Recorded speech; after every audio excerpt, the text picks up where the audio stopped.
Alrighty, hello, and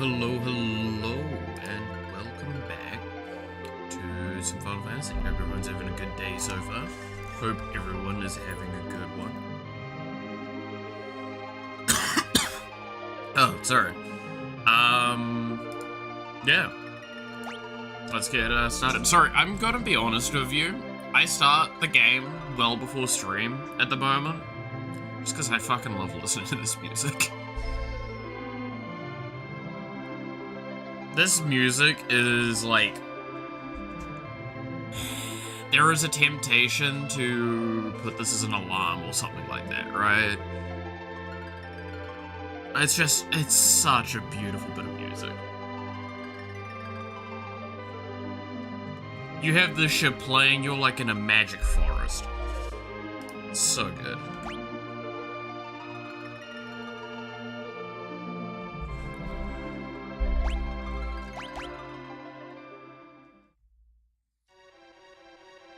Yeah, I hope everyone's had a good day so far. Alright, so when we left off, we're sitting at between 37 to 40 in levels, fairly close to getting further along the levels. Basically, kind of on the doorstep of hitting 40 with most characters. We've got Rydia back. Yeah, she turned up. And she's very strong at the moment. 300 mana as well is really nice. At least it's not locked to fucking 90 like the other old guy. God, he was useless. Also, treasure. Maybe less treasure and more monsters. Why not?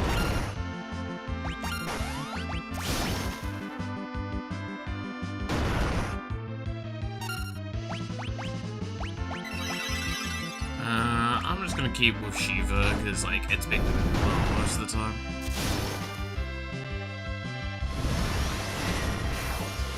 I do expect I'm gonna have to change it up from time to time, relative to the enemies, but for now, no reason to. A blood sword? Is that what I think it is?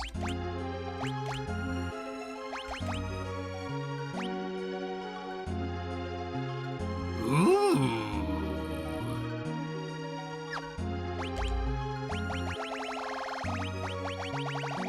Damn.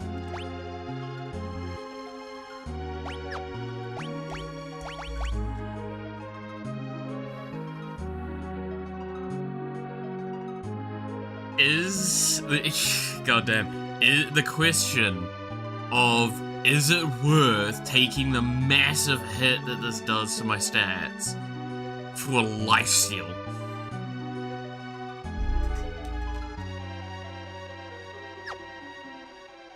Actually, can't you?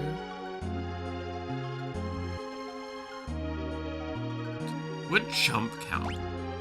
Let's try it. I want to know if jump counts for that.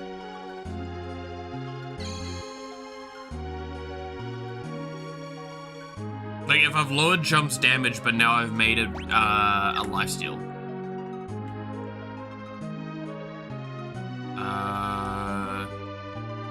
Okay, that's actually plot where I need to go, so I want to trigger a fight here.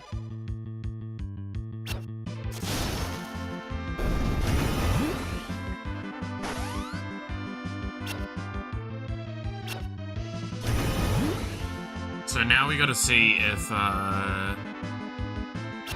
because Kane's the one that actually doesn't get healed very much.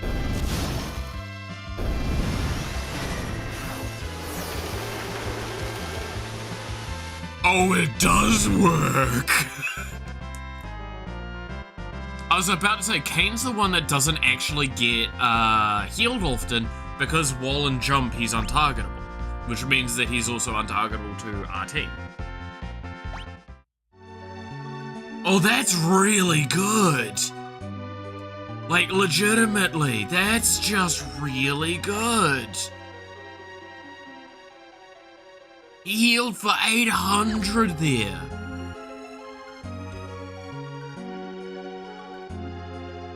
That's really good! Wait.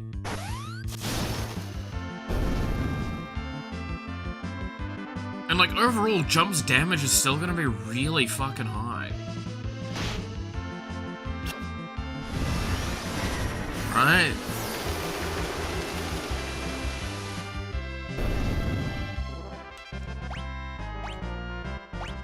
That's pretty good.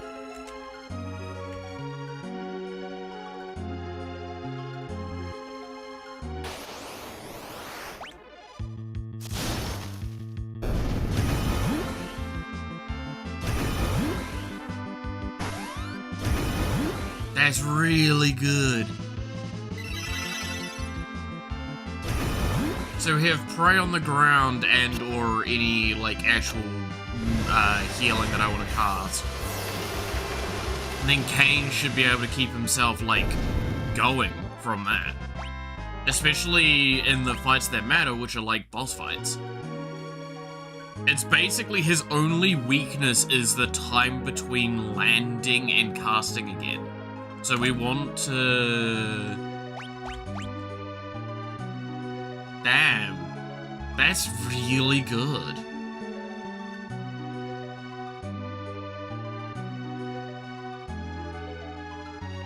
Please tell me he's not gonna die soon. Oh, he probably is. No, this fucking game.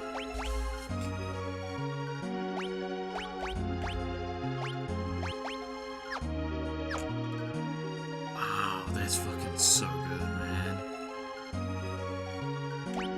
Alright, let's progress the story, I guess, then.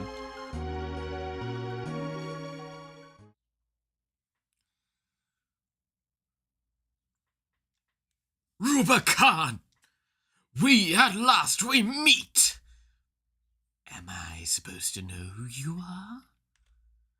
I am Edge! Oh, we're really off to a great start this morning, huh? I am Edge, Prince of Blann. Blann? I don't believe I've heard that name before. It doesn't matter, because you're about to meet your demise.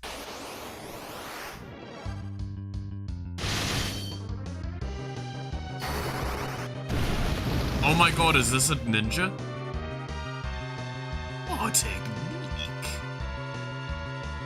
This is how it's done.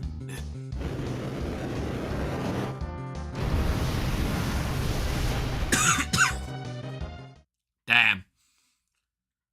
Ah! I must say I'm quite impressed. Continue your training. I look forward to our next meeting. Toodaloo.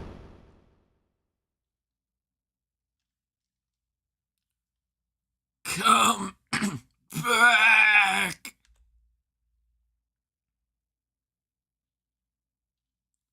Are you alright? I can't believe I lost! Who are you?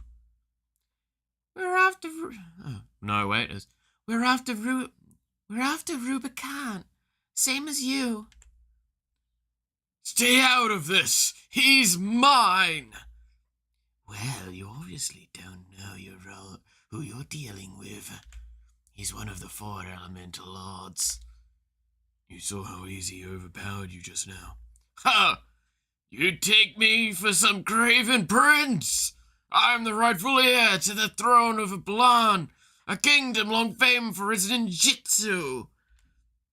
Leave, I can take care of myself. Stop it. Tell her. Yang. Sid. They're all gone. Please, no more. Hey. Lydia.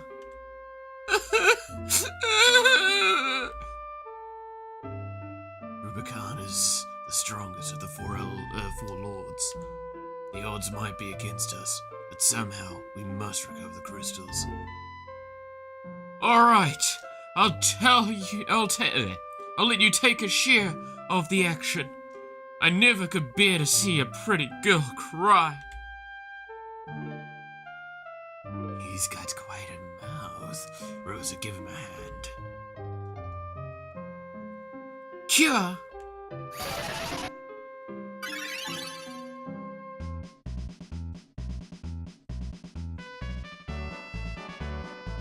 Thanks. Not.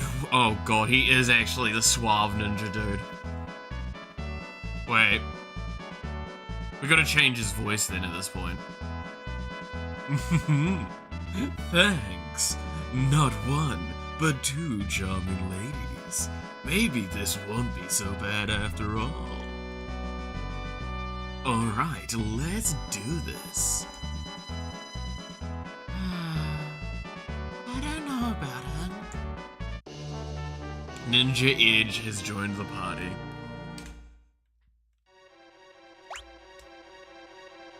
Okay. He's level 25! The fuck do? You have attack, ninjutsu, throw, and steal. Let me, and call me on this if you want, I'm gonna pull up the guide to see what the fuck he actually does. So we're looking for Edge. Ninja.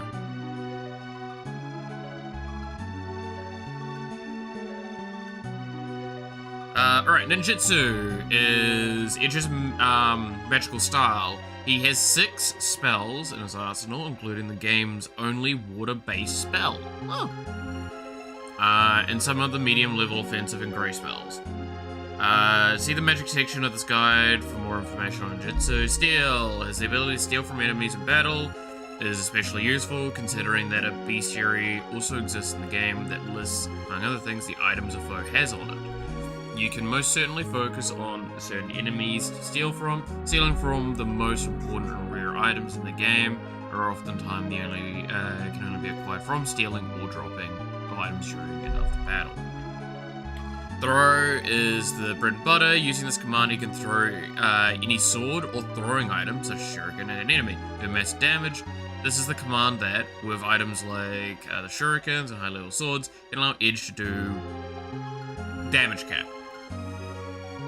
Keeping a stock of shurikens and keeping all your party's members' old swords and knives so that Edge can throw them will be second nature to you. Okay. That's... Okay, so that makes a fair bit of sense.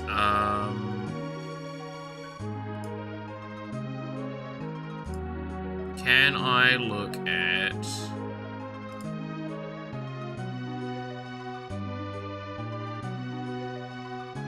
Well, I mean, so I've got to do some stuff around that. He definitely seems very good, though.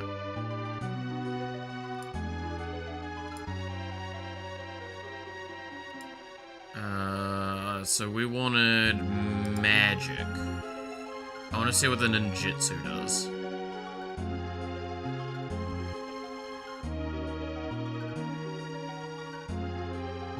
So that's white magic. That's black magic. That's summons. That's ninjutsu. So we have Blitz, release lightning through, raise fire, create a tsunami, cast an illusion of oneself to confuse the enemy, pin target, and temporarily prevent it from performing an action. Creates a veil of smoke to help allies flee from battle. Oh, that's actually pretty useful. I feel like I do Blitz most of the time. Oh, he only has 60 MP though. Well, to be fair, he's also like nearly half the levels of my characters. So, makes a fair bit of sense. Let's see what we can do for any equipment upgrades on. So, double kunai, apparently.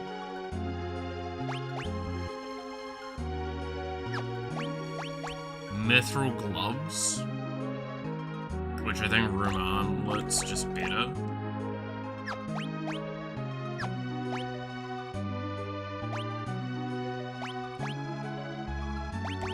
Red silence as well. I mean, yeah, I'm not... Okay, so he's also ambidextrous, which is really useful.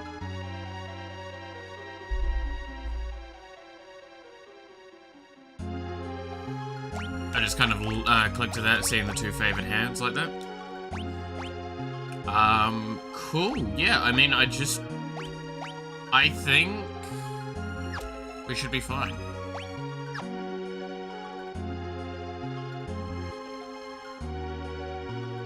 I mean, we do have a lot of weapons. But yeah, I guess I just start picking up shurikens as well. At shops.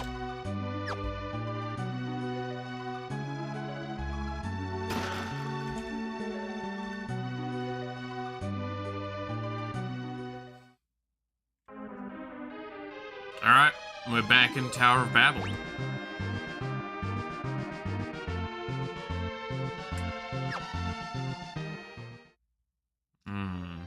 So that's that. God, that's not very obvious that that's the stairs.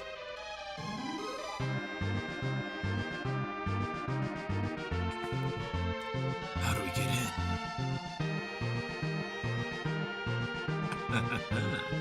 Watch this. Ready?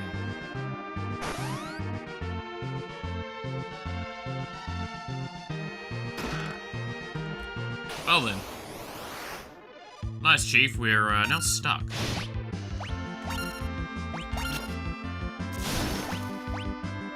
Oh, he only has that at the moment anyway.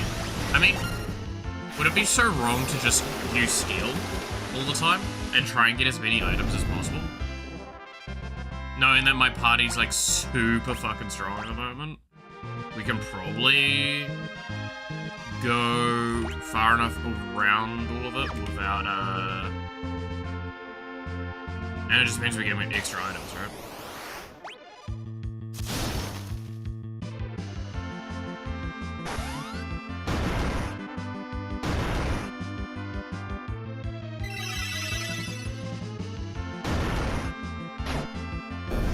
God, that's 3k damage and a massive heal is insane.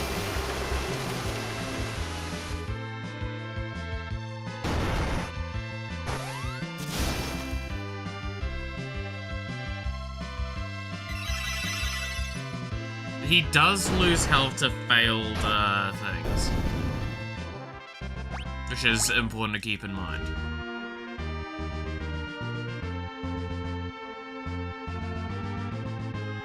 So failed attempts are potentially disastrous.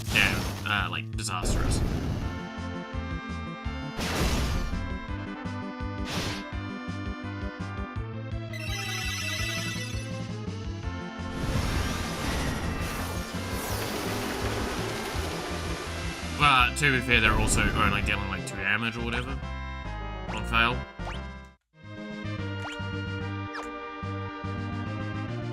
I don't think I can say shit. Really?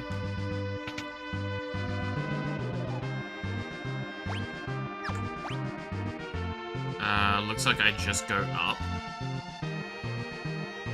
Go up, then down and around.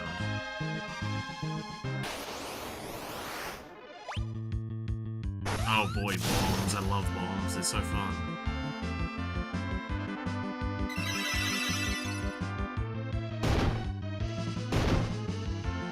Weird question, but I wonder if Edge is supposed to be backline, not frontline. Right? Like, even though he's melee, it might be worth having in the backline.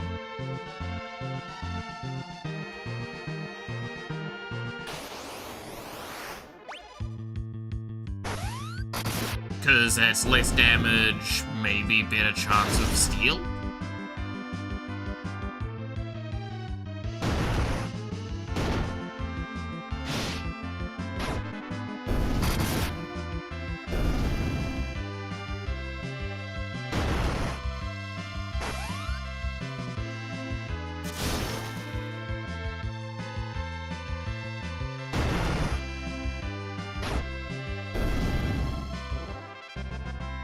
That's obscene. That's really obscene. Yeah, I might just switch around, the team then with that idea in mind.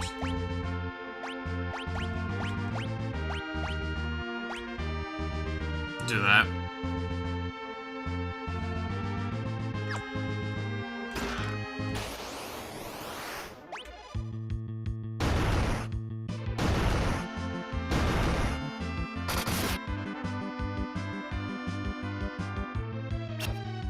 No, looks like he can only steal front line, from front row. Okay.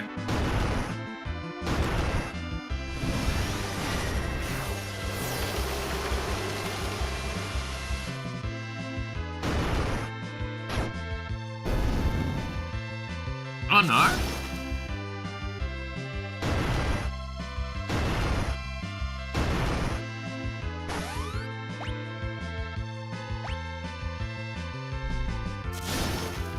Yeah, I think I just changed what he does at this point. The ceiling doesn't seem consistent enough.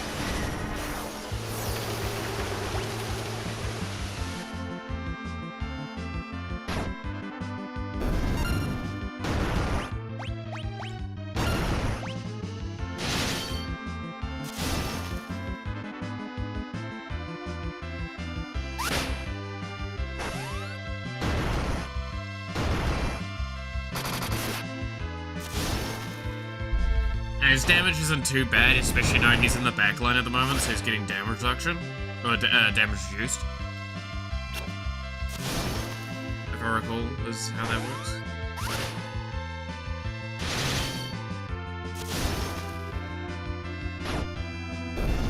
Dude, Kane is doing so much of my damage right now. Ogre Killer. That actually might be an edge weapon. Alright, let's fix the ordering again.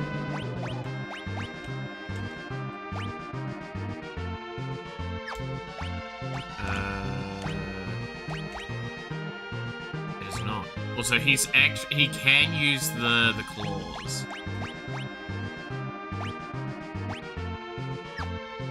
I gotta keep that in mind. Ogre Killer's an axe, got it.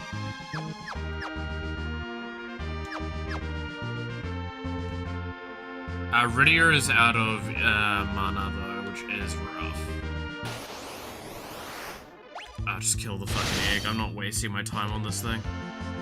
Oh, it survives now the damage because it was one of my lowest damage dealers.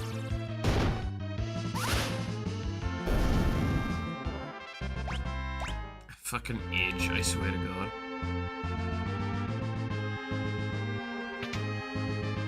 Useless sod. I would like to heal soon.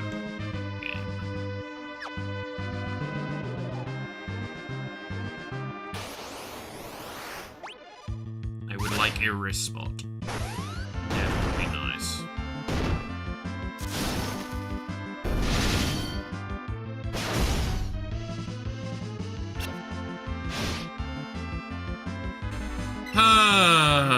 Well,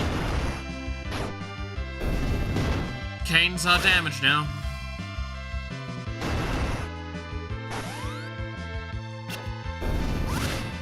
Missed the self-destruct! Oh, that's actually funny.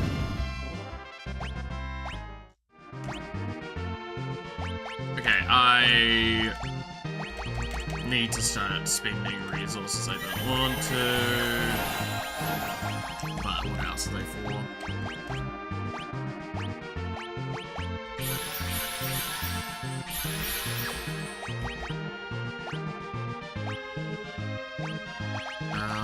I'm looking for specifically. I wish there was ways to sort, you know.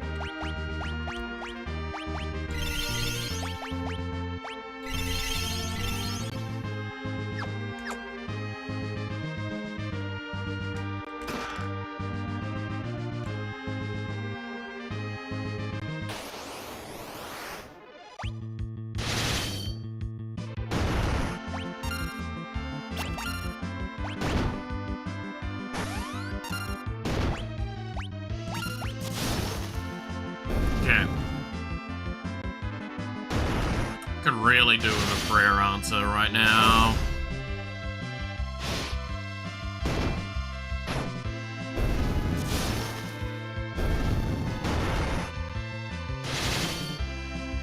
I hate this town, man.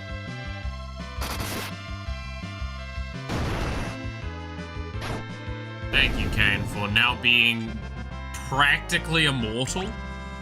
That's the other painful part of this, is he's practically immortal. We're so far away from probably getting to a heal thing. It's probably one of those rooms up to the right there. Maybe. No, I think I might just go. Oh my god.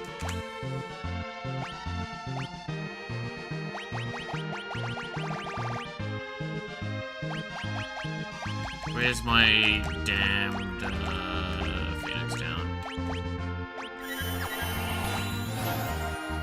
Okay. Where's my high potions? Do I have any high potions? I gotta have some high potions. Yeah, I've got a bunch.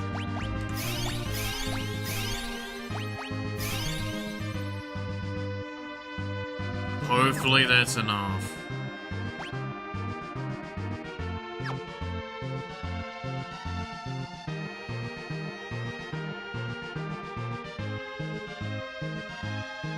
Yeah, we can't get through there.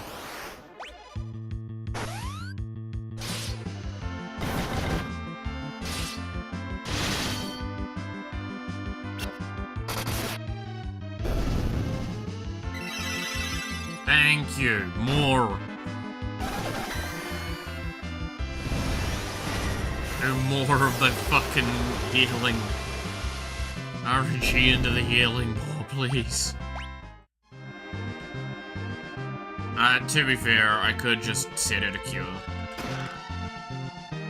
Sure. What the fuck's that?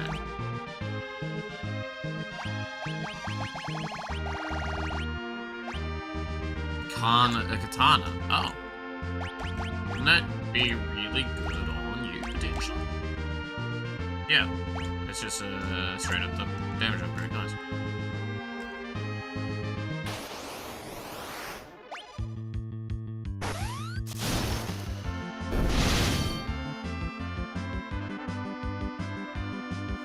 Call this prayer unanswered. I'm starting to think Edge is super underleveled, or he's not supposed to be in the front line.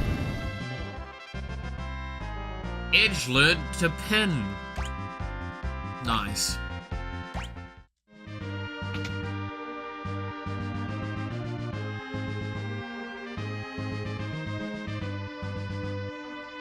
Okay, so that, I think, is the teleportation stone, right? Kind of learned the last time.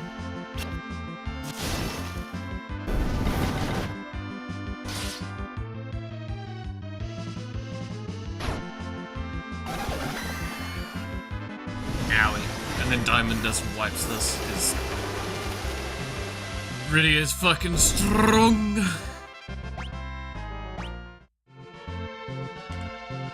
Oh, I can't even interact with it. Okay. What are you? Vanguard.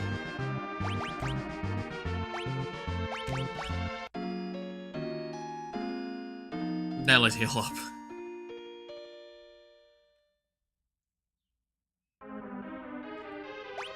How far along are we on the healing? We are nearly capped out with it.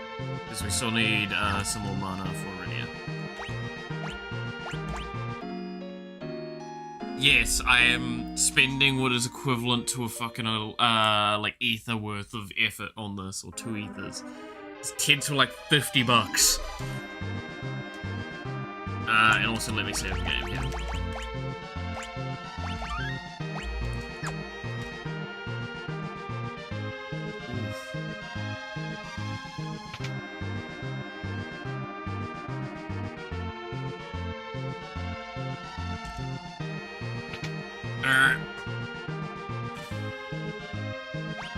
Well, that kinda looks like a lead into a boss fight. We'll be real with you, Chief.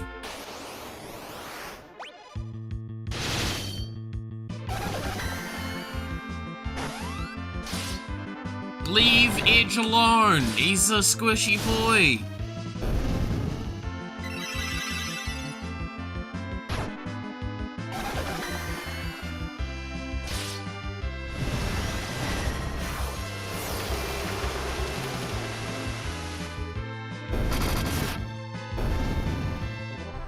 They got it fairly tanky there, huh?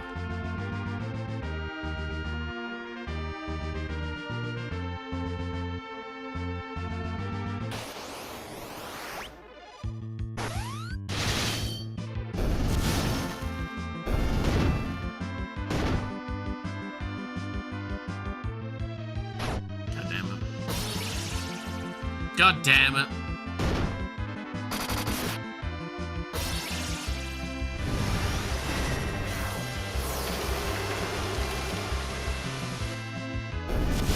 I do love how, like, Edge still gets absorbed into doing the Shiva action.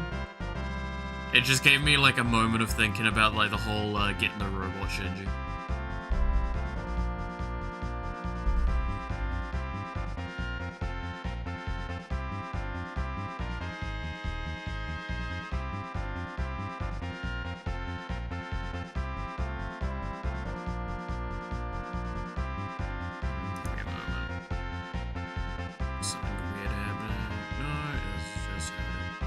Oh yeah, I posted this on Twitter, and I might as well mention it here, because right now it's relevant. Because it's shitting itself right now. Hopefully, all things standing, on Saturday, so probably after stream, we should be getting the internet finally sorted out.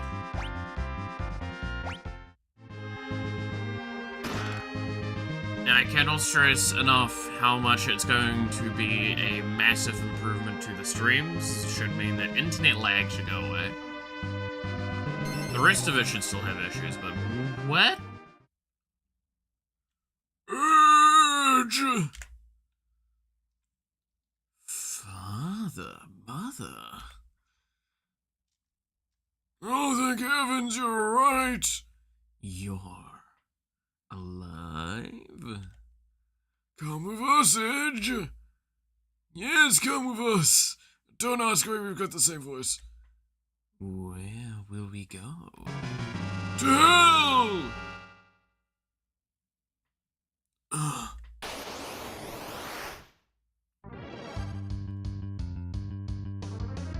Wolves! Burnt to ashes.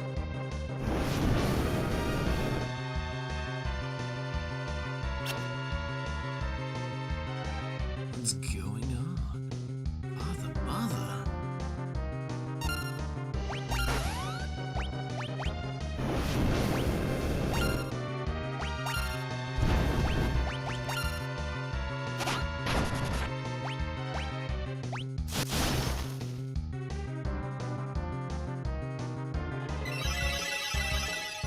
Probably shouldn't even be bothering with Prey for this fight because of the fact that it's random.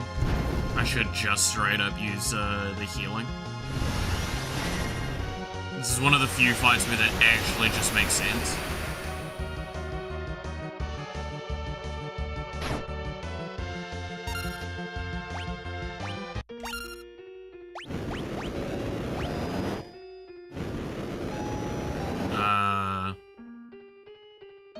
They break free from the spell.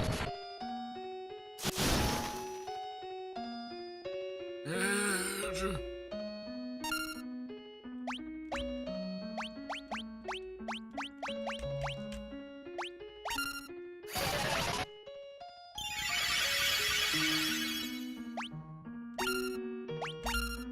You no longer belong here. Don't even that.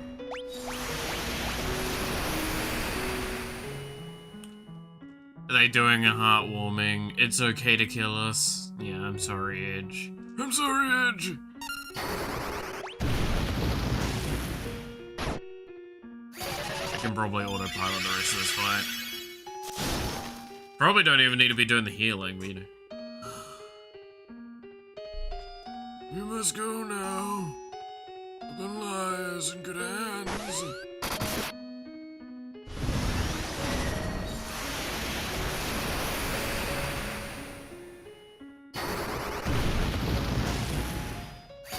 Ah, 420. Save our people well.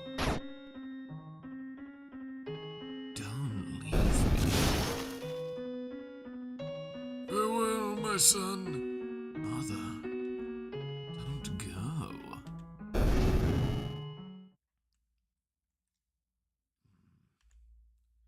Edge.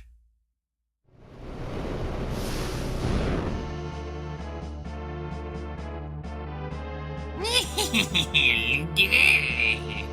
You overstepped his bounds this time. Can't you, twisted devil? I'm sorry for your loss, but it was Luque who turned your parents into monsters. My only wish is to battle you fairly. The hell with your self-righteous blabbering. I admire your spirit, but anger can never draw out one's true strength. It blinds you to what you truly need to see. Shut up. I will show you the power of rage. Anger evoked Edge's dormant powers. Edge has learned Flood and Blitz. Well, this is interesting. Still, nothing can penetrate my cloak of flame. Not even ice.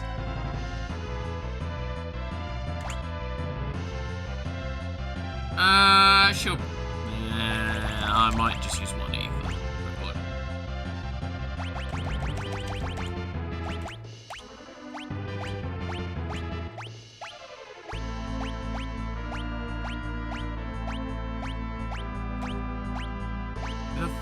No, that's Alexa.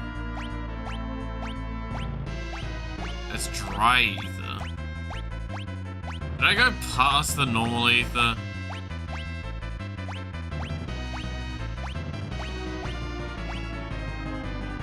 Yeah, I did.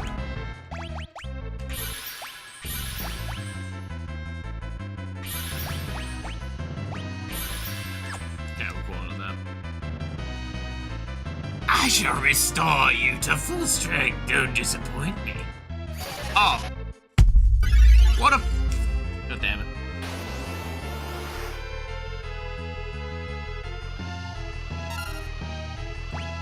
Okay, so ninjutsu flood.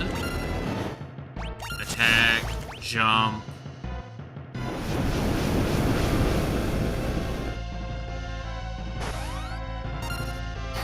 White magic, cure, team-wide, summon.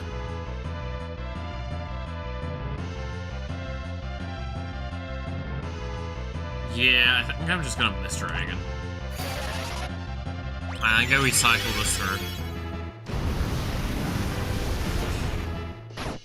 Never mind! I didn't realize he was going to nuclear bomb my healer.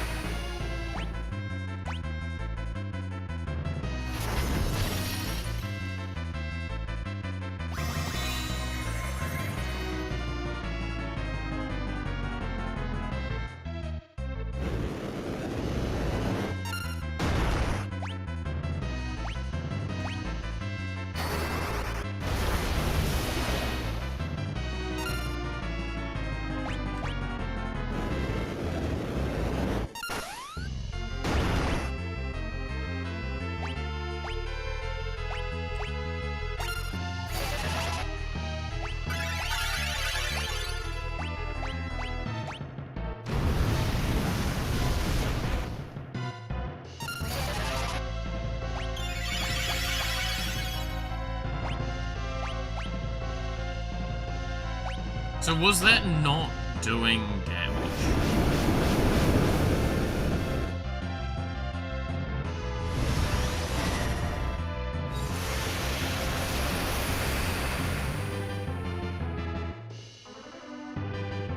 I wasn't paying a huge amount of attention.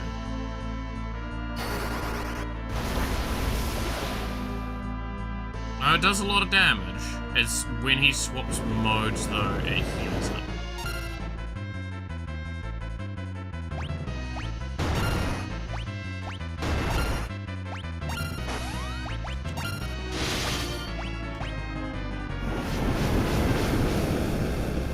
This is a hell of an attrition fight, this is.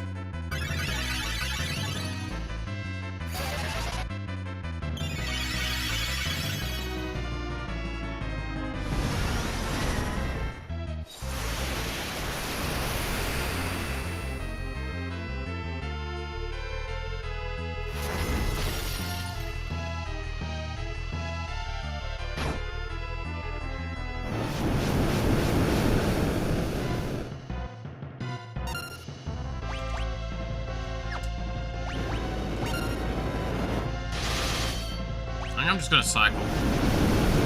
I don't think there's much I can actually change about this rotation now.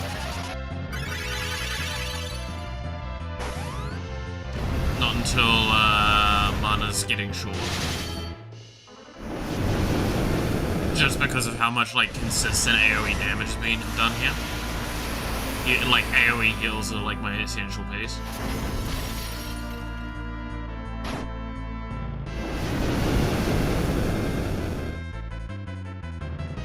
Swap mode. Swap mode.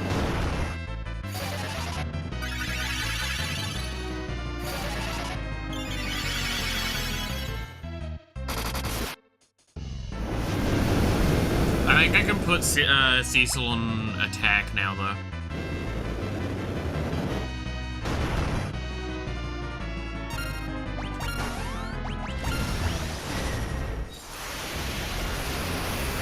I think Cecil can go on attack. Sheesh. Oh no!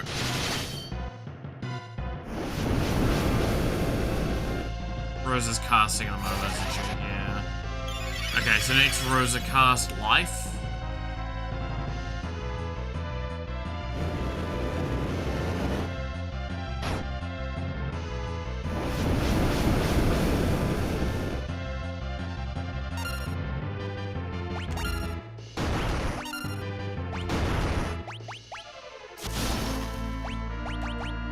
Honestly, should be doing buffs right now. With the amount of magic damage that's happening here, I probably should just do one of the AoE magic reduction debuffs. Probably cause me less headache long term.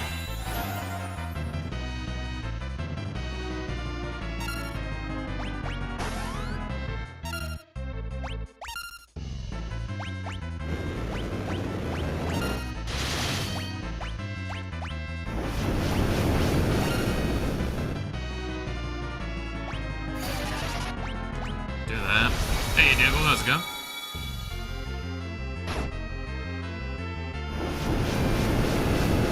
Is that enough damage reduction? No.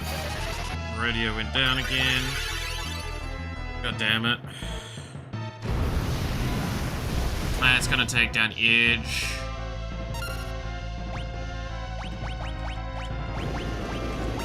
Radio matters more.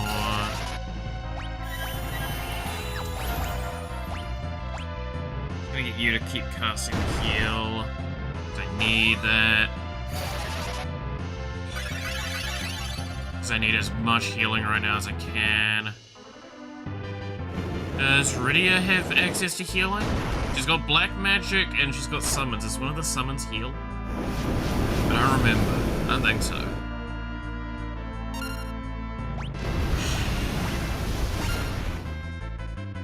Son of a bitch!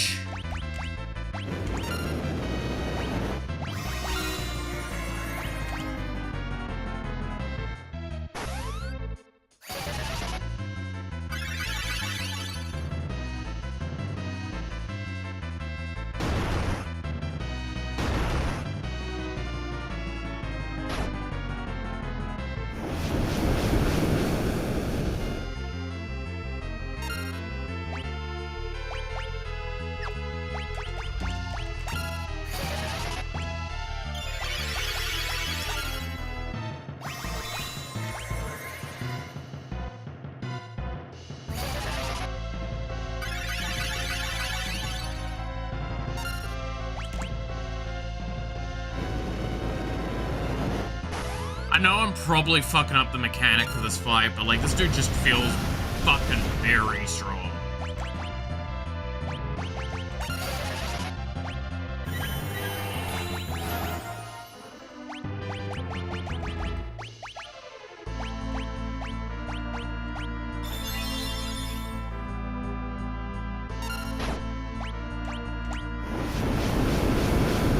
I need to cast Shell again, so all those that have lost it, get it.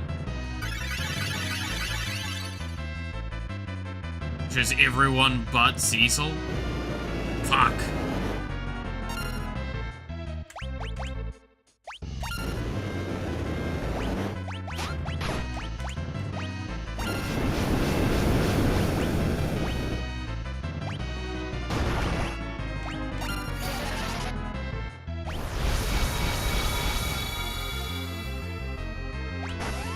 Because Kane never got it before as well. Oh, could you fuck off with the Inferno, you absolute asshole!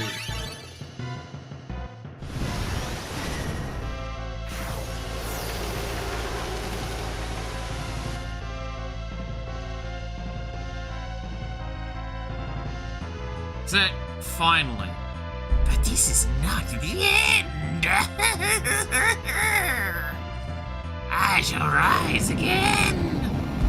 Oh my god, okay, so I really needed to have used Shiva that fight instead of the misdirected thing.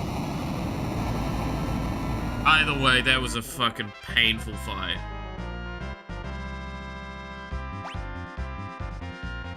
Oh my god. Right, ready upgraded, edge upgraded.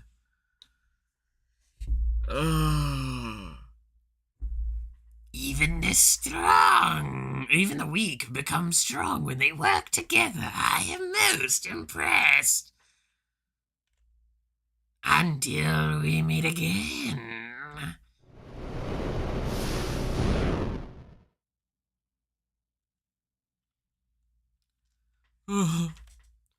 Father, Mother, you can rest in peace now. Before any of you fucking say it, by the way, I was not the one that caused that to be an orphan. He was an orphan before I got here. Your Highness!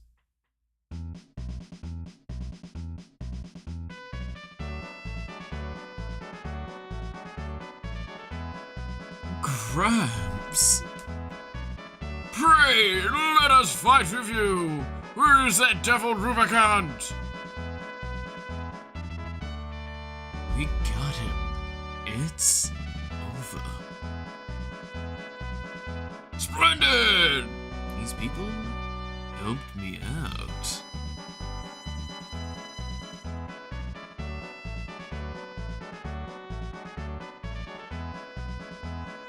If you got here sooner, there'd be one less orphan. Retroactively, by meeting you, they became an orphan. Well, God damn it, I hate that I kind of agree with both of the arguments there. Fine. Fine. Fine, why not?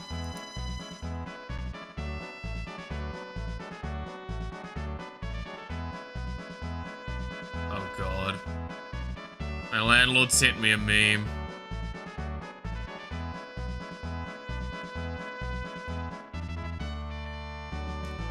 Okay, because that's the case. As per usual, my landlord's gonna get way too nice a treatment for this. I'm gonna look at this meme that she sent me.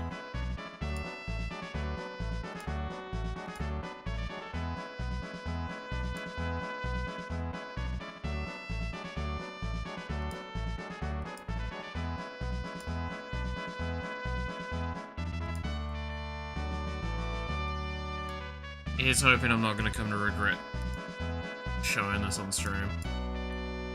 It's on TikTok, apparently.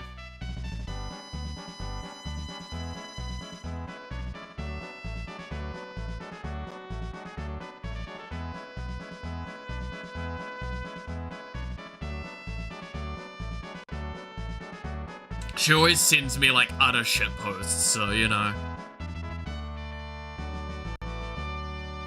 Hey Benji, how were your Commander games today? I had a great time playing Commander at Hyperion Games. Everyone played fair and balanced decks. I wish this place was open 24/7. The atmosphere here is always friendly, and it always puts a smile on my face to play Commander on Wednesdays. I can't wait to come back next week.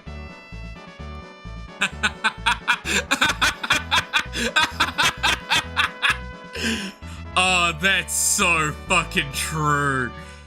Oh, that's so good. Oh, that's so good. Oh, I love that. Oh, I hate how much I love that.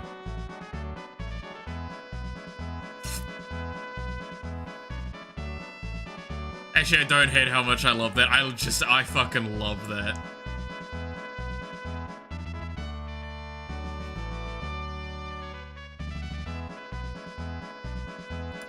That is so fucking funny.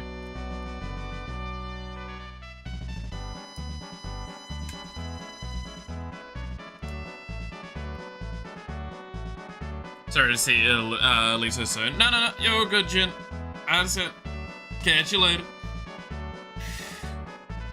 Me after every session of D&D. Exactly, right? It's just, that energy is so true. It's like, man, I fucking hate this game, it's awful, I hate all of it, and then you just like turn up the next week anyway, and you're like, alright, let's play it again. Let's run it back. This is suffering.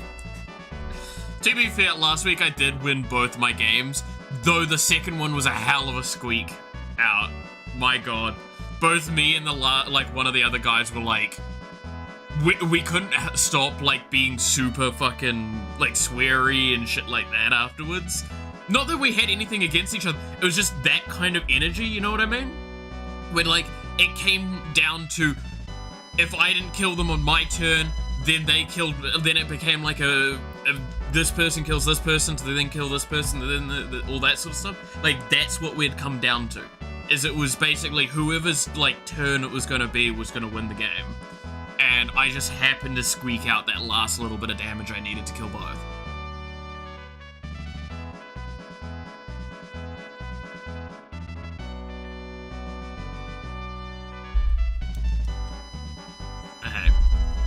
These people helped me out. Oh my, too.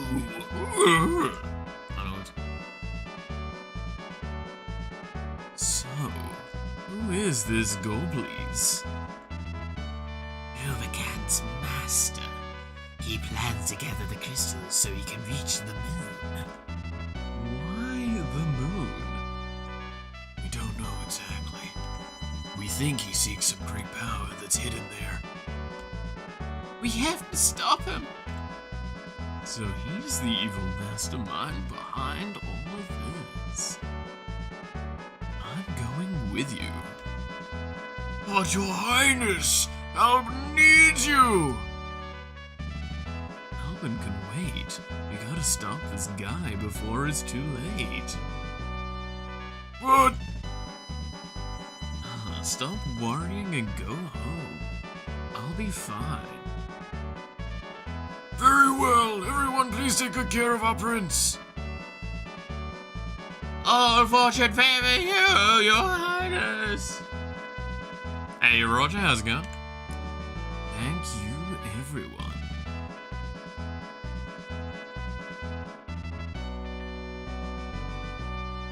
Okay, let's go get this Goblies.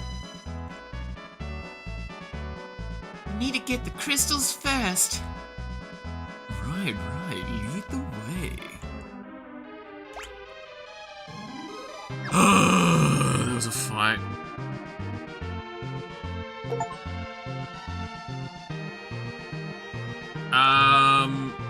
Okay.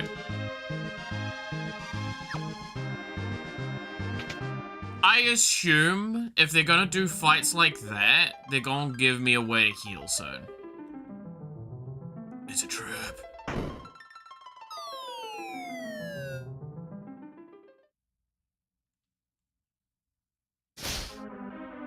Ow!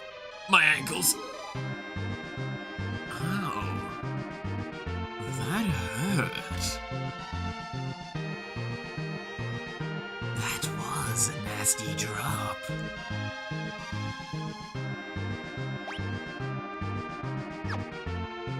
Cheers.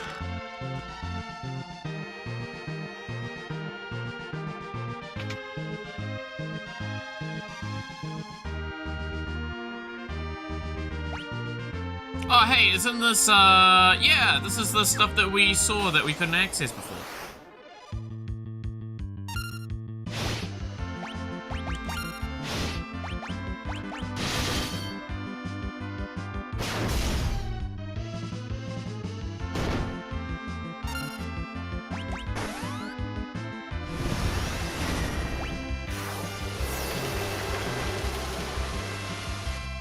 Bring myself more for 3, hell yeah.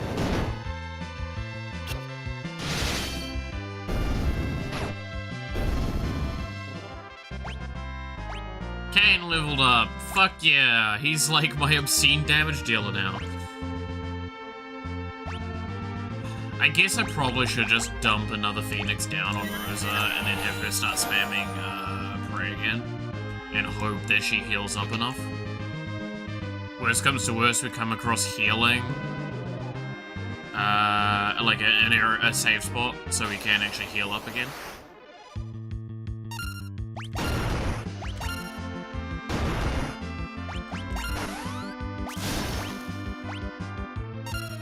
Fucking Edge is dead now.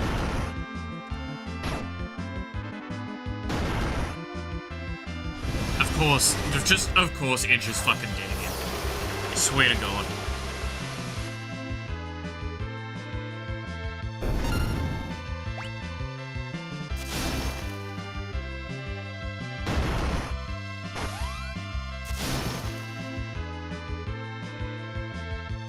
Oh my God! Answer the fucking prayer!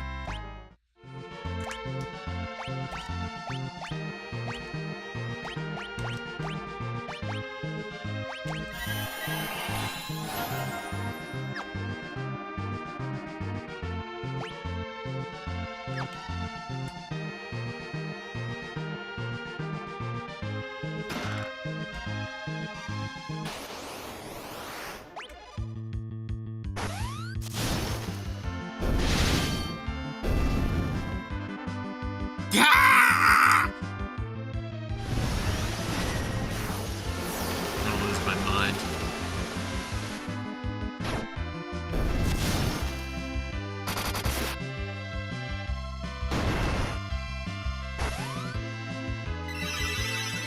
Thank you. More of that, please. I need to be farming experience very soon because I am clearly starting to hit my that little bit of point where it's the tip.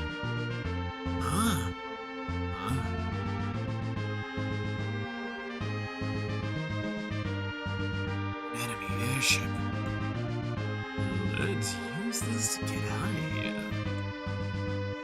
But they're stealing. Who cares? Besides, we'll put it to better use.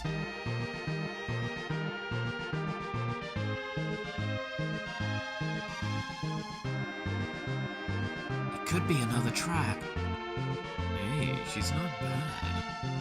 Let's call her Falcon. What do you think, Perudia?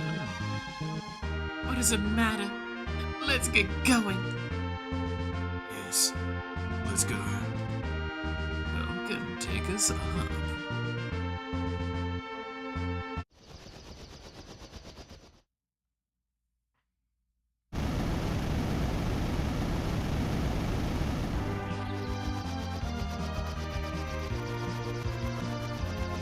I cannot fly over fire lanes. Gotcha, Chief.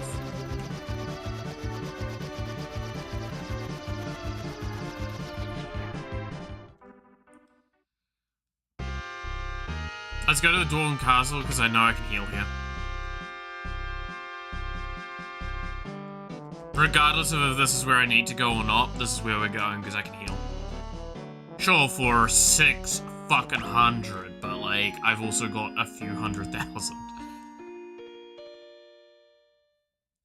We ain't tight on money anymore.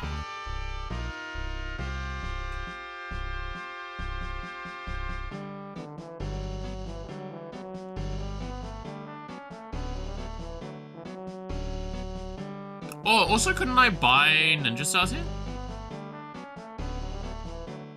Ah, you've returned! Were you able to recover the crystals? No, I'm sorry. I see. Goldbleed is very persistent. He is trying to open the sealed cavern by force. It will only be a matter of time before he succeeds. I want you to get the crystal before he does. Luca, come here. Yes! Your necklace. Here! This is the key to open the sealed cavern. With this necklace, the entrance will allow you to pass. We must protect the last crystal. We'll do our best. Receive Luca's necklace.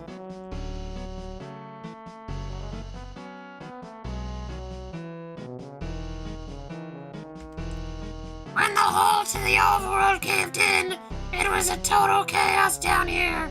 I helped out an old cook who got injured. He's sleeping in the infirmary as we speak. Oh my god! Wait, is Sid not dead? Please tell me Sid's not dead, because that means we can take a fucking thing off the numbers.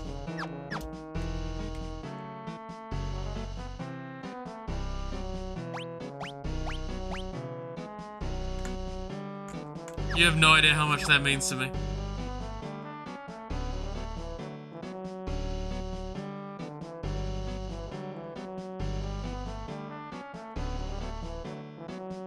Sid, don't be dead. Sid, don't be dead. Yes!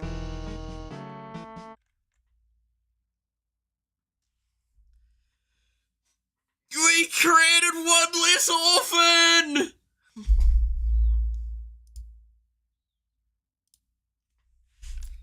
Fuck you!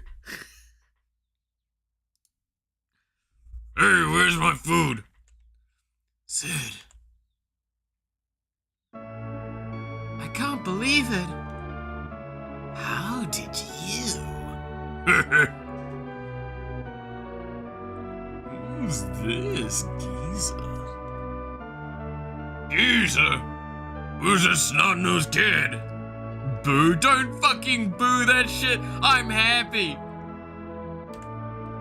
Watch your mouth, windbag.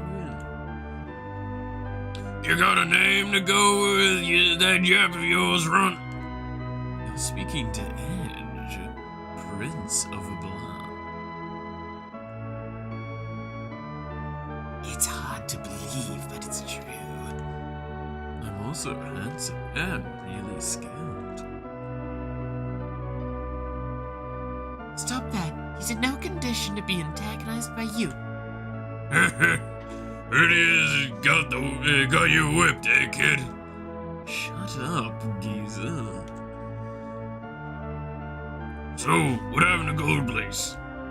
He still holds the crystals except one. But we can go after the last crystal, since we left the Enterprise at the surface. We've taken an enemy airship, but it can't fly over the magma. Oh, I guess it's time for me to shine again, eh? What would you do without me, eh?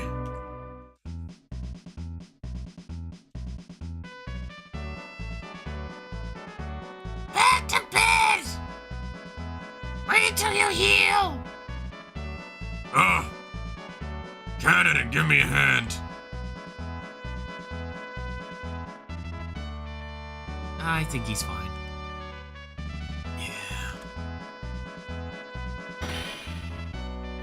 God damn it.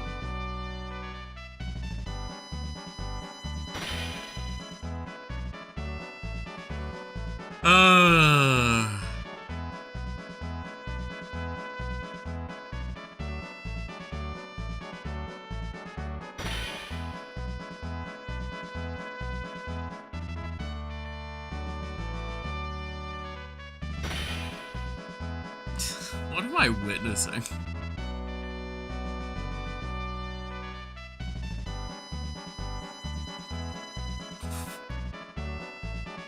Now I can fly over anything. Thank you. No. No game. Sid. Oh my god. Oh my god, my heart stopped for a moment there.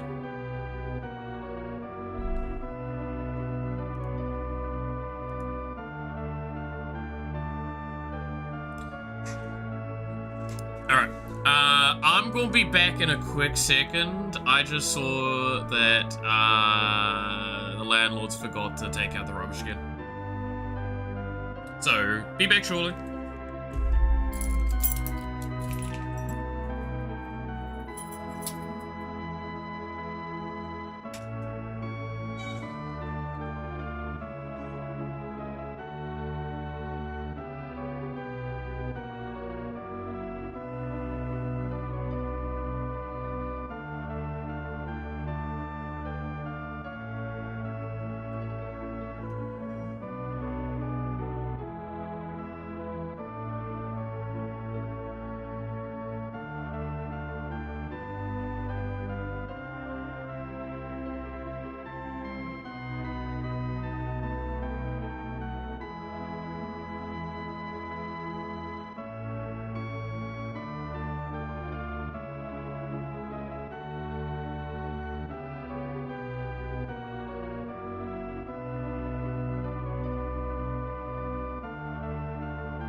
Bloody hell. She's a bit nippy out there.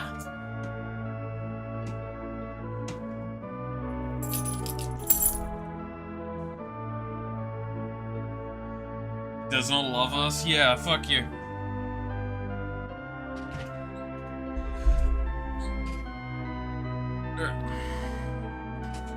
I disappear for like a total of 3-ish minutes. And you whine at me. God. I didn't even go get the milk yet. Milk and cigarettes.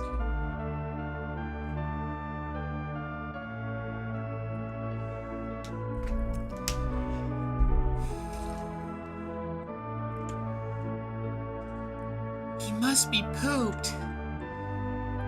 He's overworking himself again. Thanks, Sid.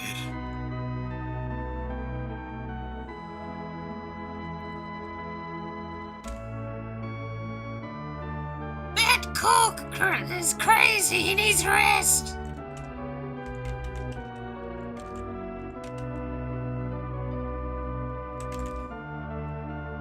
Our cook is rowdy, but he's really nice.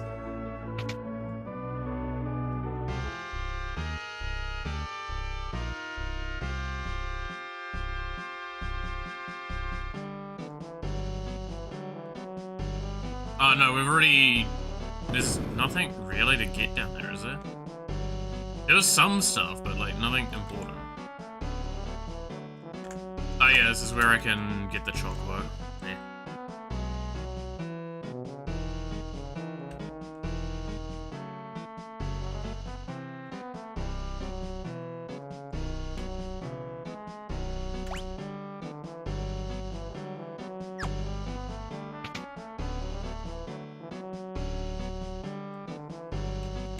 Alright, well, I guess now we have access to the whole underworld, right?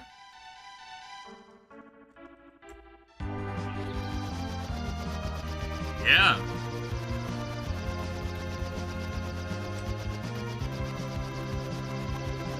Hello?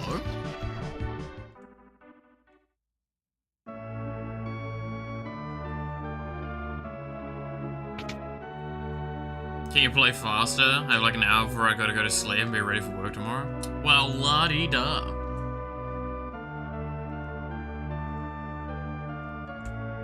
Unless he lost his spark, now he just sleeps the days away. Ah! This is Master Coco's workshop, home at the world's finest blacksmith. What remedy? Won't say no to that.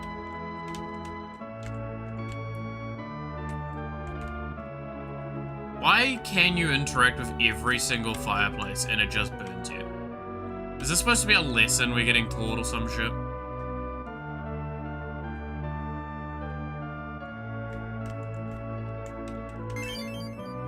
Soma drop. What? Alright. My smithing days are over! I won't forge another sword until I find the legendary ore adamantite! Well, I don't have that, Chief.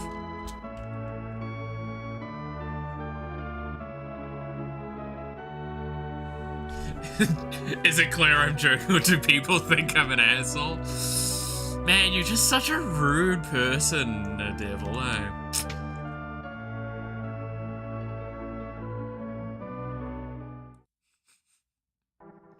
That is the weakness of sarcasm, though. Sarcasm is extremely susceptible to the, you're just an asshole energy.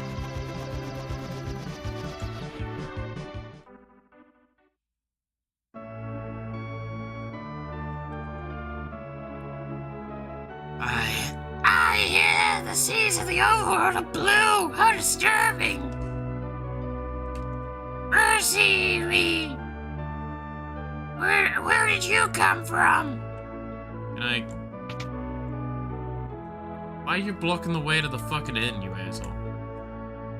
They say sylphs live in a cave far to the northwest. Sylphs are afraid of us even though we're actually quite nice. I am an asshole, I just don't want people to think that. What's wrong with that?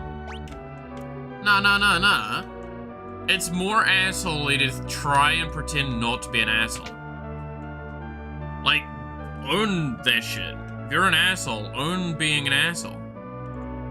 Did you know that there's an island to the northwest that leads to the land of summons? Scary, eh? Northwest, you say?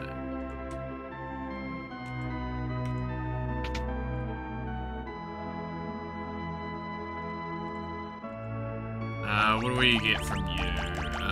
Nothing really. Actually, no. I think it's about time I start having a buffer of 20 instead. Because this is all fairly cheap, and while I don't go through a lot of it, it's one of those things that I'm gonna go through a shitload of it all of a sudden. And I'm gonna be really pissed when I do. And yeah, I guess it's super fucking cheap.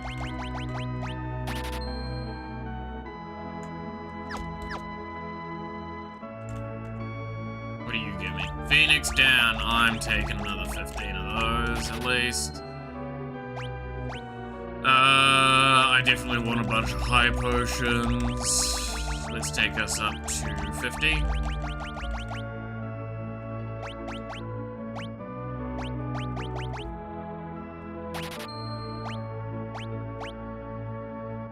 Don't really need that, don't really care.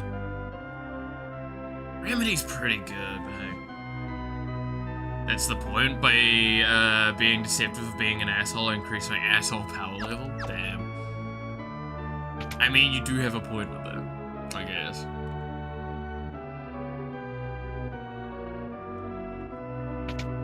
I know, I just be an asshole. Oh, god damn it. Alright, tab over. Donk.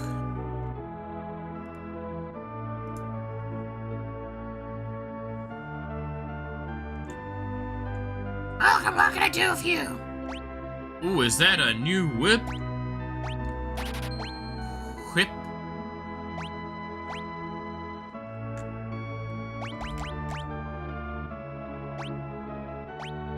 I mean, I might as well grab a second one of those.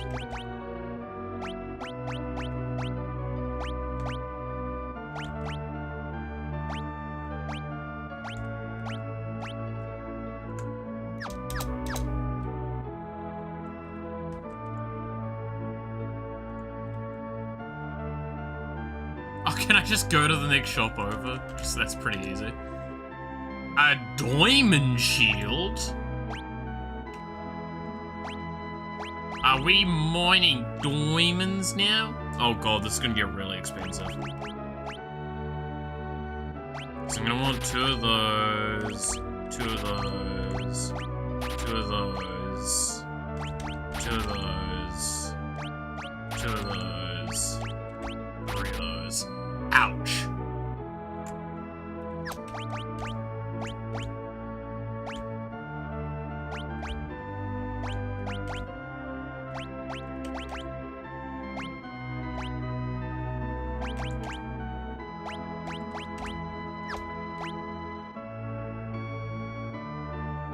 Damn. That's kind of tempting, actually.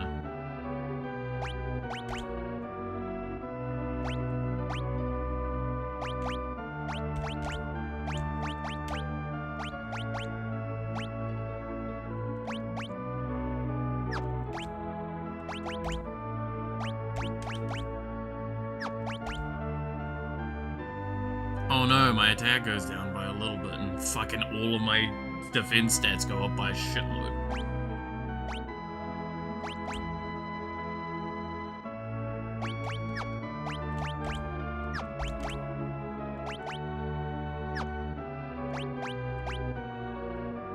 Wait, what?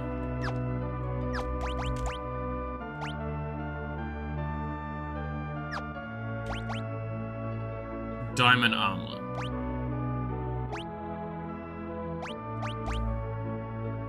Yeah, that's that one. Is that really an upgrade?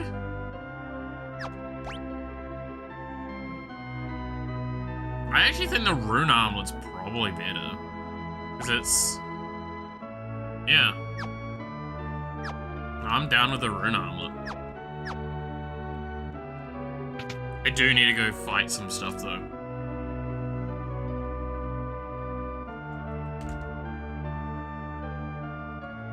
Say howdy ho. Howdy ho! Howdy ho! So the castle's had it rough recently. What happened? What's in here? Howdy ho! I hate myself for that one, by the way.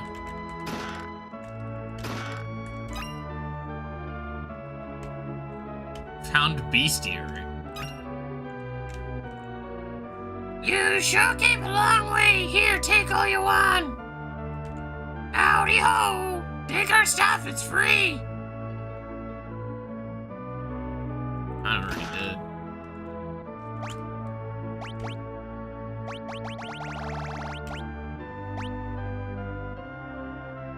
Same effect as sand. Okay. Oh god, so that is just straight up that. So we now have two things about permanent increases. We have HP permanent and MP permanent, which I'm just gonna dump this right on Aurelia. Like, it's just not a question. It's probably about time I also start dumping the, what's it, the apple? Silver apples.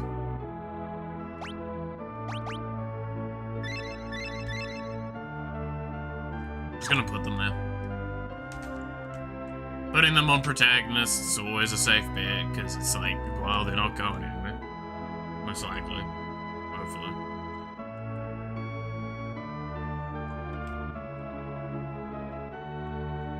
I'm gonna assume.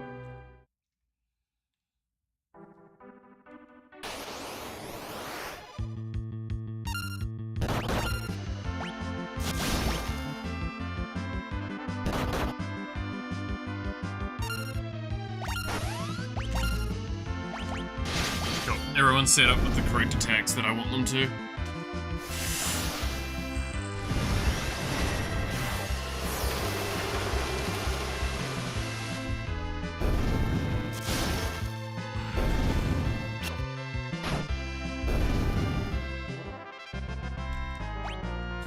Dude, Kane healing himself is so good, though.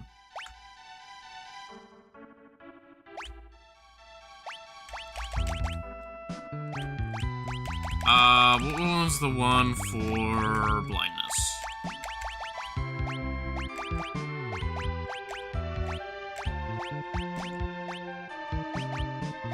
That's poison.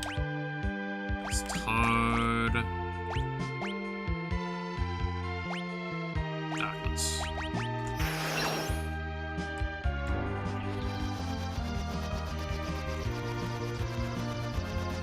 There's a cave. Let's go into this cave for whatever reason. Do you know how to say yes in German?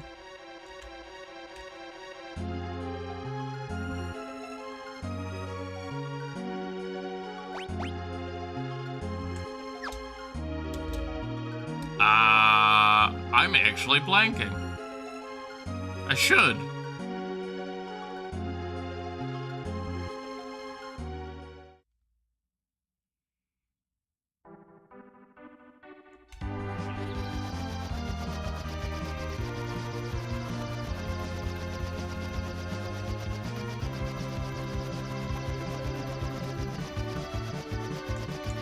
Why the fuck do I not remember?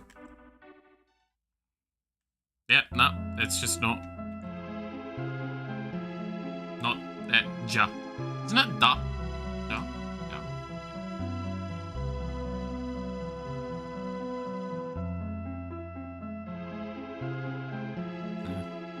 I passed through here when I left the land of summons. Ja ja. Ja. That's because it would be ja. Ja? Ja. Ja, ja. Oh, god damn it.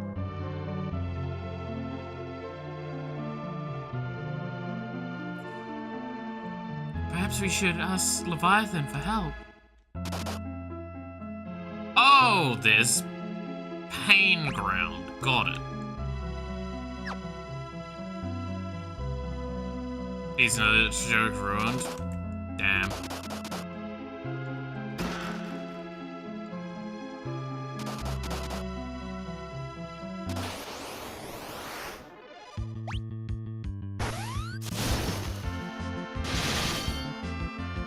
Mini Satana? What?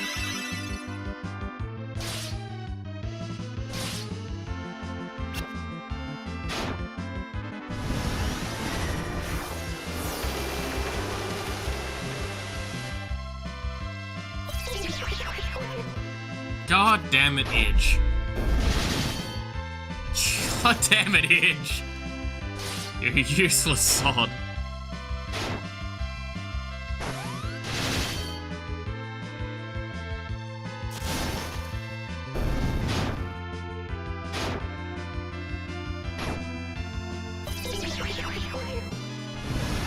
Of course you hit my healer. I'm confused.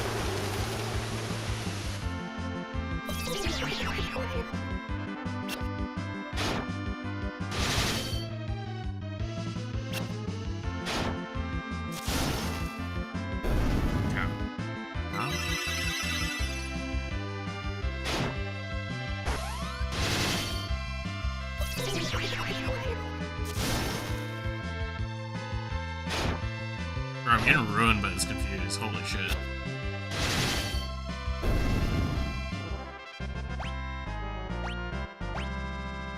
I got a 10.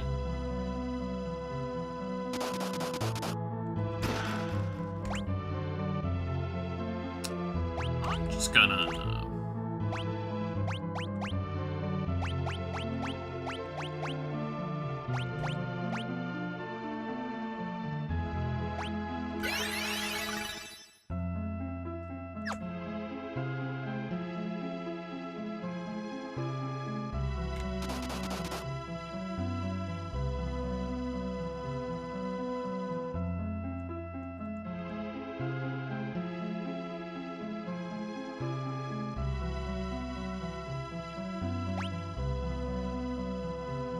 Ah, god damn it. There's a fucking thing back there.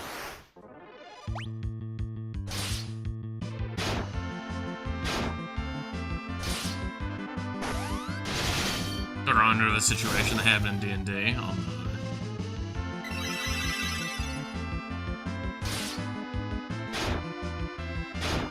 I think I need to have Rosa. Yeah, Rosa needs to stop doing auto pray because she's got enough mana available to her that it wouldn't hurt to do heals more often. And it's just hurting me at this point to not do proper healing.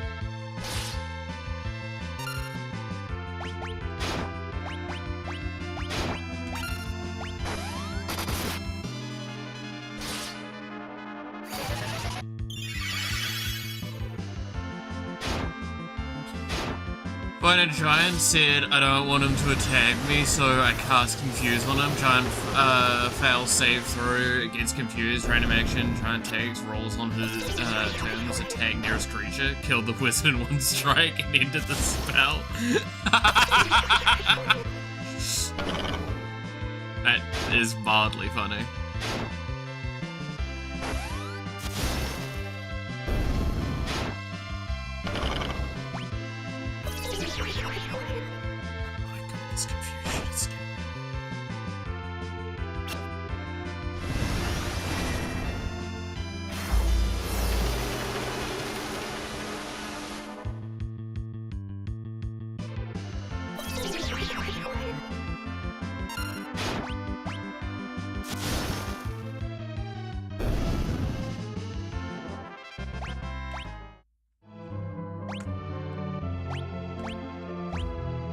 I'm so glad life, by the way, costs only 8 mana.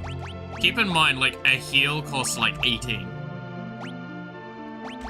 Life only is at the value of 8 mana.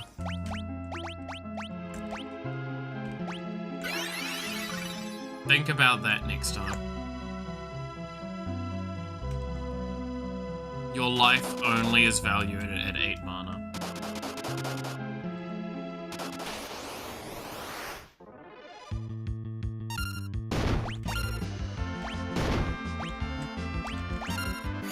Edge, I swear to God!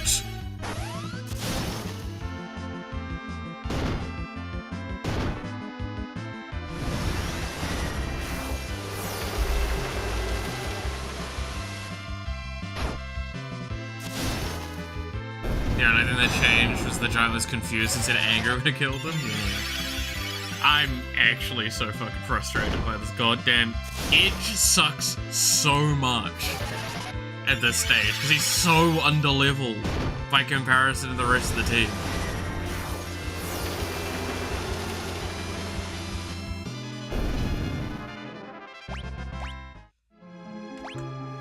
You absolute mong.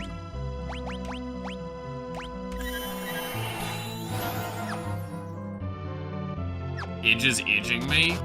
Edge wishes he could edge me. I'm so glad I did all of that for a fucking ether.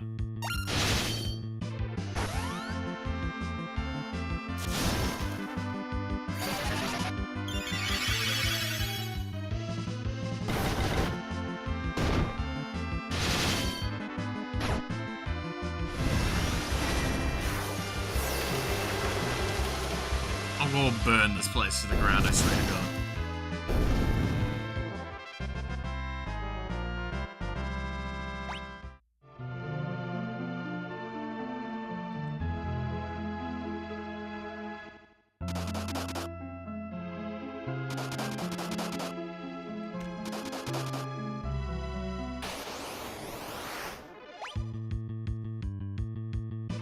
So much of my team is taking so much fucking damage from the goddamn floor. The floor. My God. I need to actually pop an elixir at this point. Not an elixir, an ether.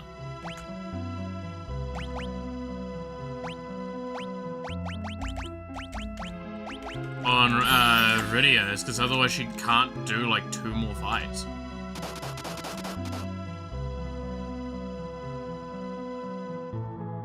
I need a restore point. That doesn't look like I see a spot where I can be in a tent right now. I need to also have enough to potentially restore Rose's MP. This is really rough.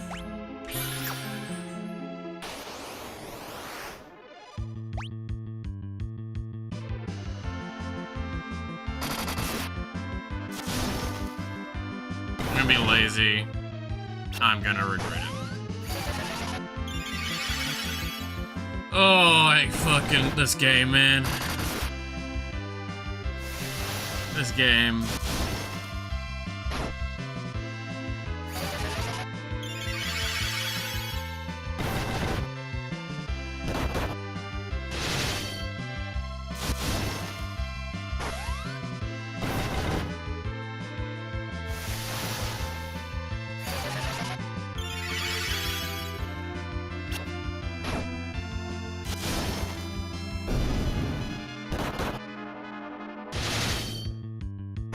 Yes, I'm being lazy and not swapping the roads. I just can't be arsed at this point. This fight's so stupid.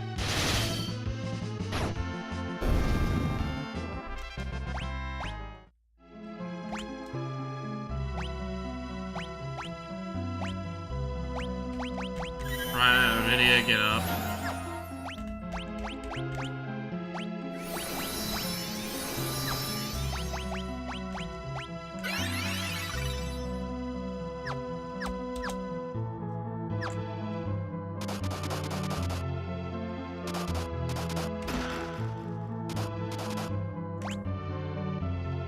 So fucking painful.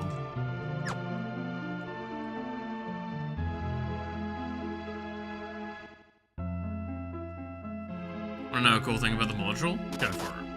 I'm always curious.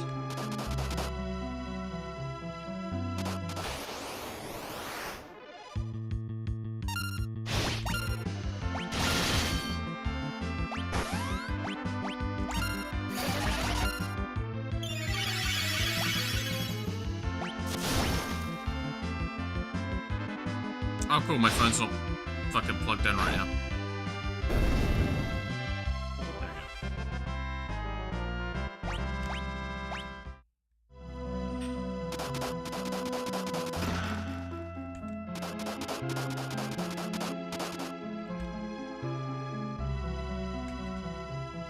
Please, can there be a heal point in this next room?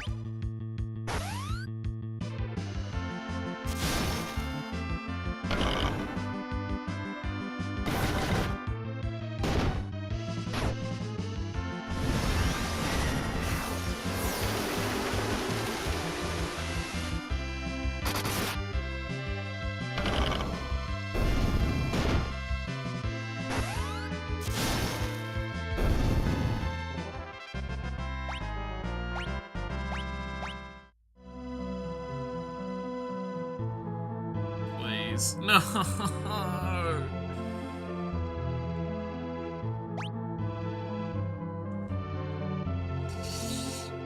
God fucking damn it.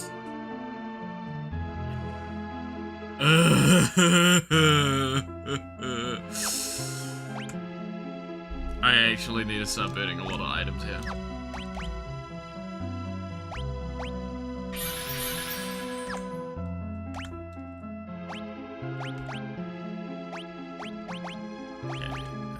Phoenix Downs. And then high potions.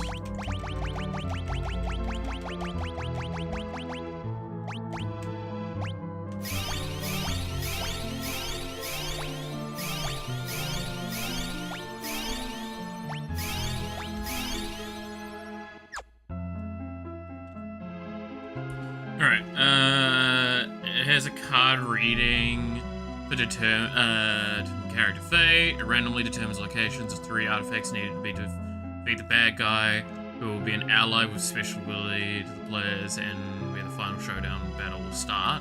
So every game has the potential to be much different. Oh, I actually do like that. That's a cool way of doing that shit. Because there is an element too, and I mean this with like a lot of love of it. If you do the same module more than once, isn't it like really bad? Oh my god, okay. I am hugely underleveled for this area, I think is the issue I'm seeing right now.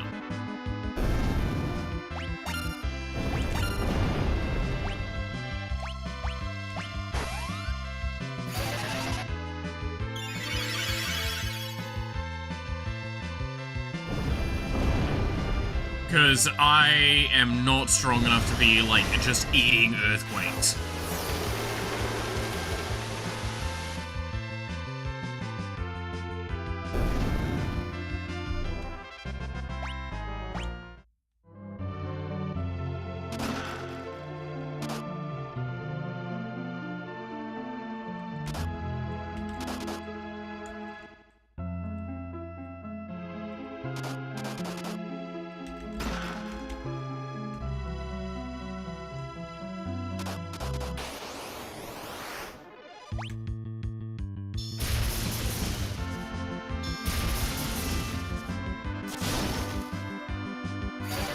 Okay, wait, no, I need to get focused for a moment. So done, just goes through. How much damage does this do? Oh, that's bad.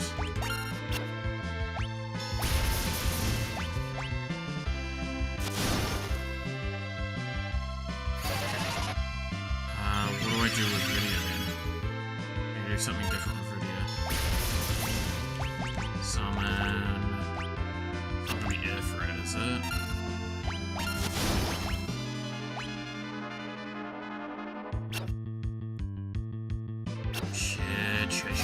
Shit. This is really bad. It's not gonna be Hellfire.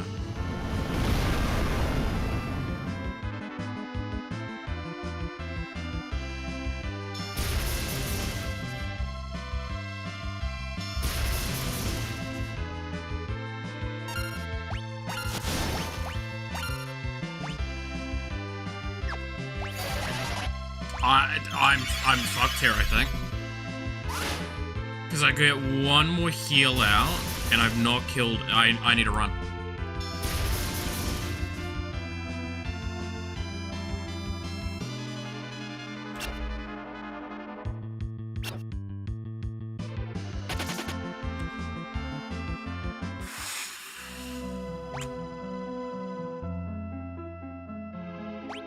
With Kane down as well, Kane being one of my most like reliable, consistent DPSs, I don't know how that fight could have been winnable. Is Edge even worth freaking raising? Yes.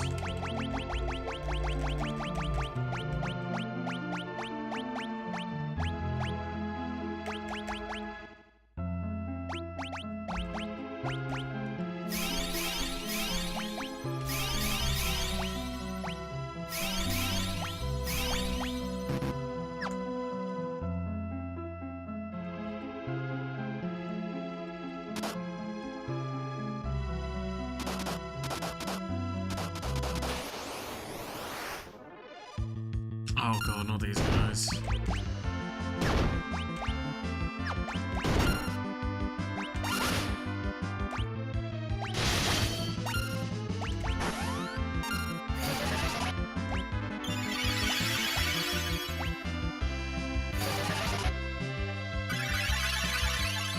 Okay.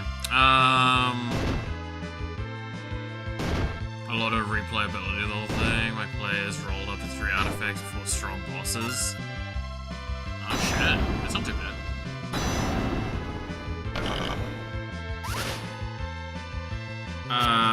Am I able to win this fight?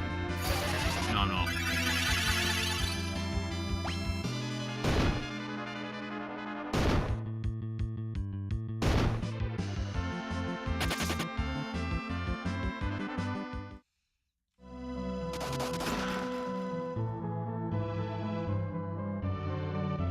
This might be me dead. Let's see.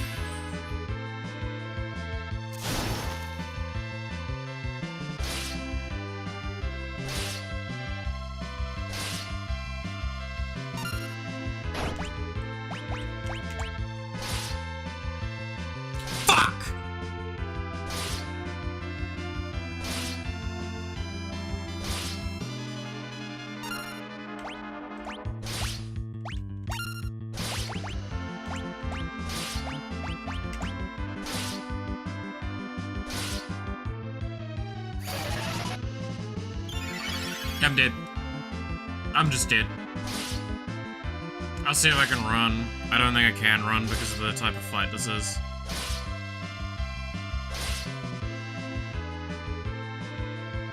Yeah, cool. I'm just gonna accept my death. I have no way of pulling this back. Let's see. Main bad guy's vampire and their random allies Frankenstein monster, but a woman. Made in the image of the vampire's dead lover. Oh, that's kind of cool. Okay, I just need to leave. Like, I just need to leave. I can't survive this place.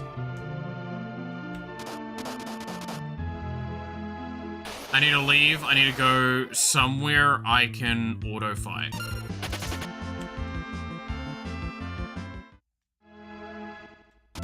And gain like a few more levels. Because it's not, like, again, my gear's probably not the main issue here. It is just simply I'm underleveled.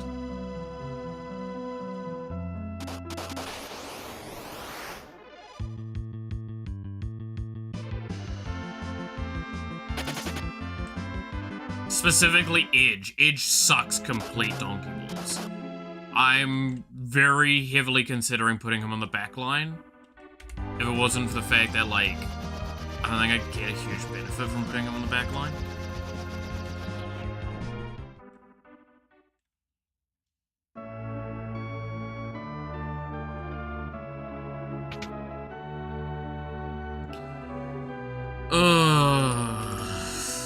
Yeah, whatever. Fucking heal me up. Oh my god, that's so fucking bad.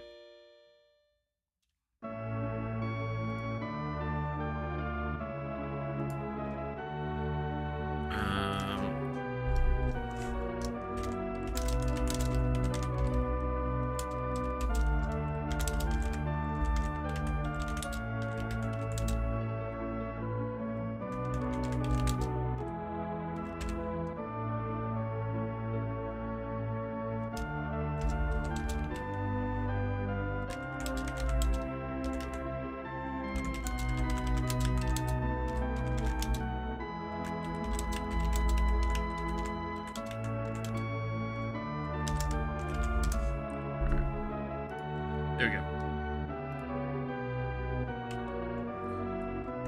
Yeah, so I have to do some boring farming here. I have to just level up.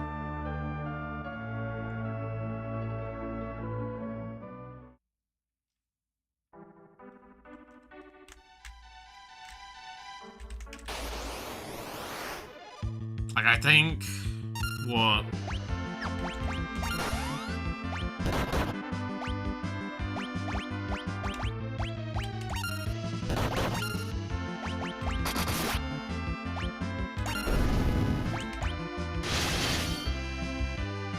Maybe, like, another 5 levels or something?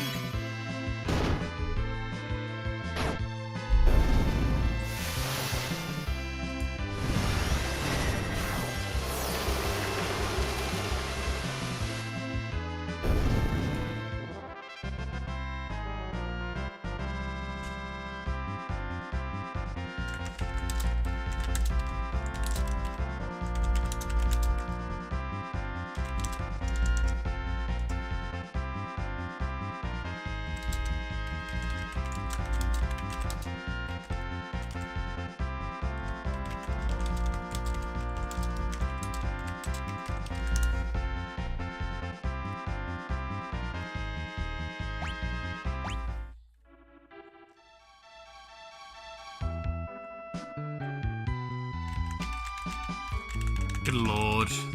It's getting rough now at this point, though, with a lot of the combat. Like, we're dealing with really fucking high damage coming into us.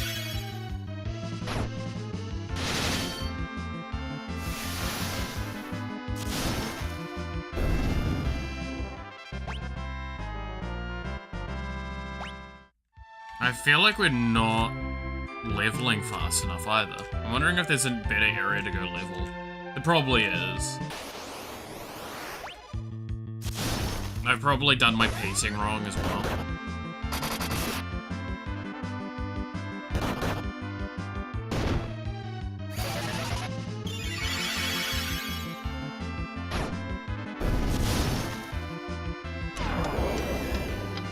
But like, I think now that we've got the ability to fly over lava, I'm pretty sure we've got access to everywhere possible on the map that's not locked behind story, which means this is the time to go do side quests again, right?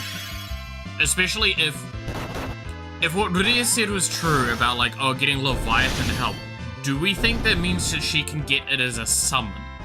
And if we could think it's her getting it as a summon, do we think that's just, like, objectively correct to go get? Because that just sounds like having one of the normally basically godlike entities as your thing for that sounds really good. Also, I'm just gonna quickly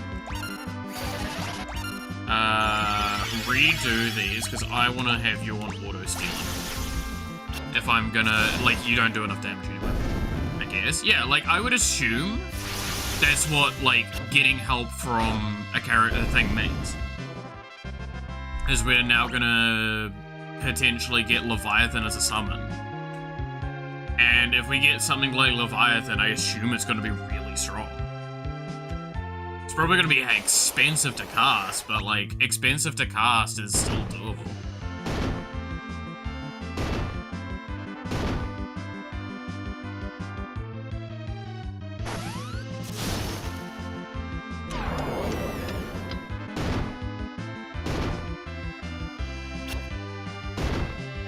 Huh, that's interesting.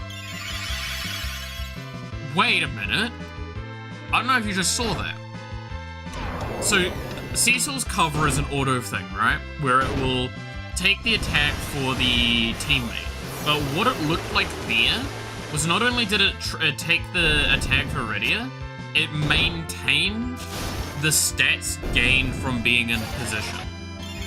Which, ironically enough, means Cecil, if we had a good thing for it, gave him a bow maybe, he would actually be an incredible backliner. Because that just means whoever's on the front line's less likely to die. I'm just gonna go heal, because we've got a lot of, like, blindness and shit on our team right now. That was interesting. I wonder if that is actually how that works. Because it makes sense. It's not him switching rows.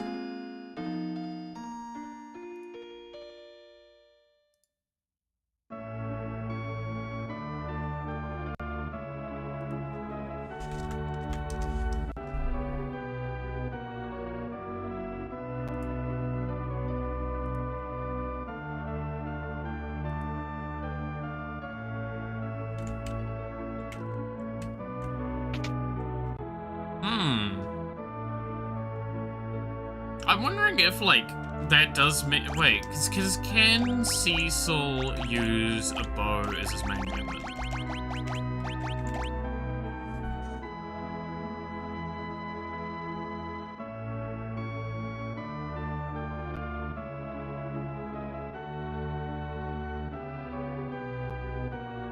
Interesting. This has actually just really changed how I see this character now, by the way. Like, I cannot stress enough how much this has potentially shifted.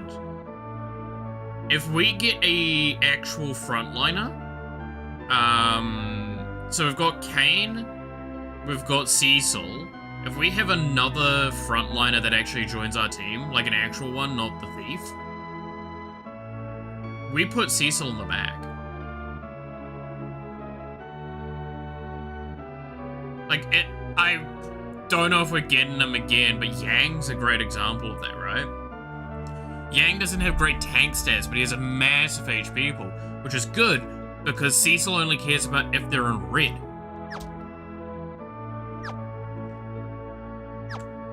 Interesting.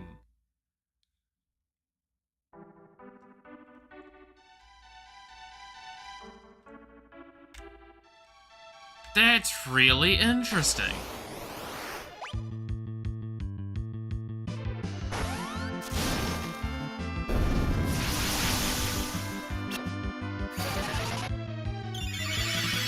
There's no way that's gotta be like his strongest build, but like that's an interesting thing I could potentially do.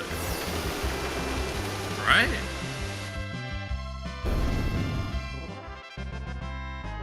I wonder how good that kind of build would be. I mean, again, it's you're putting a tank on the back line, like objectively you're probably fucking something up with that argument.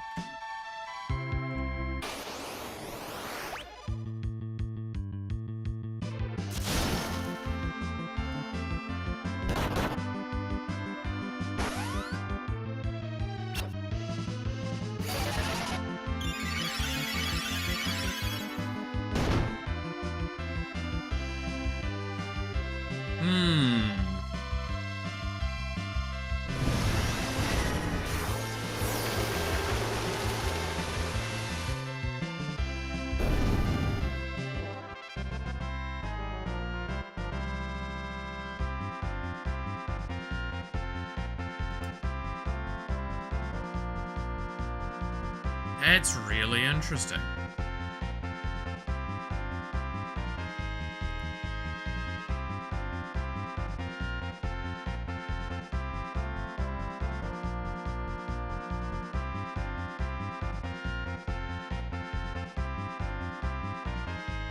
That's really interesting to think about. Alright. Where am I? Sorry, I was looking at something. I'm getting messages about some stuff from the landlord. They were asking like when do I leave and shit for Magic. I was asking why, and they're like, oh, they potentially double booked themselves, but they've organized it now. Always fun.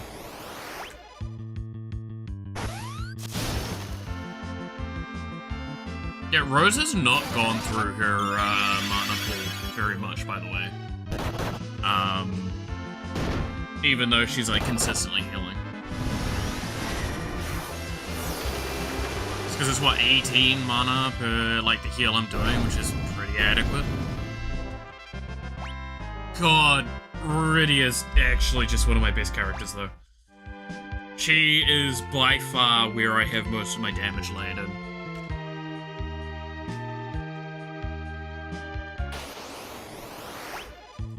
The idea of potentially getting more damage for her is so tempting.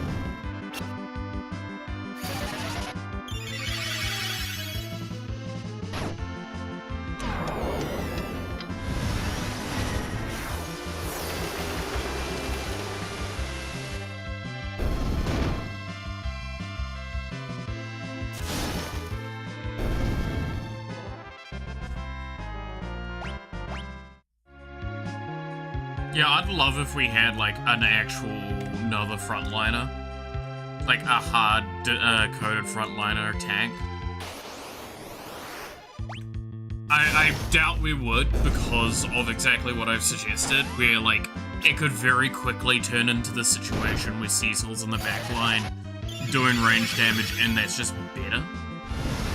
I don't know if that's a healthy game pattern.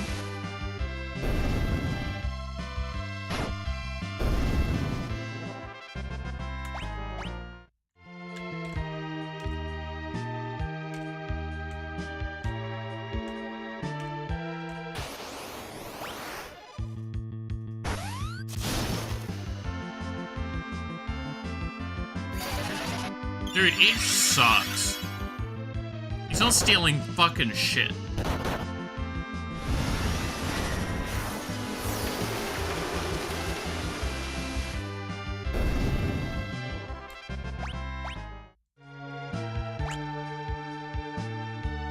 Yes, I'm thinking nearly... Like, if Edge is nearing level 40, I'm gonna feel a lot more comfortable. Which is gonna take a long time, I guess. Trying to think what I want to actually... Because like, that cave was gonna just keep kicking my ass. I need so much better stats going in there.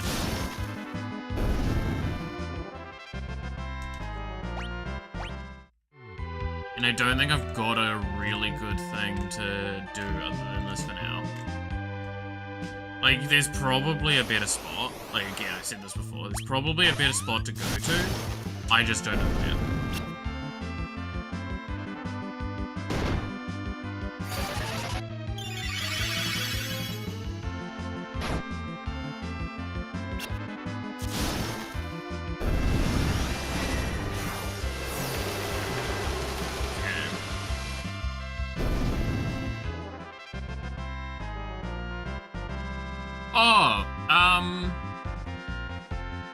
No, I won't talk about that. That gets political. I was going to talk about some news in New Zealand at the moment because we've had some really interesting things happening at the moment because we've had our like budget meeting, our government's budget meeting, where they're like telling us where they're allocating money and stuff like that, and just there's some interesting things being said during that. They've led to a bit of fun. At elections of Poland? Oh boy, that's always fun. Yeah, no, I can't say too much, because again, I don't want to show kind of favoritism to one side, or get into a discussion of who's right and who's wrong. There are some objective facts that have been brought up that have led to a lot of fun. But, yeah. Fucking politics. Yeah, there's a reason why I've moved a lot away from talking about politics on the channel. Like, we actually talked about it a fair bit for a while, but I just feel that it creates a toxicity, that irregardless of if there is objective facts or anything like that, in my experience, objective facts don't get followed. Like, some people will just ignore that sort of stuff, in favor of listening to their favorite party. And I get that. I get that fully. That shit happens. I'm not gonna say you're wrong or right. Maybe I'm wrong. Maybe they've got facts and I'm not listening to them, right? I'm not under any false illusion of that. But at the end of the day, it's really difficult. That's why it's not a worthwhile discussion to talk on. Like, we could talk on the recent controversy with, what was the game again that stole the assets? Well, not, okay, correcting that, because that was the the failure to assume things, or like the failure to get informed correctly. What had happened was there was an artist that made a bunch of art, like assets. They did it freely, it was open source, and then, a bunch of games have used it. Recently, the big example is the EA game, or Ubisoft game. I can't remember which company it was. Point is, they used the art assets. They even like used everything up until their logo and their signature, and then smudged it in the game. And they didn't reference this person. And that's the that's the thing they even say. It's like, look, I don't care. I just hate that I'm not getting recognition for this. Like, I'm not getting said, like, hey, by the way, this came from this person, sort of thing. And I think that's very valid. Right? Like, if you put your art assets like that out there, I'm blanking on the name. Yeah, I think fucking Thor talked about it, which is where I saw a little bit of the info come from, as I tracked down some of the tweets that he was referencing. It's because apparently they, on a ticked, non-official Twitter, basically, or an official Twitter that just doesn't have a check mark, they released a statement saying that they're doing, like, an investigation or something. But it's difficult. Because apparently what I think got explained was that, like, these assets they're using were from like a compiled like asset folder from the past, from previous like things. That the problem is these people got it all together, put it in there, and didn't put the name on who actually did it. So they're using it as a reference point from the person that put it in there, not where they got it from. And it's more insulting because I think the head of like art or something for that project actually follows that artist on Twitter. Like shit like that. And it's like, that's actually kind of foul.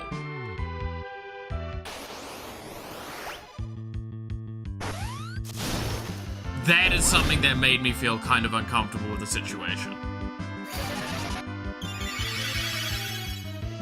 Right? But yeah, like, as you said there, Devil, this is the thing that I'll always objectively stand by. You should always try and reference the original artist if you're using something like that. Especially if you're lifting their work and putting it there. Like, again, it's scummy to get rid of their logo and shit. Or at least, like, scratch it out and shit like that. Like, I think that's really shitty. But I get it, right? Like, technically speaking, you can't maybe have that canonical in the world. There's an argument there. But you have to understand, if you're not even gonna bother saying, like, or giving any creditation to them, that looks really bad. Right?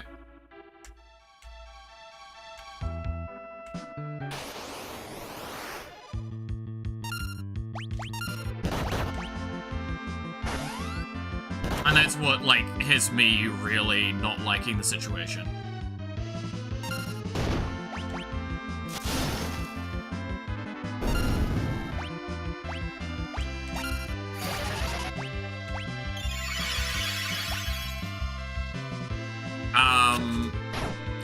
I mean, I could look quickly. Wait, give me a sec. Because I think I can just go here, go to here. And then I can find the info about it. Bungie, and the game's called Marathon. There you go. So, I highly recommend looking into this yourself if you're curious on this, to anyone. Because, like, again, I'm giving very loose information because I only did surface level research, and it was...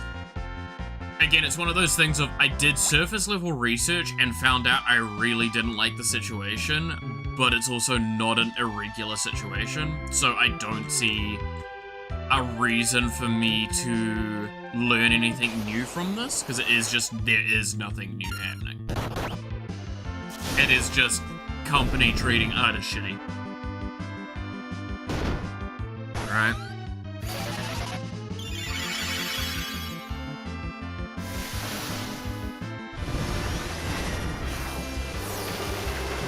Stuck in hell? Oh no, we've been to the surface and now we're back in hell.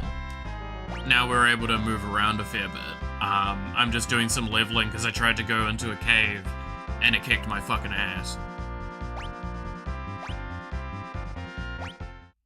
And now we have a shitty character in our team as well that's like highly underleveled.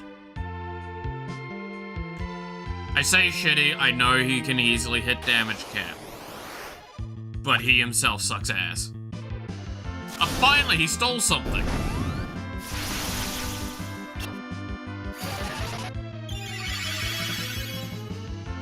God damn.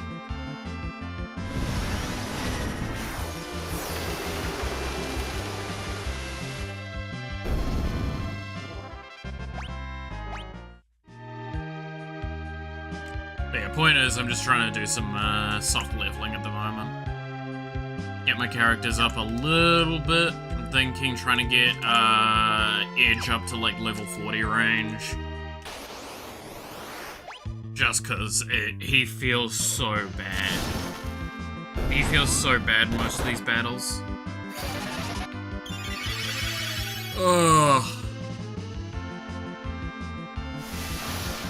I need to go get more shurikens, I think.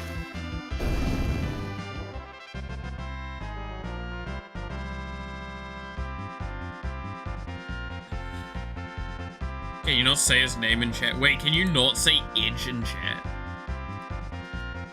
Wait, let's do this quickly. I want to look at, see if it's actually flagging it on thing. Yeah, I'll allow that. What the fuck? Yeah, I've enabled it. There we go. Fully. It was Edge Lord was getting disallowed, apparently.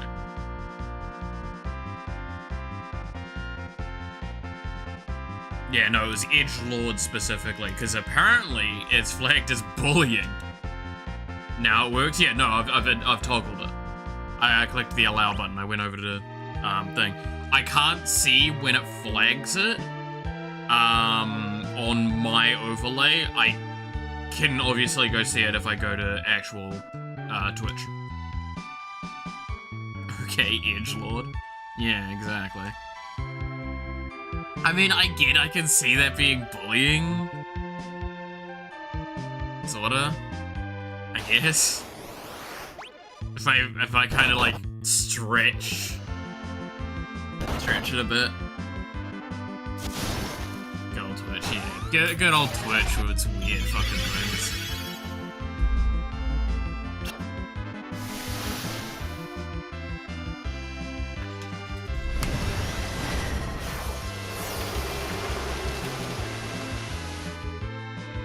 Oh, fucking everyone's goddamn blind. I might go reset quickly.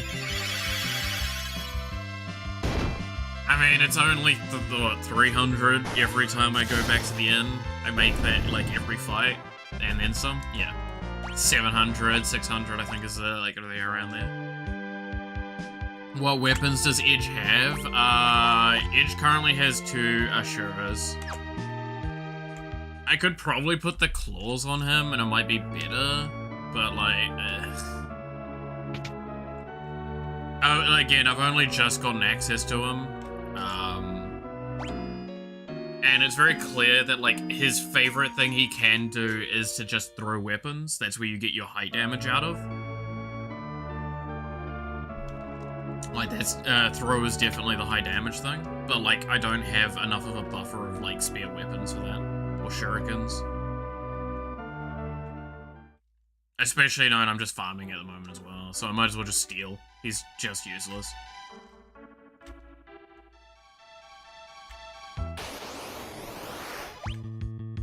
He's too squishy, is the main thing I want to mention. Like, I want to stress, I think he's too glass cannon, and that's why I'm like, I don't know if I want him on the front line. As we just saw there, he just kind of lost half his health. Sure, he got kind of focused down, but like, even the fucking squishies aren't that bad, even if they're on the front line. Like, he is definitely on the squishy side right now. Very glass cannon-y. And it's... I just want to get more stats to compensate. Especially knowing the cave we're going into had lava on the ground, so... Well, environmental damage. There you go, that's the word I was looking for. Had environmental damage, so therefore... I was going for long periods of time and losing a lot of health outside of fights.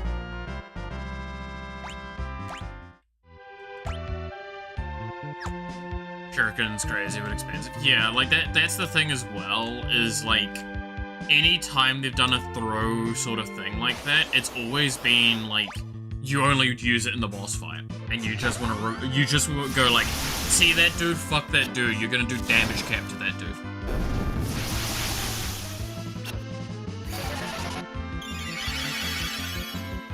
That's why I say, like, we're farming at the moment, so I'm just using steel on autopilot to get free items. I don't think it's very good to do, but it's, like, kind of... The damage he offers at this stage to auto-farming is not worth it.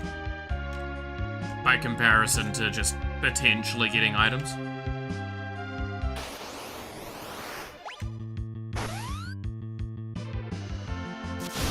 And what? He takes 2 damage if he fucks up? Oh no. My characters have 2,000 health, or 1,000 health. I heal for like 1,000 whenever Rosa casts.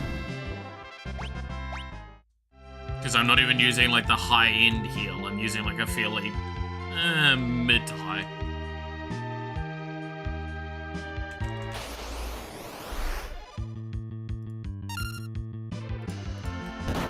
I need to order back. I'm trying to talk about look at something.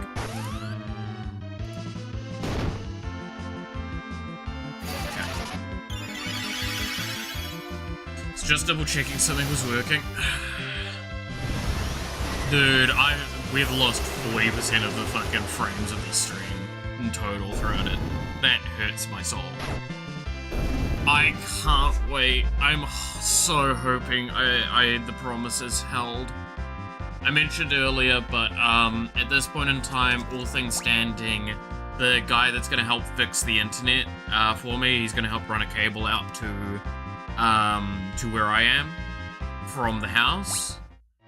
So I have a direct connection and not like some fucking shoddy thing that we've set up like we've got. That should happen Saturday. So it should mean next week, streams should be a lot smoother and a lot more consistent. Because I'll be using a direct connector.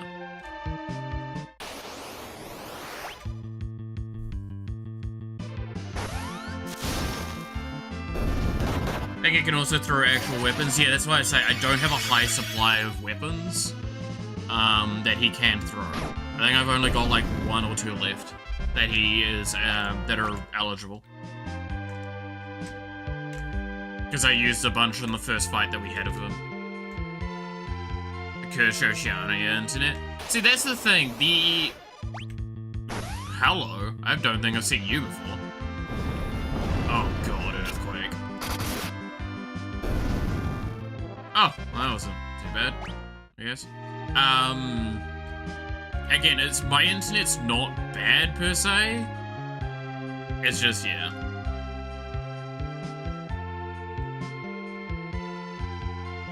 Is this not the Fable stream level bad right now? Yeah, god, that was kind of tragic, huh? No, it'll hopefully get better. And okay, let me kind of give an example of things. I should basically go from my like 1 to 10 megabyte sort of level of speeds currently to closer to like gigabytes. Like I should I don't actually remember what the internet speed we've got is. It's like, what is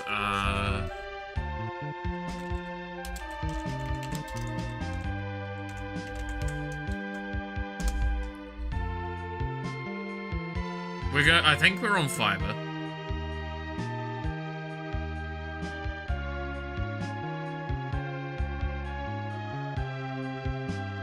Yeah, so I should be looking at it like a gigabyte. So, a big improvement. It was fun, but it's sleepy time. All good, devil. Catch you later. Thanks for stopping by. Dedicated floor tank. He really does feel like that sometimes, I swear. But no, it'll be real fucking good to have the internet upgraded. And finally, like, viable, so it means that I'm not sitting here with... To give an idea, I don't think I mentioned it, I think I touched upon it yesterday, but like, Star Rail had its update this week. I started the Star Rail update the moment on Wednesday, like about mid-ish day. I had not finished the download by leaving my PC on overnight by the time we started streaming, and I had to leave it going for another like 2-3 hours, I think, after that. And then I finally got there. So it was something close to like 20-ish hours to download the last update of Star Rail. Not like download Star Rail, just the last patch.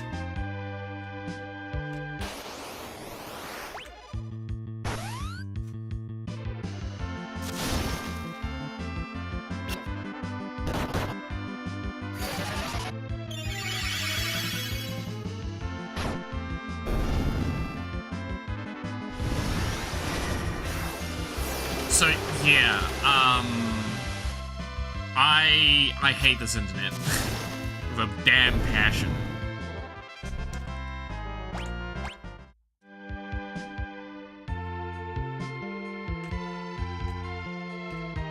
So yeah, no, it'll be good, because once we get that upgraded, I think I said that I would probably do another, whatchamacallit stream? Like not a marathon, but like something along those sorts of lines, like a bigger stream. Might do like a 24-hour or 48-hour sort of thing. Or haha funny.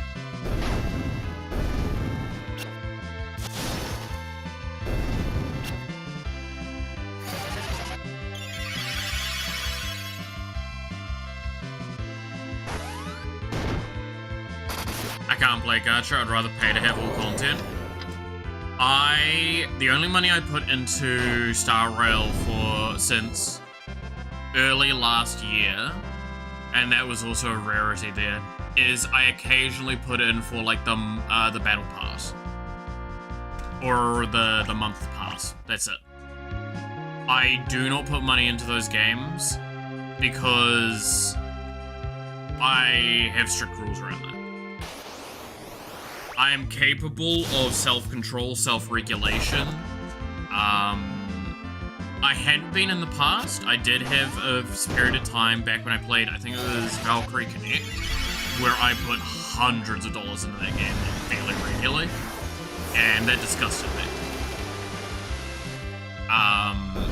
The odds got worse and worse in that game, and it just started frustrating me more and more to the point where I just couldn't play it anymore. I had like a stacked as fuck account as well. I could probably sell it now if I still had access to it. I don't know if I do. Yeah, then power creep. Power creep's always a problem, that sort of stuff. Again, I'll stand by. I have nothing wrong with a gacha game as long as they're willing to, like, maintain a good power level. Star Rail has. Hoyoverse is pretty good at fairly consistently keeping the power level the same.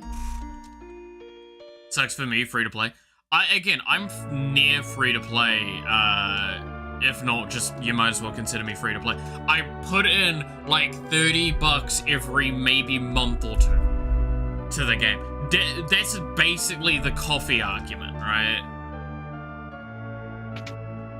Like, keep in mind, that's 30 New Zealand, so we're talking like 10, 20 bucks for most people.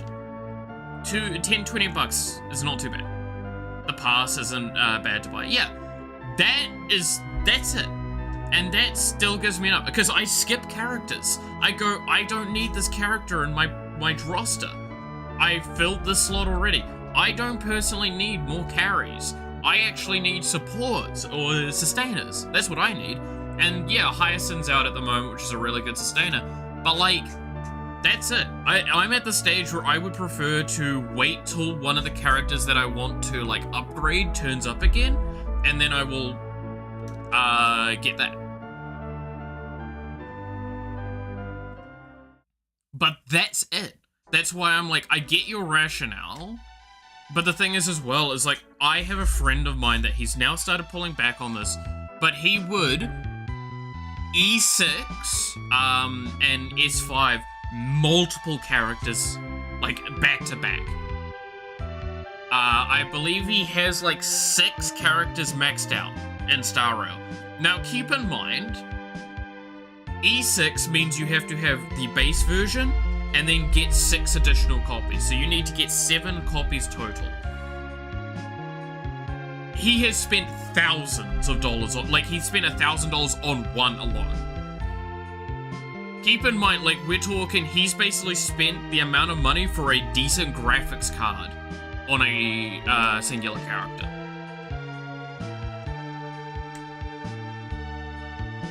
And it was when I really started pointing this shit out to him, because the one moment I said, no, you cannot keep doing this. And I mean this with a love and care, like, again, he's a great friend, but like, in the game, you can get stamina, right? So stamina system, very typical of Hoyoverse games in particular.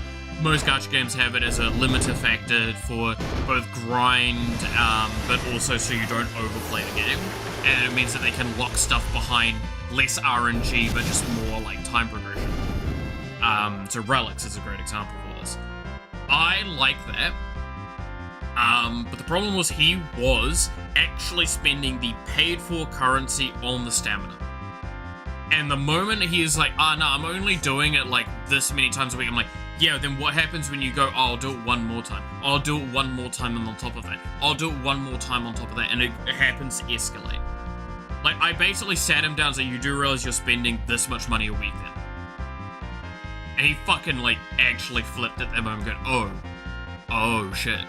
I just hate that I can't really express skill in a turn-based RPG with strength, meaning getting dupes.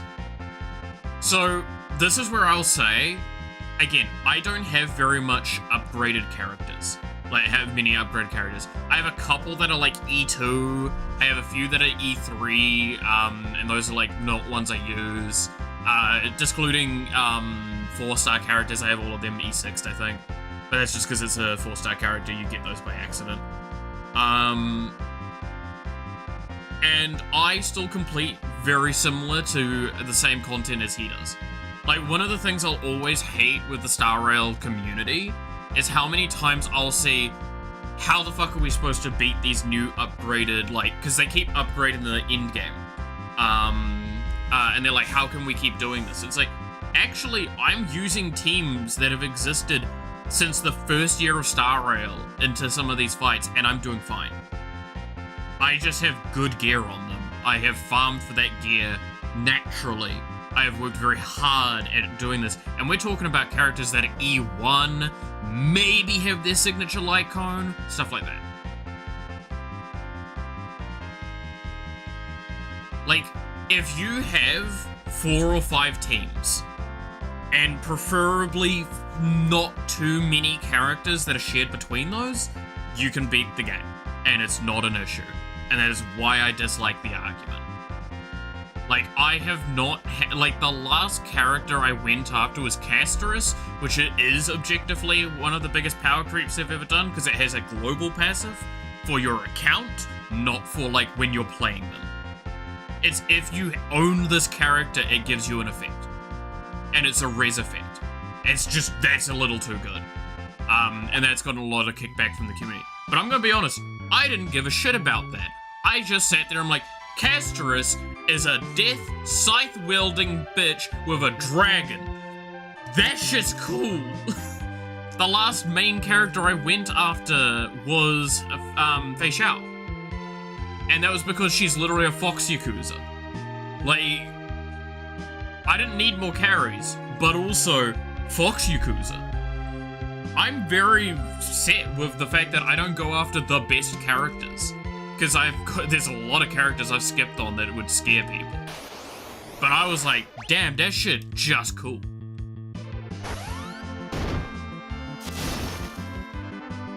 But that's the benefit I see with the way Star Rail's done for the most part. And but it's difficult as well, right? Because there's no cool X unit in the game. That's fair. I mean, like, don't get me wrong, I'm saving up at the moment and I'm considering whether I go after, well, I'm probably going to dump all of my current currency into the Fate collab when that hits, right? Because we're going to get Archer guaranteed, he's a free unit, and then we're going to get Saber in the pass, and, both of them in the pass. I'm not going to lie, I think they did a really good job. The benefit as well is I do not think, from what I've seen of all of the kits now, you need their Eidolons. You do not need to upgrade them. In fact, Saber's Eidolons are really low power in my eyes. Like, by comparison to some other characters. You kinda would benefit from E1 or E2, but like, unlike, say, Firefly. Firefly, if you don't have her E2, I think it is, she feels significantly worse. Because I think that's the one that means that her augmented skills no longer cost SP. I think that's the upgrade. And like, was it Facial's E2 is fucking absurd. Same with Acheron. Acheron E2 is absurd because it means that you only need one Nialty to get the full benefit instead of two in your team. So it means that you just run her and, oh, what's his name? The Fox Curry guy. And like, Acheron was one of the characters I sat there and I'm like, I'm going after this because, I never played Genshin, but the 2 times I've been closest to playing Genshin, was when Raiden came out, and when, I'm blanking on his name, but the Hydro guy came out. The recent-ish one. You know what I mean. The dude that fucking can use, goddamn Hydro Pump. And can float around. The Silver Fox dude. Because I love my Silver Foxes.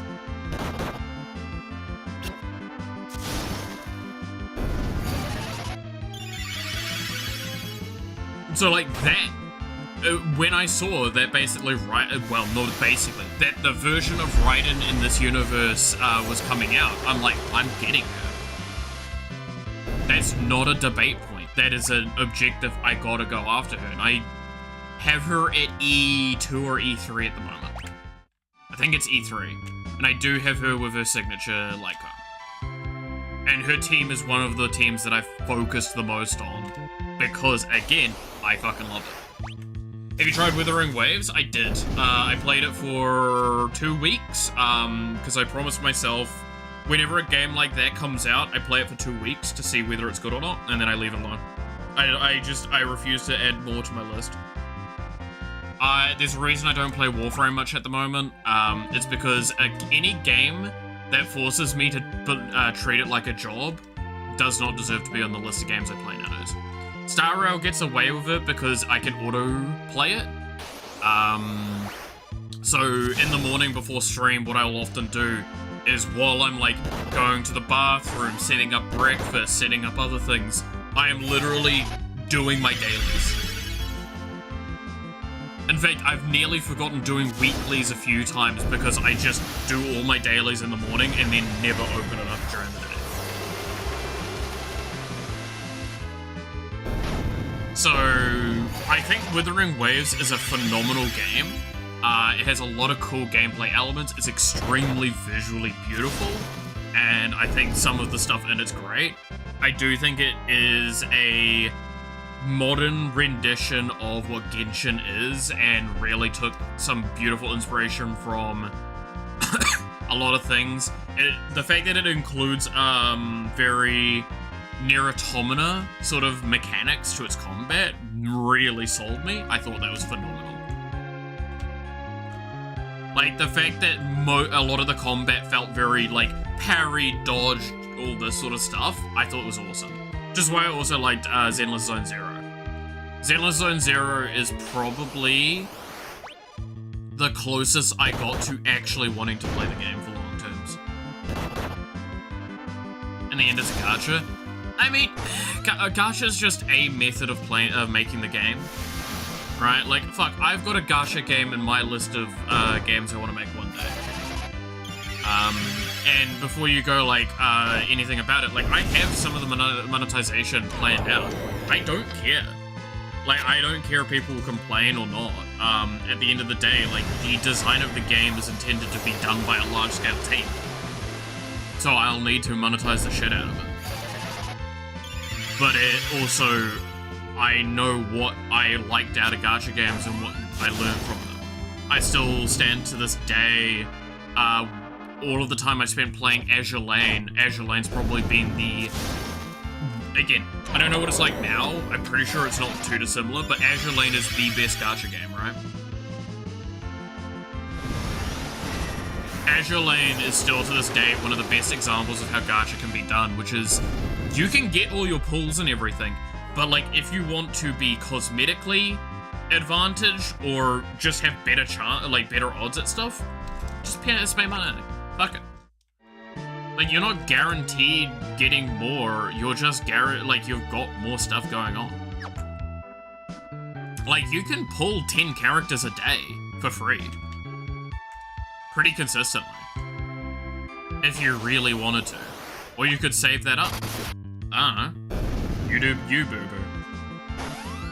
There's always events, there's always stuff. I love it. I absolutely adored Azure Lane back when I played it. And that's where a lot of my philosophy of how gacha games should be handled comes in. So again, if you ever wondered what a gacha game done by me would look like, Azure Lane is probably not a bad shout to look at for how the architecture is done there. Shouldn't have to spend a few hundred for a chance to pull one unit sometimes. Yeah, look, I will always agree with, like, there should be a form of pity, right?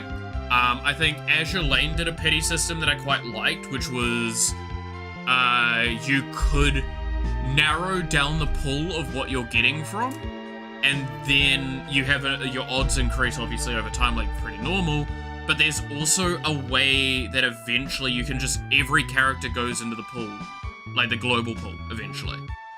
And then you could also try and target them down. It's because I think there's like a weekly rotation shop that they had at one stage that meant that you could buy the character just outright. But like to do that, you needed to do pulls still.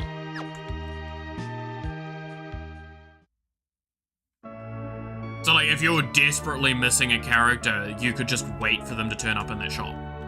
Event ones I don't think were the same. I think event ones were always locked behind the events, but they were never OP as fuck. There were some that were decent, but like, they kept that game fairly consistent while playing it.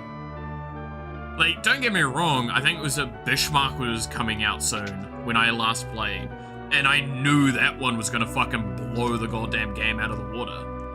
Because like on the Asian servers, because it's one of the games that's like the one server is ahead of the other one.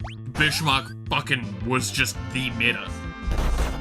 And I assume something else came along and dethroned that. But like, that also is actually accurate. The Bismarck was probably one of the strongest naval vessels ever made, relative to its time.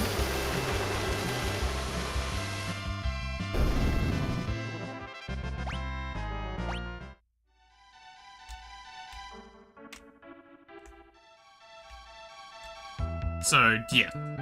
I know, I'm probably not 100% the correct person on a lot of these sorts of things. I don't think I'm 100% right. But, like, at the end of the day, I'm not making that game for a long time. So, it doesn't matter. I have most of the mechanics planned out, and I alter them constantly when I get... Like, I alter them every, like, half a year. Somewhat. Because I learned something new, or a new design decision came forward, or something.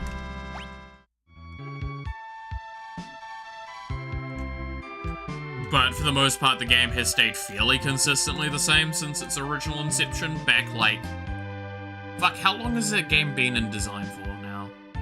Theoretically, if we were to consider, like, all of its lifespan.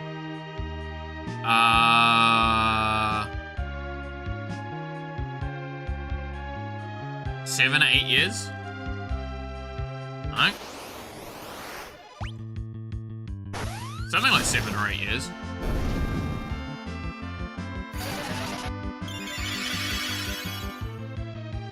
To be fair, the biggest change is it used to kind of play a lot more like Azure Lane / Fire Emblem. Now it plays a little bit more like TFT. So take that as you will. And that's actually like the gameplay loop, not the full game. It's just the main loop. Because the full, like, run loop, I guess, is actually more similar to Zenless Zone now, I guess. It took, like, very big inspiration from, like, Darkest Dungeon, where it's like you have, like, battle rooms and pathways between and so much stamina to move around inside the space. But I don't want to go too far into it because, again, I actually do want to make it one day. And if again, it's a game I make when I've got, like, a team of 40 to 100 people that are available to me. Like, an actual, like, miniature studio to meet a mid-scope studio working on it. Because back when I was originally designing it, I realized what rate certain things need to come out to keep interest going correctly, and that stayed fairly consistent since then. And the problem is that I was planning to do it with me and one other person. I look back at it now and I'm like, I don't know how the fuck that was ever intended to be done. Like, to do what I wanted alone, you would probably need like fucking 7 or more artists alone, right? Like, it was not feasible to do with just 2 people. The difference was that was partly back when I was a bit more willing to do art. I had them sketches for some of the characters, I think, sitting around somewhere.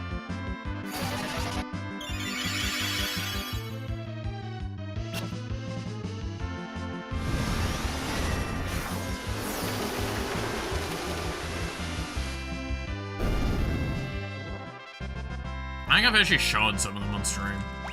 Like Argus, I think Argus has been shown.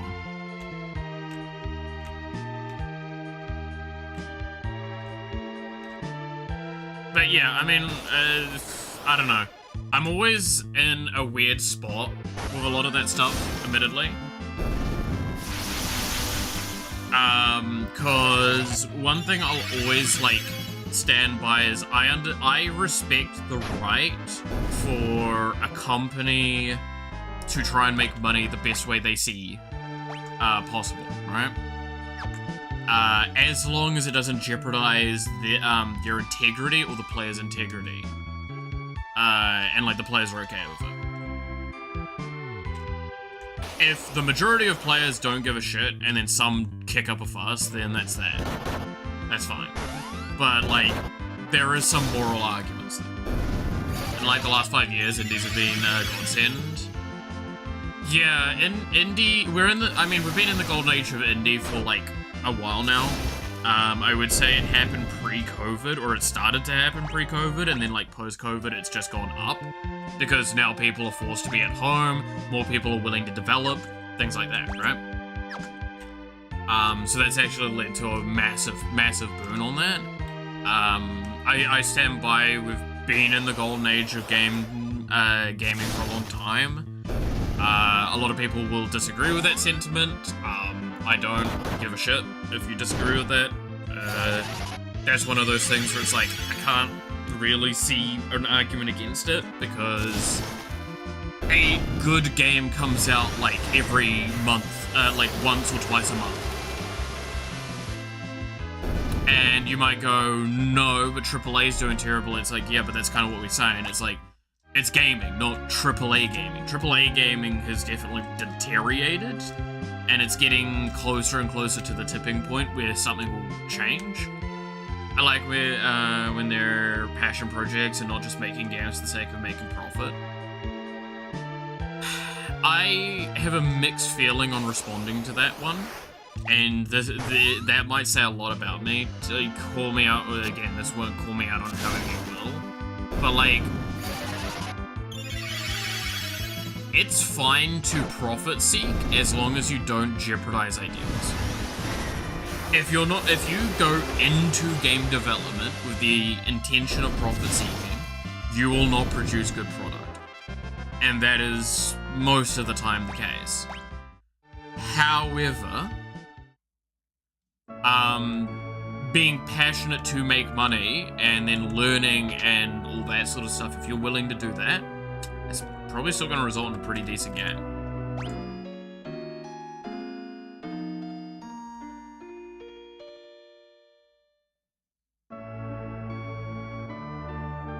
That's why I say, like, that's a hard one for me to give a hard agreement to.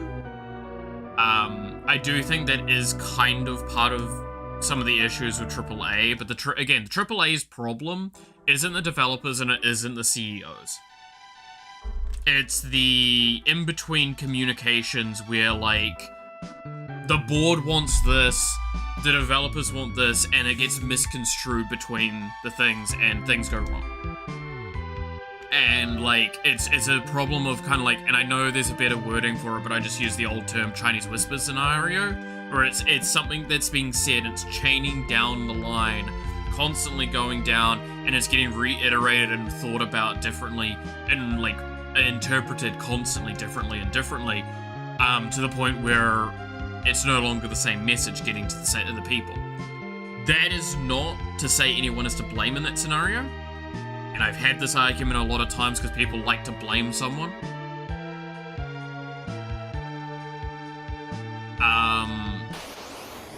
There are so many elements to what makes something go wrong with game.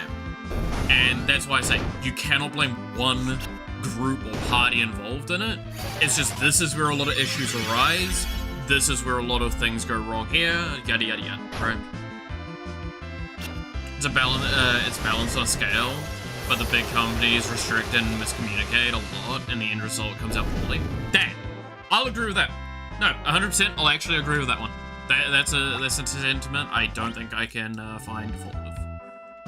Like, I think that's very accurate, and that's why I agree with a lot of people I've listened to where they've basically discussed how, like, we're getting to a point where very soon something's gonna fall over really badly, and that's going to be a big wake-up call to these larger companies. And you just kind of have to wait. That's why I like indie games more, because it's a smaller team that can hold up their main concept. There is definitely a consistency argument that I think definitely arises. But there's also, like, problems with management, there's problems with, like, creative problems that can occur.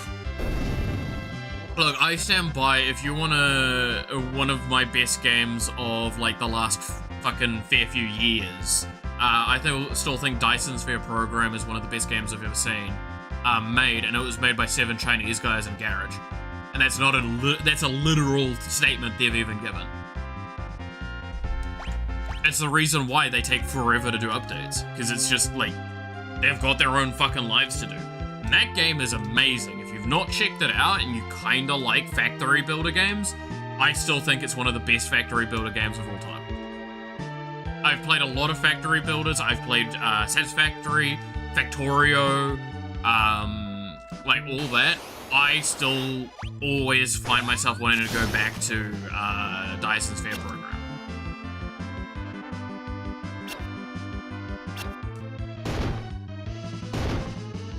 Now, that's a personal thing. I'm not saying it is objectively the best. It is just amazing. And I'm so sad that it's not multiplayer compatible. I think that's one of the biggest things that holds it back from hitting a more mainstream audience. I think you can mod it to be, but I think they've said that they're looking at that now, though, finally. I think they've mentioned that, like, last year, that they were looking at multiplayer. But it's such a fucking good game. I love it. I would happily play more of it, especially if I could convince, like, people to play along with me, and, have, like, a better multiplayer architecture. I think it would just be such a fucking fun experience.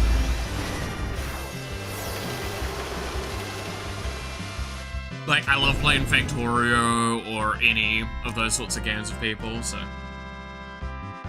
can go a long way, yeah.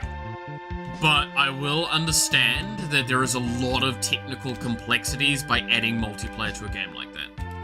Especially if it wasn't designed with it originally in place. Because you have to understand there'll be certain controllers that were never set up to handle multiple instances of certain things, and that creates a lot of difficulty. That's why, in a sense, with the game I'm doing, while I'm redoing the game, I'm doing so much work to set things up better. Because, like, before I had a lot of things globally represented, in, like, just very loose things, and because of that, it meant that I had to shift everything down to smaller instances. Because what if it's not every player should have the exact same stats. every character has different stats, so the players need to have the different stats to represent that. They have to have different abilities going off. They have to have all of these things. It creates quite a lot of complexity.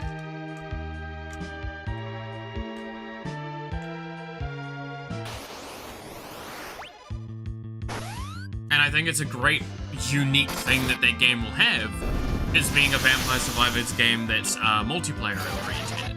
Which I want to stress, by the way, and I'll always love this, was an idea very early on. I dismissed it with my friend helped me dismiss it as well.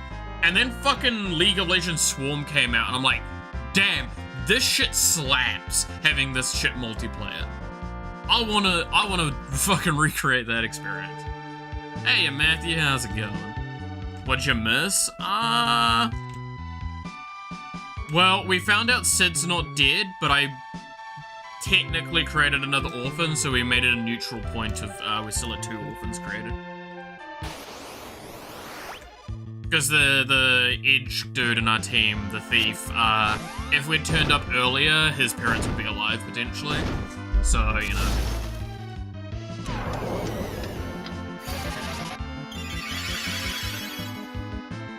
Where Cecil have googly eyes, it's because he's got sunglasses on because he's afflicted by darkness. And I'm lazy and I'm not, like, purging status effects at the moment. Because I'm just doing a bit of farming.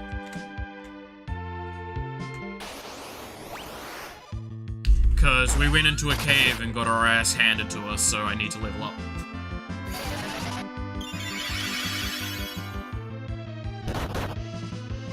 Admittedly, it's a side quest, but like, if I'm not able to do a side quest, clearly I need to do something.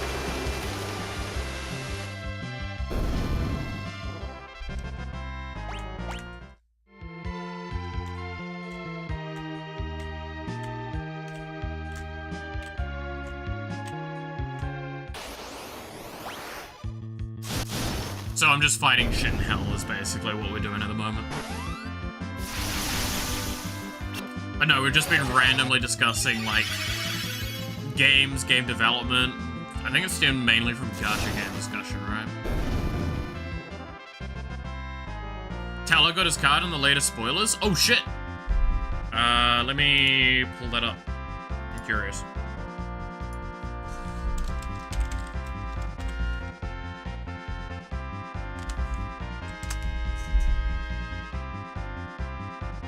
I'm actually really curious about that, what Teller would get.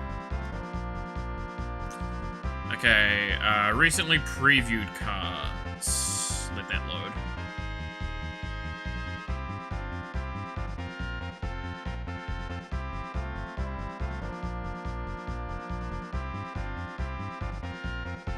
Oh my god, my internet's done. Man, I cannot wait for this to finally be over and I can finally have good internet. Let's see, Noctis, which is, who the fuck? Oh my god, is that Kenrith? Oh my god, they're printing a Kenrith reprint for Noctis. That's pretty cool, man. God damn it, I want every one of these fucking, special list cards, man. All of them have been great. The fucking reprints. Alright, the Regalia, when it takes for a card from your library until you reveal land, put that card in the battlefield tabbed, and then the rest in the bottom. Damn, that's fucking good. Dude, wait, what? A 4-mana 4/4 haste crew 1 that gets you a fucking land pull. That's great. That's just really good. Reach the horizon, 2 lands or towns, put them on the battlefield tab for 4? Yeah, I mean, that's the thing. World map, sack, search your library for a basic. 3, sack, search your library for a land, reveal it.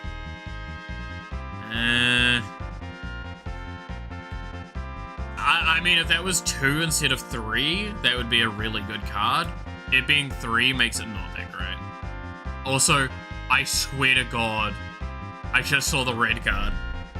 It's just them fucking taking the goddamn photo. I hate it.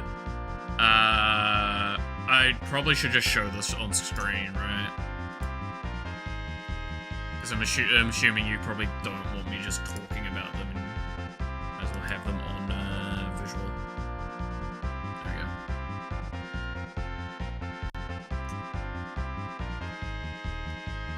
Okay, so I was up to Prompto. So haste, selfie shot. Whenever you cast a non-creature, if at least 4 mana was spent to cast it, create a treasure token. Okay, that's pretty good.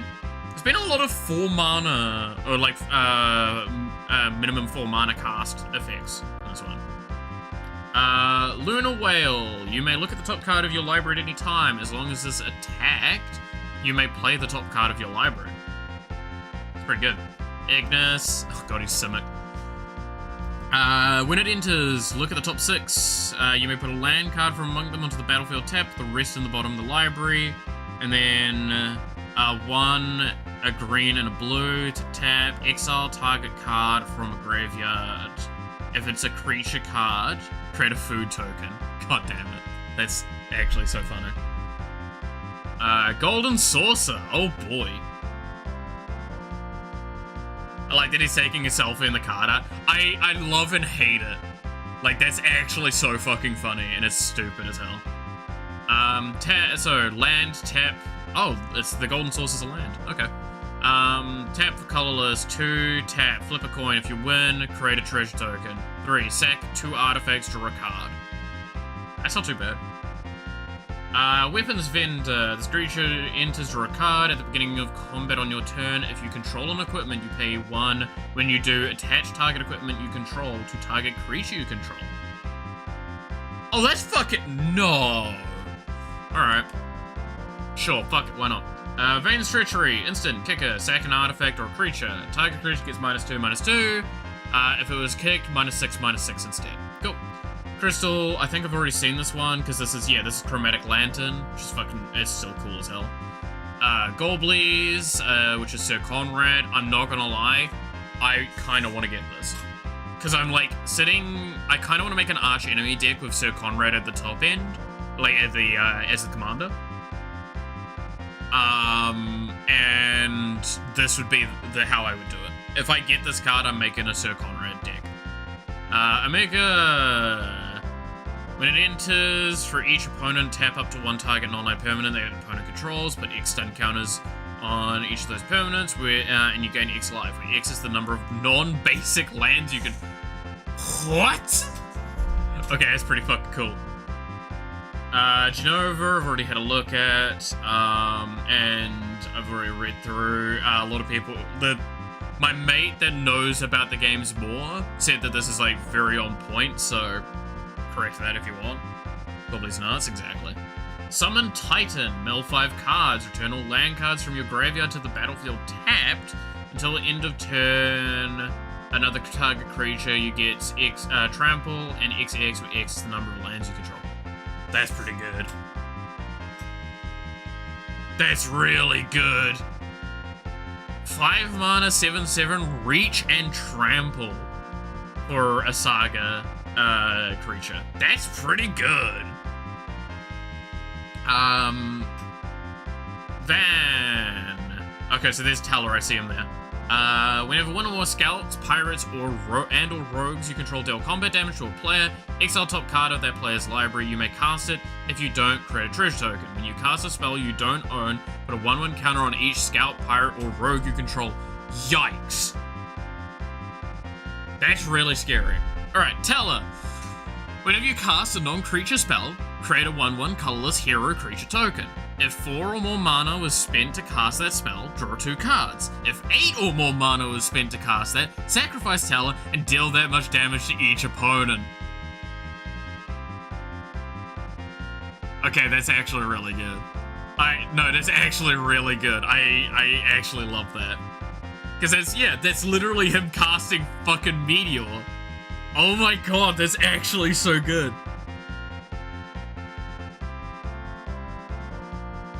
Dude, that's actually a really strong card, too. It is 5 mana, though, for a 3/3.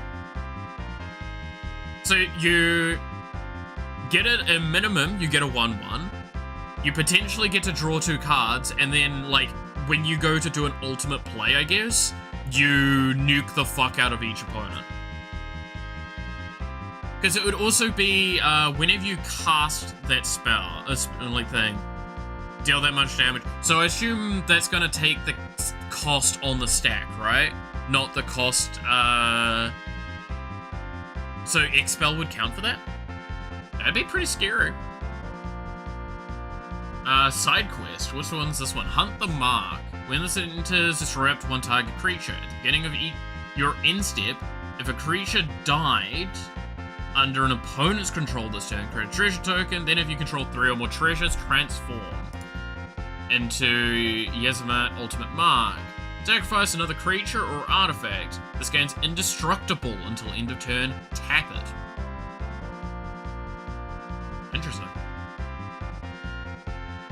Tala Kamikaze, yeah. Oh, dude, Tala's like, I'm about to spend 10 mana on a spell. There's gonna be a bomb. Ancient Adamantoid, that's pretty. Damage isn't removed from this creature during cleanups. What? Wait. So 8 mana, 820, Vigilance and Ward. Damage isn't removed. All damage that would be dealt to you and other permanents you control is dealt to this creature instead. When this creature dies, exile it and create 10 tapped treasure tokens. Is that good? It's not a legendary, so you could duplicate a fuckload of these. And it's a replacement effect, so only one would trigger. Or like it would, you'd choose which one's taking the damage basically.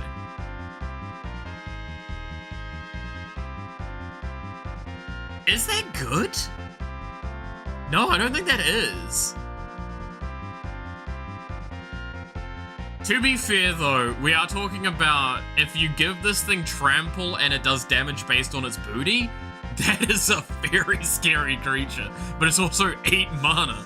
Like, that thing is bad. But like, it more than pays for itself. Is that bad? Well, I mean, like, if you can get this down and they're about to swing at you with over lethal, this still eats all of the damage. Like, this takes all damage that would be dealt and deals it to this instead. So that means overflow damage still gets dealt to the tortoise, to the ancient Adamantoids. So trample doesn't matter against you. If they have like a death touch trample argument, all that damage is still dealt to the thing as long as you don't block with it. As big as butt, I believe. I mean, it is a 20 fucking... It's an 820. Like, that... The fact that it doesn't have trample is probably the main reason this is actually not insane. I don't know. I mean, the fact that it exiles, so you can't bring it back. Like, this is clearly something you want to either, like, create copies of, or it just goes into a deck as a wall. Like, this is a really good wall. If you think about it.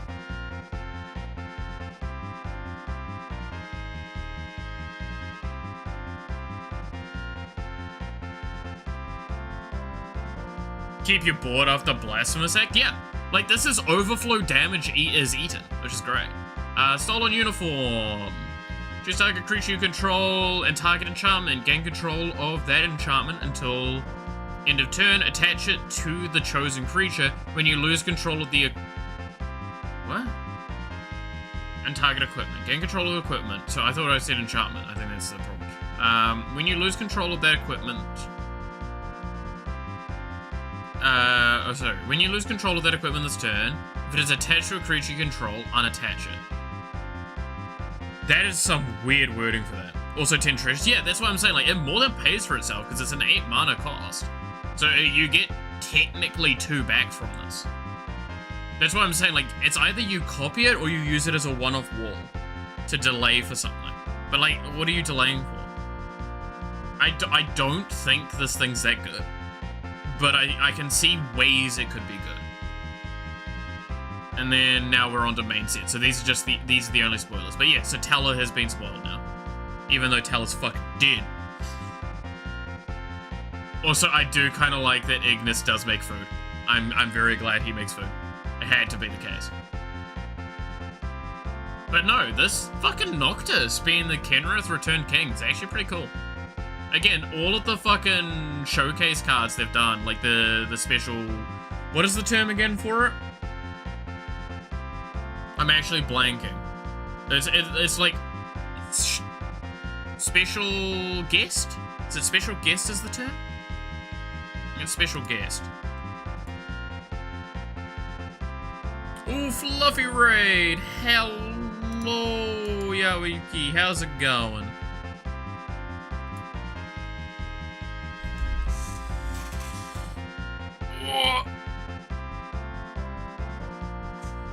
And hello, Raiders. How's everyone doing?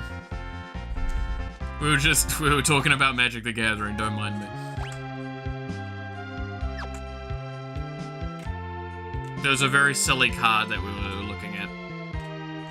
Can't be but super sleepy. That is very fair. I feel that at the moment myself.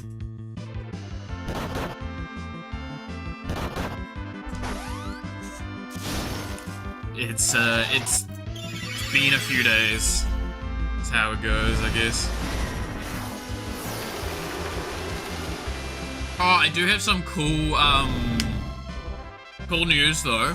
I should actually have good internet by the time we next play Repo, because I'll be getting, hopefully, my internet's gonna get upgraded tomorrow. You see the prices? Oh yeah. No, it's painful Magic prices. It makes me very sad. But yeah, I should hopefully have that in time for that. So, yay. Through the Ages is what the bonus sheet's called? Yes. Okay, Through the Ages. So yeah, but I want every card off that bonus sheet, man. Every single card. All of them look cool to me. Will it turn me 3D? I mean, my computer's still gonna be bad, but at least the internet might not be completely garbage. So hopefully stream-related lag will disappear, because it'll change, hopefully, means that I'll have a direct connection to something that means I'm getting about a gig download and upload. And potentially, if we feel that that's still not enough, we can upgrade that. I already discussed it with the landlords, like, back before I even moved in, is like, they're like, hey, do you want to get a really good internet? It's like, we'll see if we need better internet before we decide to upgrade it again. Because it does get really expensive at that point. Edge's, the ninja's still not level 40, and I want him to be level 40. But yeah, I'm happy about that. We've got all the stuff to do the digging for getting the cable out here, and hopefully the guy said he should be available Saturday, even though he wants to take the day off. I'm like, look, I'll get it, Chief, I really do, but also, it's been like a month and a bit. I need this internet to not be absolutely garbage, please. When is the repo stream? So I don't stream it, but last week I joined Yaoyuki on their stream for playing repo.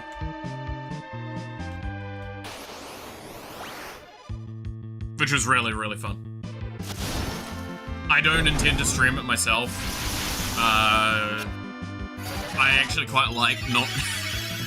I quite like streaming, but not being the streamer. There's a charm to it where I can, like, relax a bit. It feels like I'm not as wound up and needing to do things the same way. Very, very relaxing. I guess that's the reason why people do collabs, right?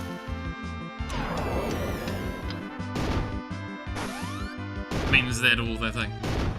No, just saying what time? I'm assuming... We're doing it again this week, right? I think this is what we were talking about. Probably be the same time, so for us, that's like 8 AM on Sunday? Should I make that clear? No, you're good. But yeah, 8 AM Sunday morning for us. Anyone else could figure out the translation of time.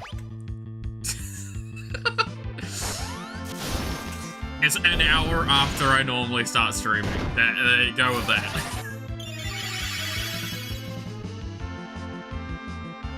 On the day that I normally don't stream. There you go. That's the chain of events that lead into it.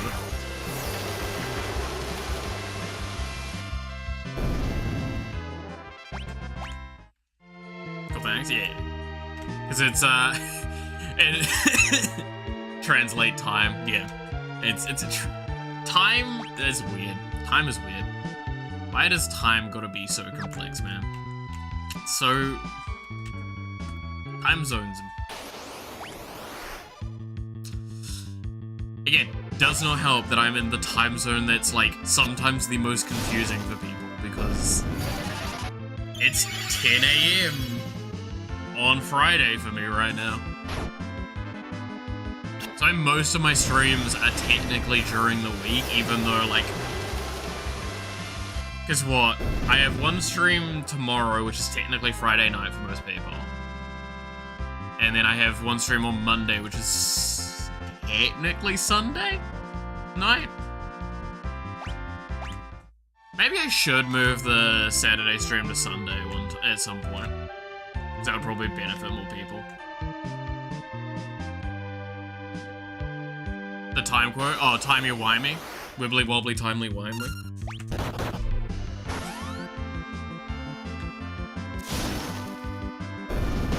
It's a ball of wibbly-wobbly, timey-wimey stuff. Timey-wimey? I don't know where he gets it from. Dude, I love that anniversary. With Kevin Hart. It's so good.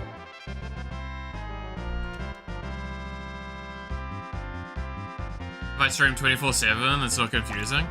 Well, joke's on you. If I get this internet fixed up, probably not next week, but I will do, like, at least a 24-hour, if not a 48-hour stream to celebrate me having, like, decent internet. Because I love my suffering. Wait, no, you guys like my suffering. That's right. Yeah, people love watching me suffer. That's the correct thing, bro. Yeah. 48 hour. I mean, we did do a full week-long marathon back at Christmas time, right? Now, admittedly, I did sleep a little bit during that time. And I came out of it looking like actually I had died multiple times. I did not do great. Did 48, did 24, and it was difficult? Yeah. I mean, okay, it's one of those things of disregarding how my body has definitely gotten to the point where I can't really pull off what I did when I was younger. I have done, like, a lot of absurd hours. Both work and gaming related for that argument. So, I at least have that going for me. If I prep for it correctly, I could probably do a 48-hour stream without crashing out too badly. But it is definitely, like, if I do a 48-hour stream, do not expect me back for, like, another 2 days after that. I am probably going to be in my bed crying if I'm awake.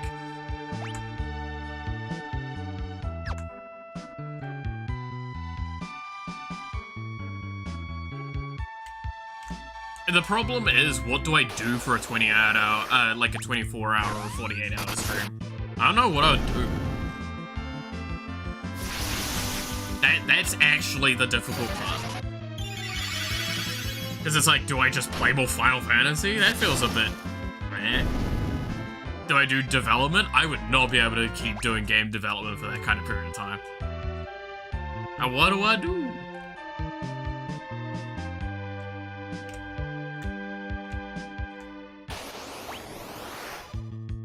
If I look back at the marathon, we did diversify what we were doing a fair bit. We kind of split it out, doing different tasks, different things.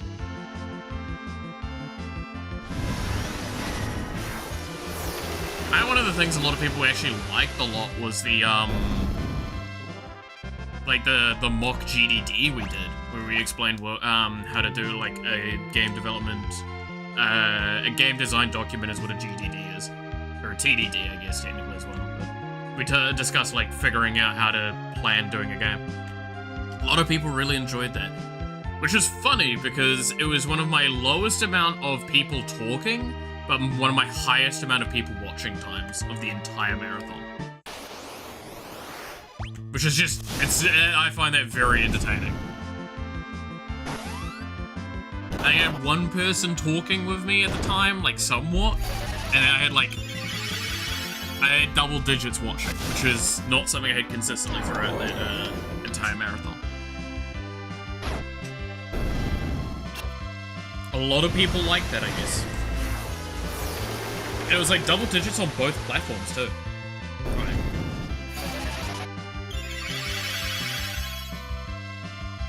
It was cool. Maybe I could do a game development challenge. Where I try and make a game in that period of time. That's possible?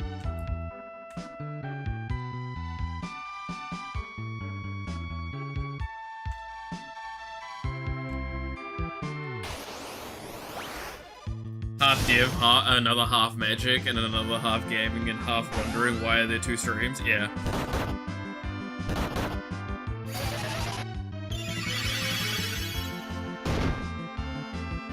I wonder how I would do that.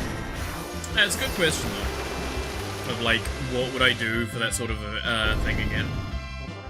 Because I do want to do another marathon stream in the nearest future.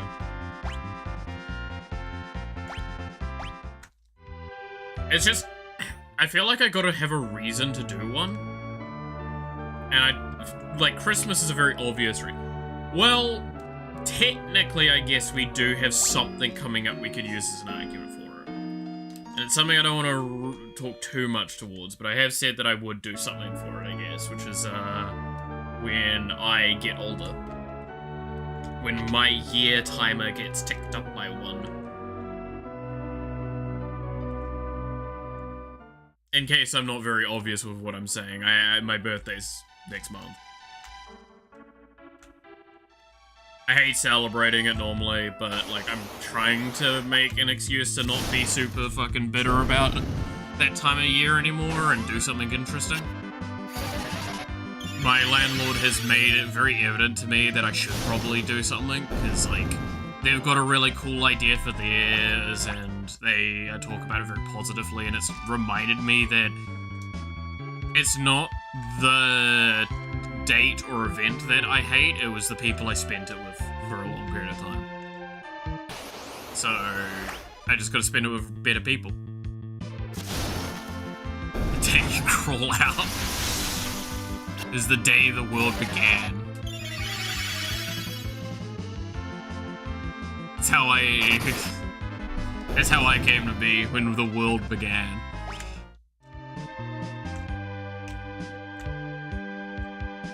Good day for a marathon. I think it would be an interesting argument to be made. It's like, hey, here's fucking birthday week. Let's do a stream marathon.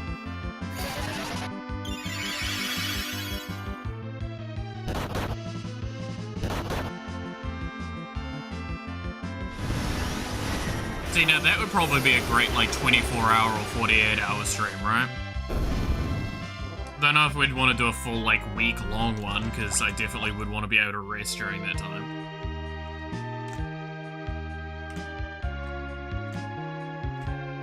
But I think it would be a good argument for it.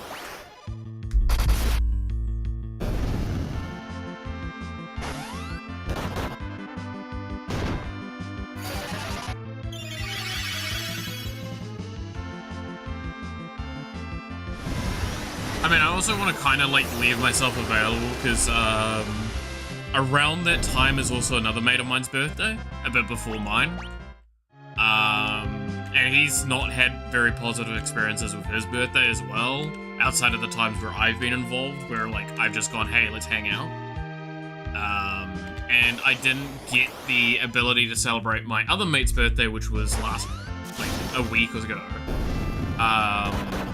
Yeah, I think it was literally last week. Because it just timings and make us both available and shy. So I would like the opportunity to like have time to hang with him as well, if I could. And it's always a good excuse, that sort of stuff. Where it's like, hey, look, we're celebrating our birthday. Come a town over or two and hang out. We'll just go watch a movie or something.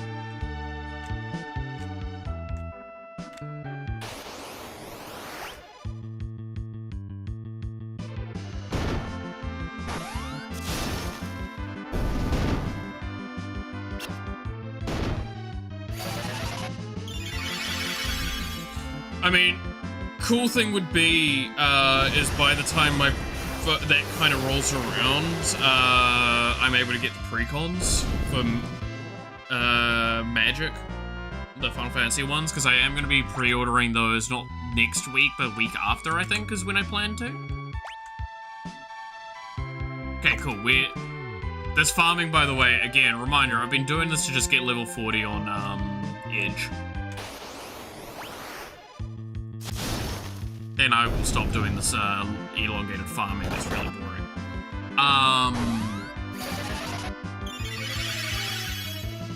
But hopefully I get it around then. It'll be fun to play.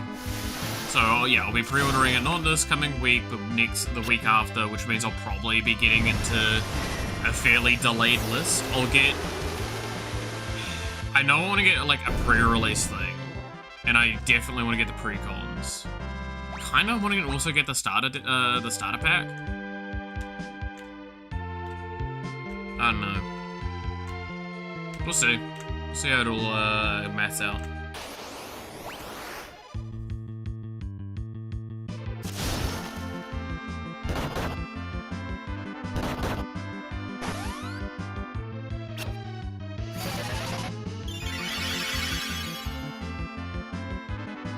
Because yeah, this will probably be my last big purchase of Magic and for the rest of the year until something changes. Because I just can't keep doing this, man. It's draining me something fierce. The computer needs upgrading. That's the big thing. And I also need to get my license and a vehicle. I'm probably gonna get a motorbike, admittedly, because I don't have any other people that I fucking need to carry around. So why not just get something that I can move around easy and fast?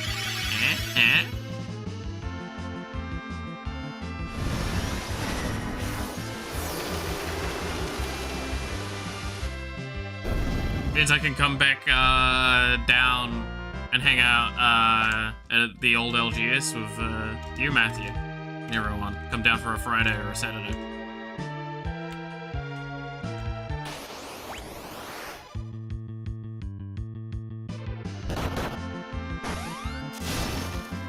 And hopefully, maybe I'll look at the Avatar set. Yeah, I know. Like, Avatar and Final Fantasy are the two sets that are gonna, like, fuck me up the most, because I so bad. Like, again, if Avatar has precons, I have to get those. Like, that's just objectively the case.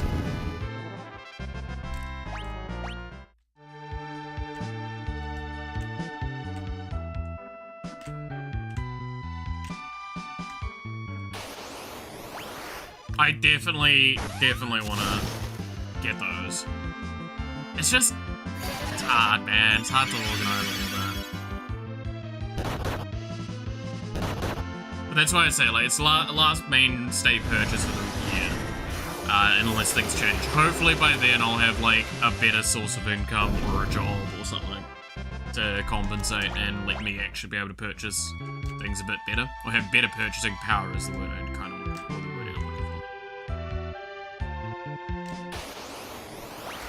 That's definitely, like, my main things that I'm wanting. Avatar's the last set of the year? Yes.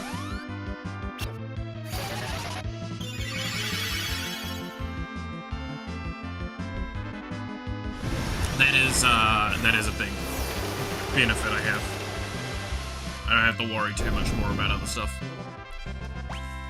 The negative is, then we've got next year to deal with. And next year's also going to be 6 sets, with 3 of them being Universes Beyond at the very least. Because they maintain for 2 to 3 years.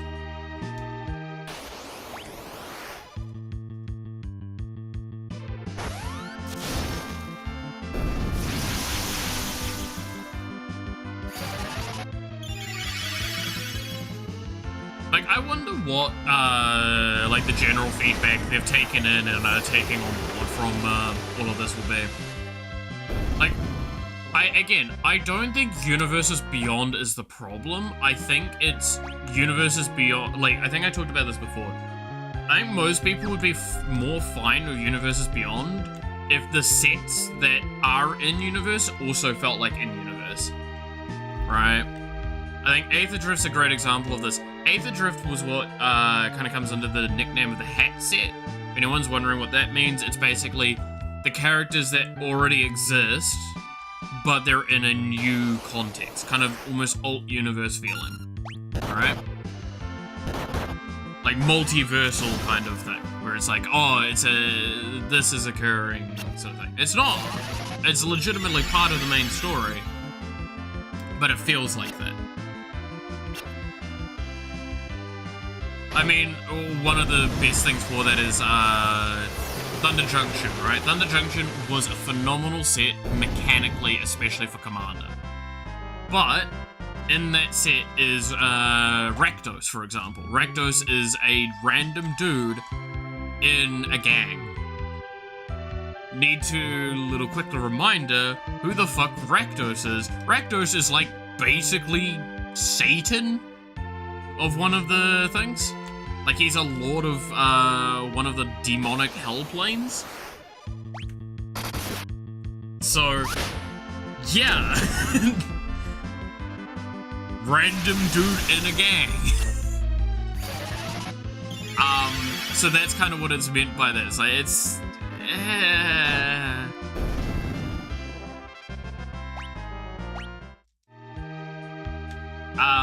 So I do hope that they take on board that, like, if you're gonna do outside of universe things, at least make the things that are in universe with an acceptable range. I also do think 6 sets per year is a little much. Personally. I do not think Magic benefits from having that many sets. Is Guildhead and Ravnica? Yeah.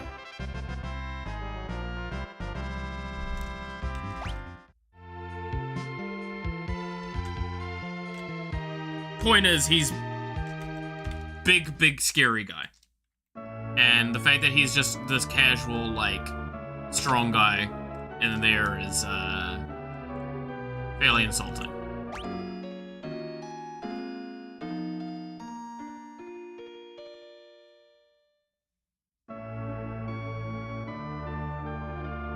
Like a leader of a guild. Yeah, well, it's because it's, again, it's Rakdos colored thing, and I know it's like how you get a lot of those names. It's the same with the clans and Takir, stuff like that.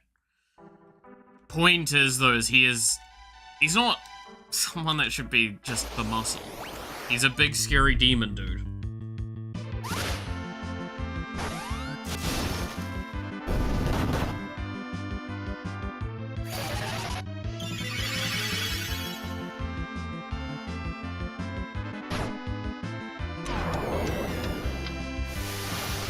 So while it's not, like, without reason that he can be in this context, it's weird. It's like, man decided, you know what, I kind of want a holiday, so I'm gonna go to the cowboy place and pretend to be a cowboy for, like, a week.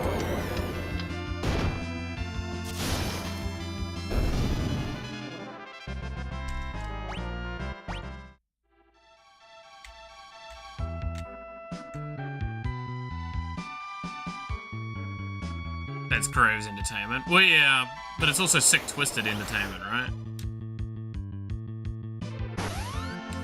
Like, again, this is one of those things of, could we argue through a bunch of stuff to make it so it makes sense? Yes. Because otherwise they wouldn't have made the cut. But the moment you start having to kinda jump through a few hoops, like Chandra being in Aether Drift is another example. Like, does it make sense that she's there, lore-wise and everything? Sure. But like, is that really why people want to see her there? Really?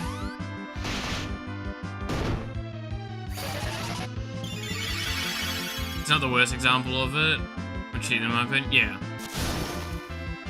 Like, there's a lot of other ones that are worse examples of that sort of situation. The point is, it is that sort of thing, right? Well, I mean, like, it's,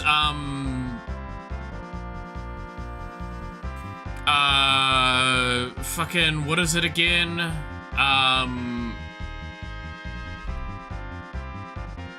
Oh, what was that set? It's not Duskmourn, it's the other, like, horror, the detectives one. That one's the big one that pissed a lot of people off. Is it Murders at Cardiff Manor? Or something like that?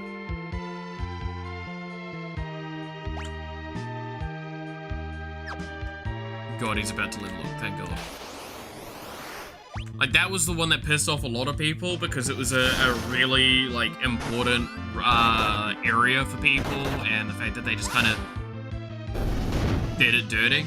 Because that's Ravnica, right? I think that was Ravnica playing.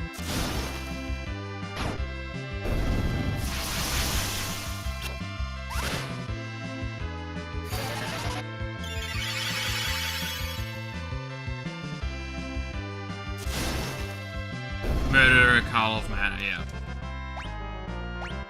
Which, again, it's not saying that the set was bad. It kind of was. It had a lot of good and bad to it, but it was the problem of, like, thematic positioning.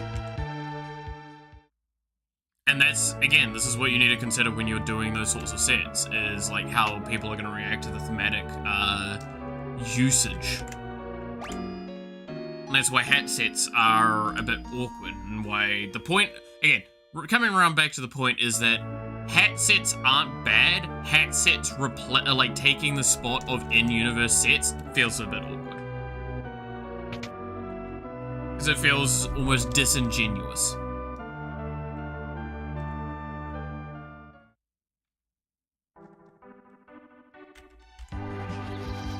But then there's an argument to be made of what should be considered a hat set and what should be considered a, like a not hat set. And now we're getting into a very difficult argument with that one. Because there's no real right answer.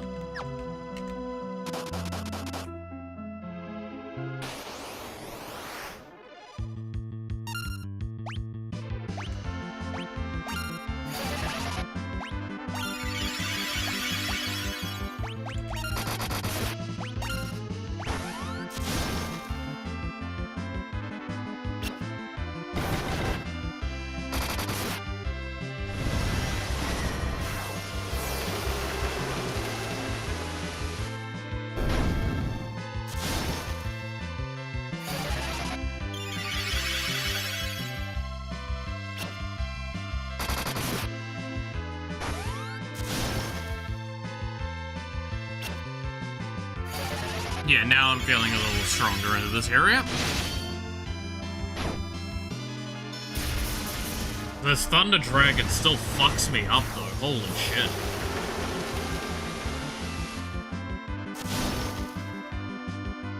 Cause he's like only weak to physical. There's a lot of physical I had to do there, Jesus.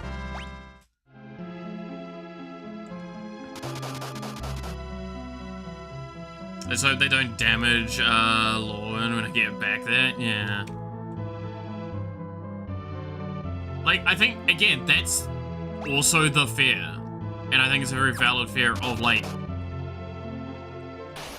there are so many beloved areas that if they return to with a hat set, there will be blood. And I mean that with, like, the most... I think that's absurd that that will be the case, but... I also don't think any of us can, like, go, that won't be the case. Like, imagine Urza being in a fucking hat set. Right? Like, I'm pretty sure you do someone like Urza in a hat set, you're gonna actually see, like, a crime being committed. Or Emrakul, I guess, even. Or I guess any of the mainstay, like, Intense Eldrazi. Don't make any more orbs until I'm gone. All good. Catch you later, Matthew. Yeah, no, the point of the summary is that, like, there's...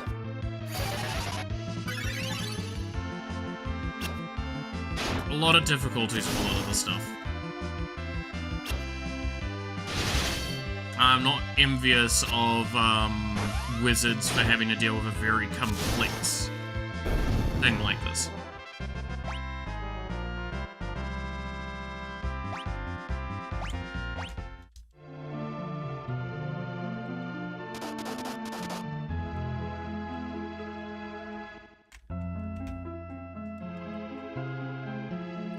I don't think there's any correct answerings getting done.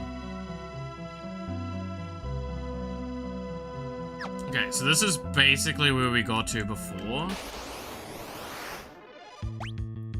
And then we got, like, completely ruined.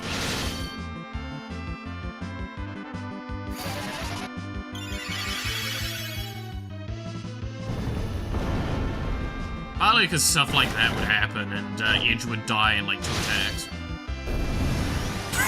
Now Edge doesn't die in 2 attacks. This is why we were farming levels. I'm not even kidding, I just wanted to level up enough so Edge didn't fucking die for free. And I was left in a situation of constantly hating his bloody existence.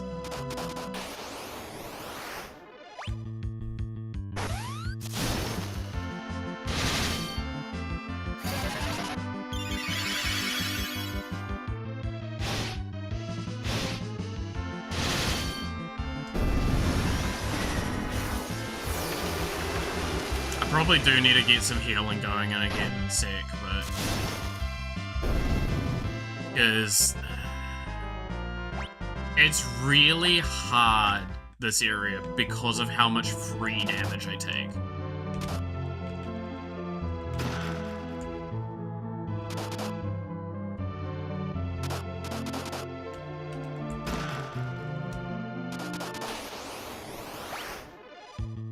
This is one of my worst fights.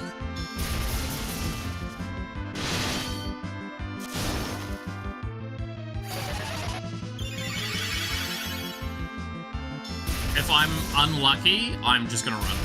Okay, I'm unlucky. We're leaving. Nah, fuck that. They targeted the healer down.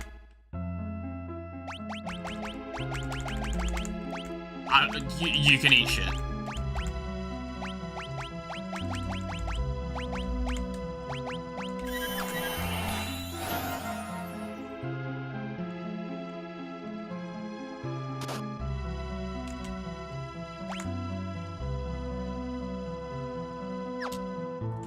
I'm gonna go down a level and see if there's access to a fucking healing thing.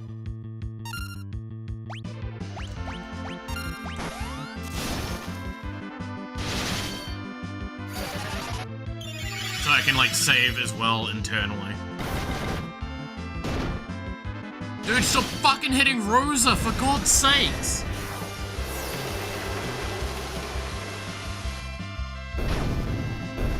Leave Rosa alone!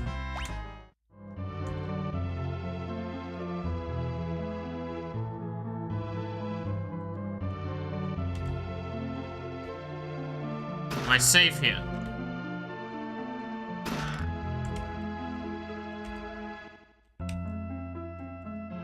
This looks like I'm safe.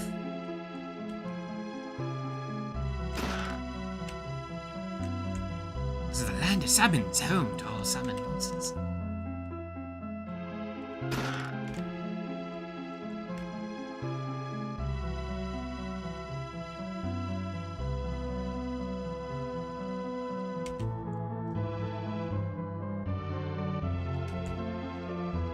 Well, there we go, I guess. This is the land of summons. rat tail. Wow. Yeah, everyone's been really polite to Ryder. God damn it. Hey there, Ryder! What, you've never met a talking chocobo before?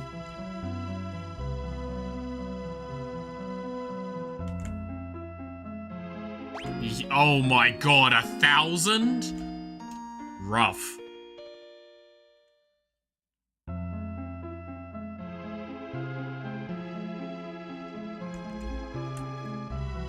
Okay.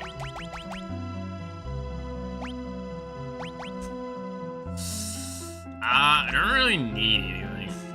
Yeah. What about you? Yeah, no, same argument. I've gotten a lot of diet food from stealing earlier.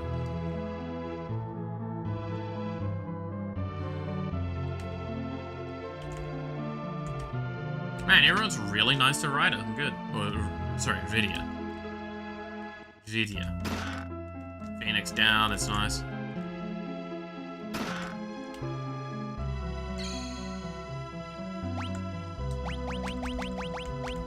Thank God we can save here.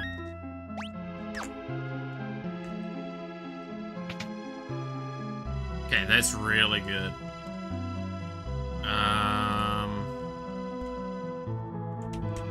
It's a library.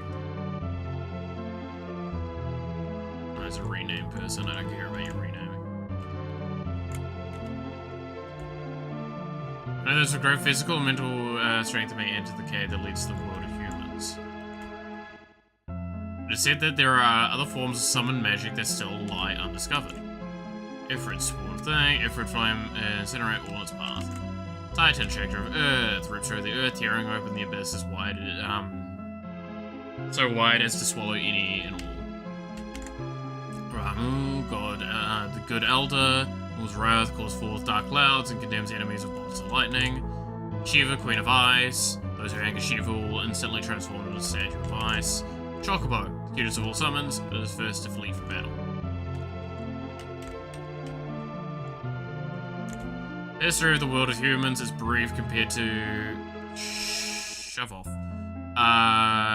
That of the land of summons. Summon magic, a type of magic they can use to call forth monsters in times of need. Only a few still hold this power. Interesting. There are many books here. It would take several lifetimes to read everything. Asura, Queen of Summons. She guards the path that leads to her husband, the King of Summons. Only those who surpass her power may behold the King's true form. The King of Summons, the ruler of the vast ocean, he appears one day from the Northeast Sea. His powers are without equal in this land. Do we think this may be Leviathan? Right. Odin, Master of the Blade. His only defeat occurred when his sword was struck by a bolt of lightning. Zantiksukin,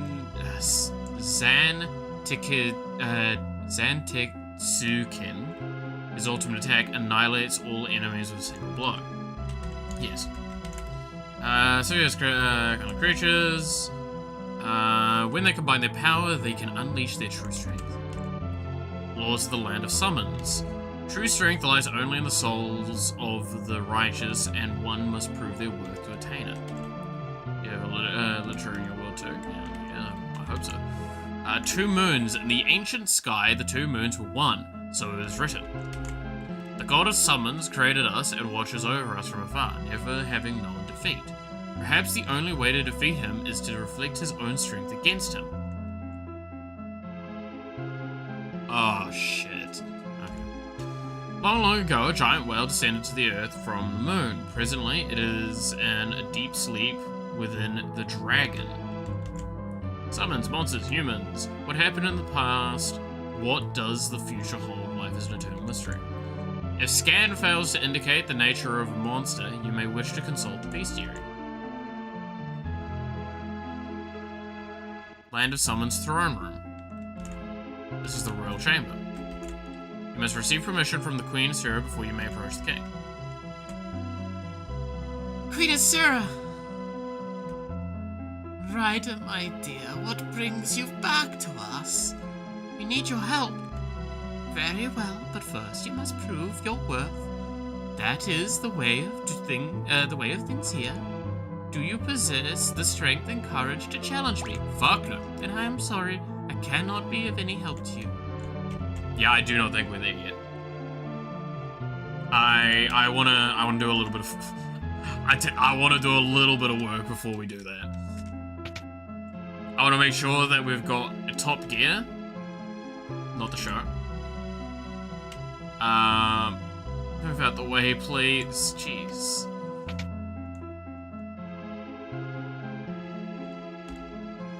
Okay, so Blitz Whip may cause paralysis. So I mean, yeah, I'm probably gonna get that. That's pretty good. Cast Dispel. And it is an upgrade. Can't afford.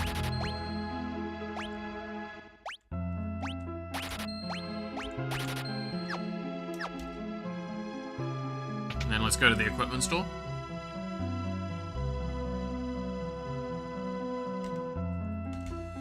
You say my brethren get up to no good when they visit different worlds. Well, I ain't wrong on that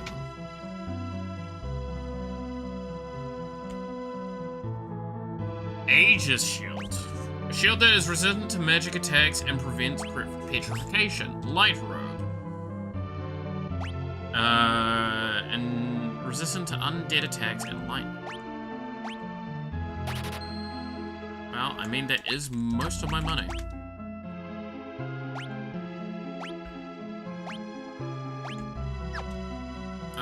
So... Okay. Kinesis Staff takes my accuracy to... I don't give a shit about accuracy.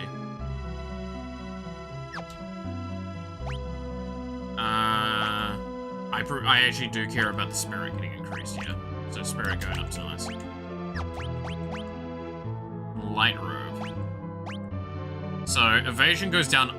Ooh. Evasion goes down a lot. 30% from 50%. But magic evasion goes up significantly. Goes up by 8%. And then magic defense goes up by 6 points. I don't think it's worth it still.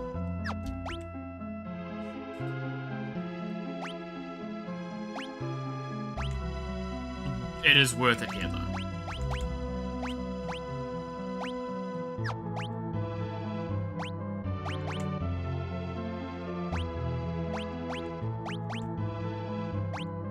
Okay, so Kotetsu's very much better there. Cool.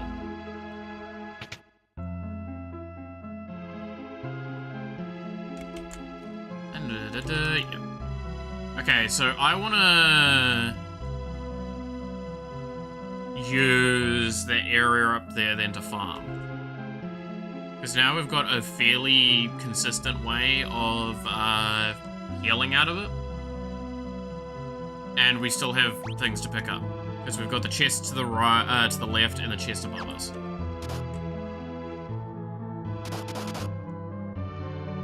Oh, there was an entrance there. I swear I checked that. Oh. Let's...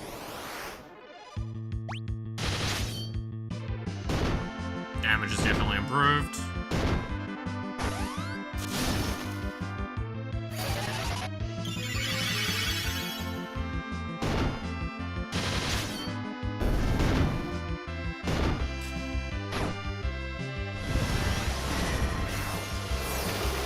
Yeah, no, we're feeling a lot stronger now.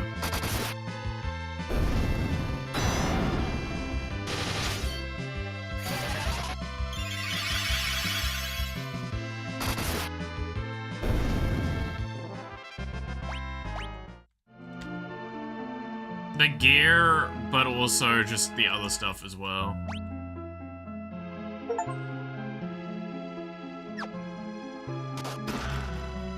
Hi, Potion. Hi, Potion! How you going? That was probably one of my worst jokes. Alright.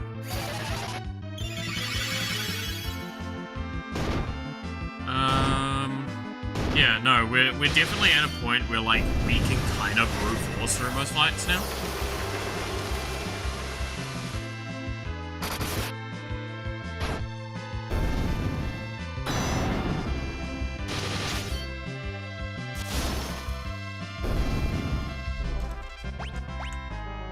Specifically the fights like these where it actually should be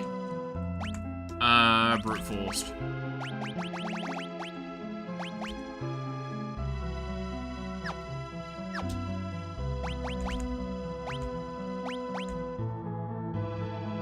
Well, I mean, sure.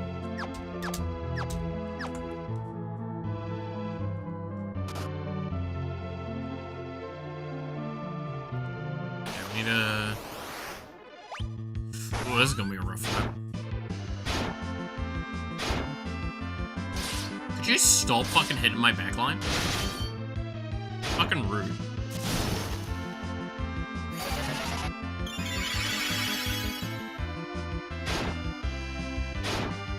I said stop? Holy shit. What the fuck?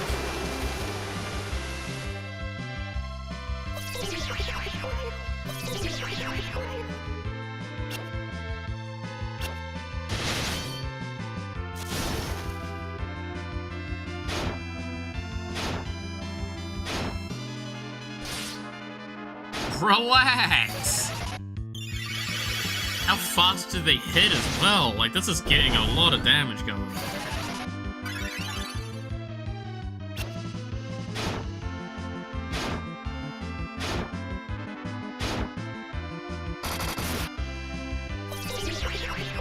Oh my god. Oh my god!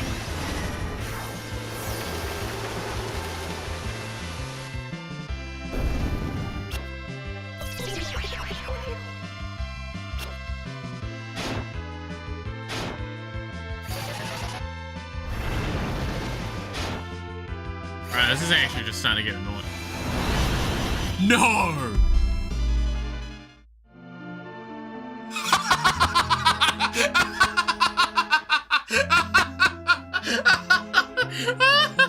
Oh my god! I can't believe it just randomly cast teleport out of there! Oh, that's actually really funny! Oh, that's so good. Oh, I don't know how to feel about that. I don't know if I should be upset or just... fuck it, why not?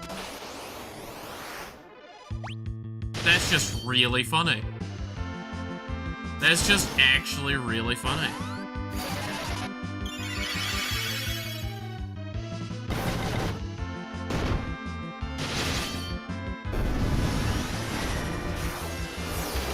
You can't convince me that's not hysterical.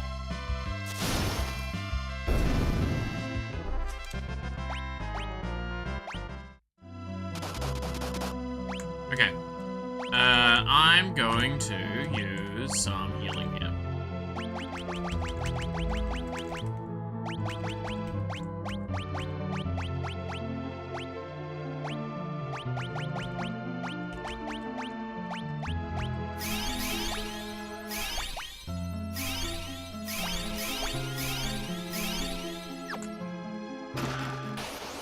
And we'll do this fight now. Now we should be able to kill through this a lot easier. Because now, like, Edge isn't dying in 2 hits.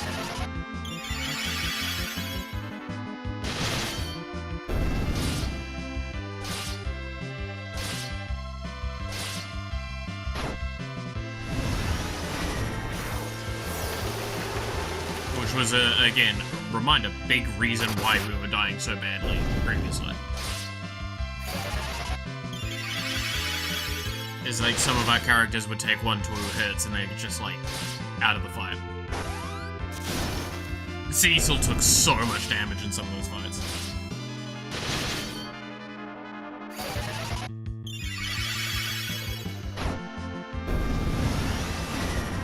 Well, this should be either lethal or near lethal. That should be lethal. That's awesome. Obtain Defender. Ooh. Is Defender what I think it is? Yeah. Defender is what I think it is. Oh no, it's... Ah. Defender's slightly different than normal. Normally, like, there's some scaling of your defensive stats. It's still just one of the best swords in the game.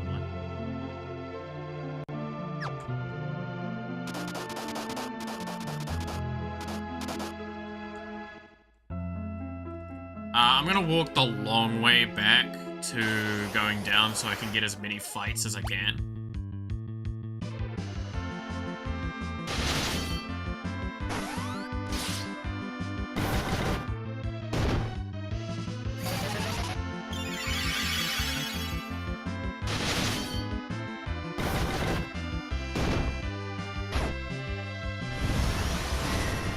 Because we need as many fights as possible.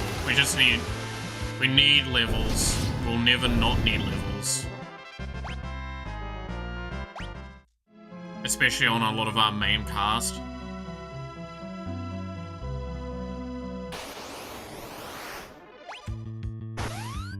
Like Cecil, Rosa, and Ryder are the ones I care about the most. Kane is one that, like... I need to stop saying Ryder, it's Viridian. Kane is one that I'm not sure is gonna stick with us the whole way. But, like, while he's with us, he's insanely strong. There's a very reliable, just like, I'm gonna nuke this one dude down sort of stuff going with him.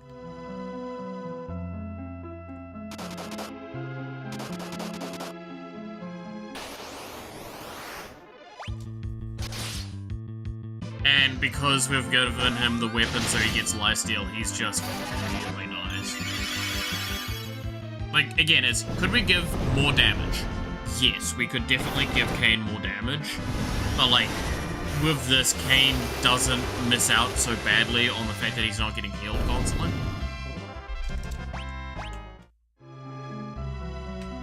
And it gives reliable sustain.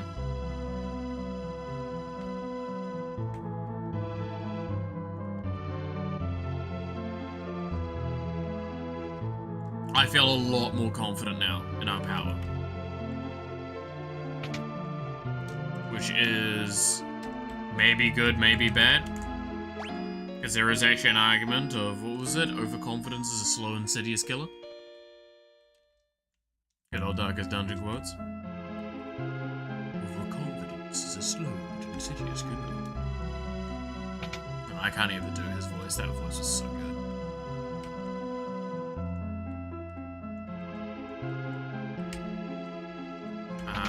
And before I go too far with this as well, I'm just going to do another quick save.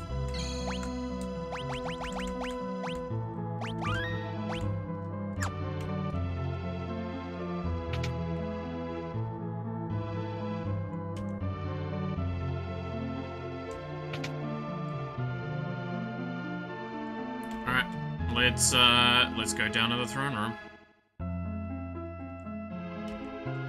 And see if we can win this fight.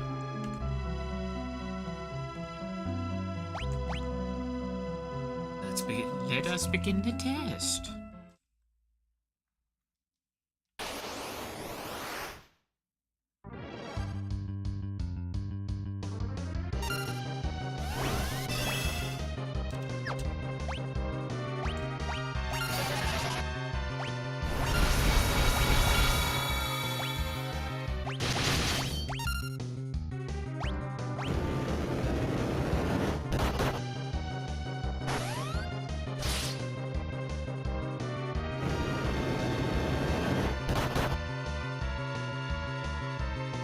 Yeah.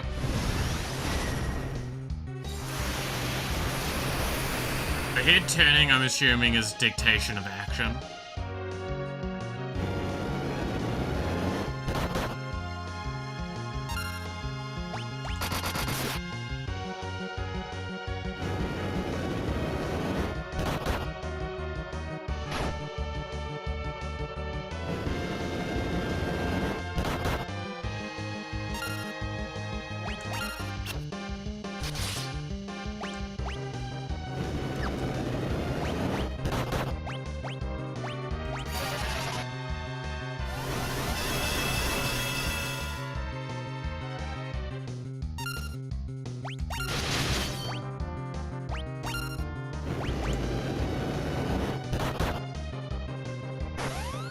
Holy shit. Okay.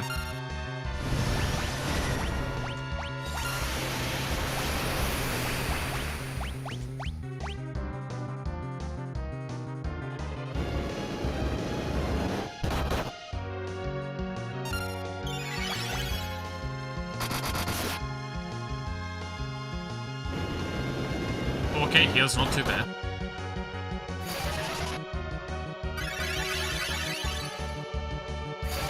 Gotta take this real slow and real serious.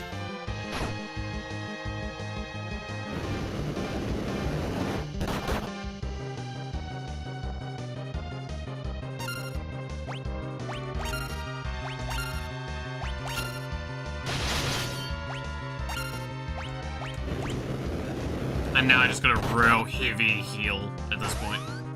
Fuck, Cecil's down.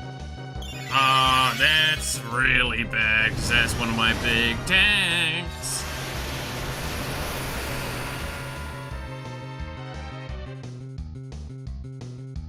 How much fucking health do you have?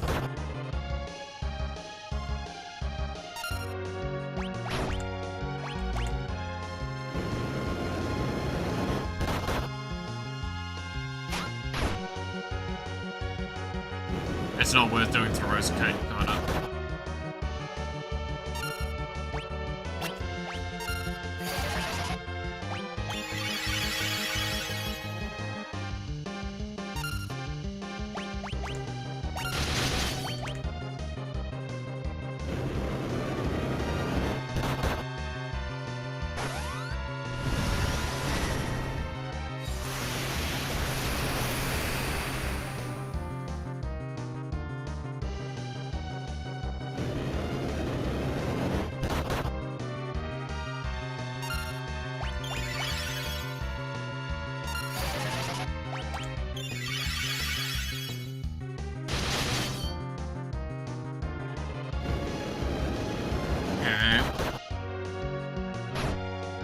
I'm wondering if I want to use, not summons, but black magic.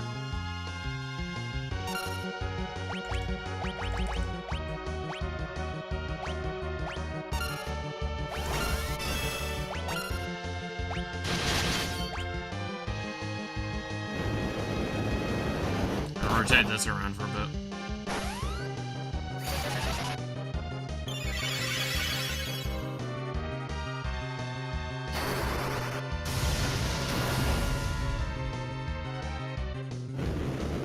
Yeah. Actually, yeah. No, exactly that. Let's try this.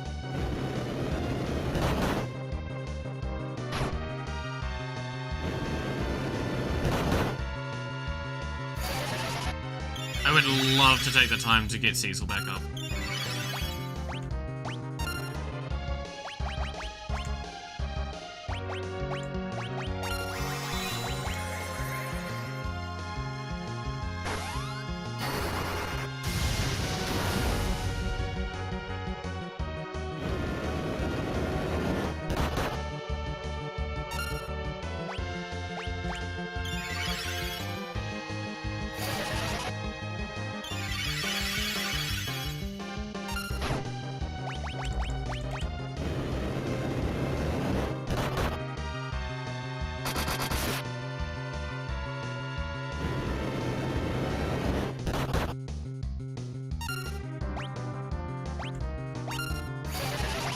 Okay, I'm just gonna repeat cycle what I've got here.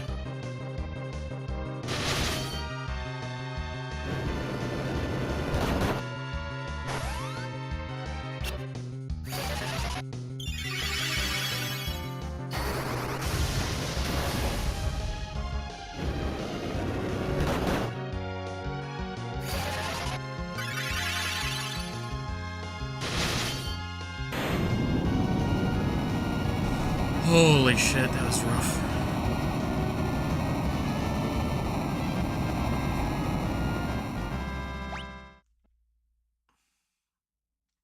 Oh, you have proven your worth, Ryder. You may summon me whenever you desire. Has learned Asura.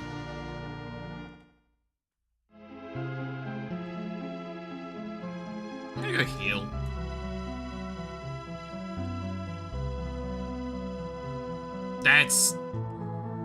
That was a very intense fight, that one.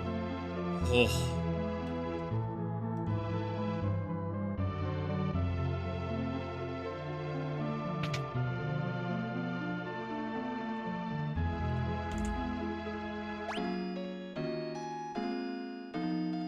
Spending $1,000 to just sleep. This feels like modern day prices.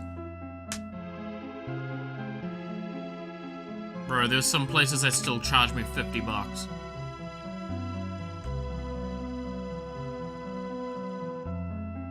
Alright. Let's see what happens if I try and talk to the king then. I assume that was the king next to her.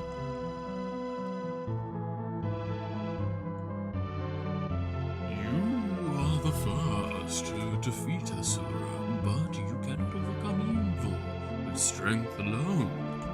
A strong spirit requires to steer one's powers towards righteousness. Will you test your spirit against mine?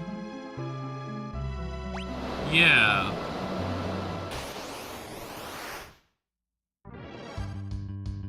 Yep, it's Leviathan.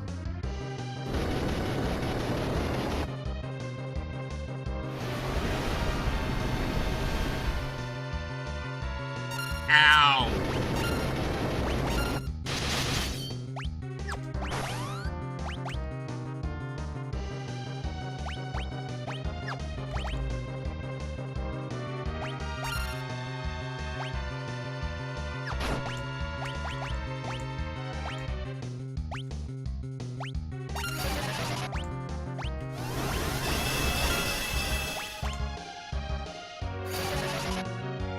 Okay, gotta go through the motions. I remember how to do actual proper fucking party play. Come on.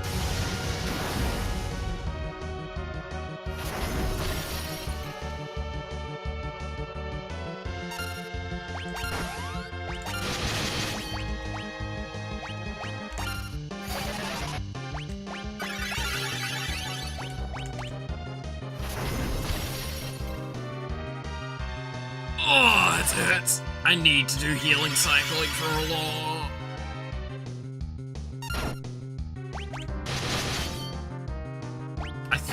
I think we autopilot the rest of this for now. Until something changes. There's no reason to not. Tidal wave's rough. We can tank it though. And we have an immediate mass heal afterwards that basically nullified the damage.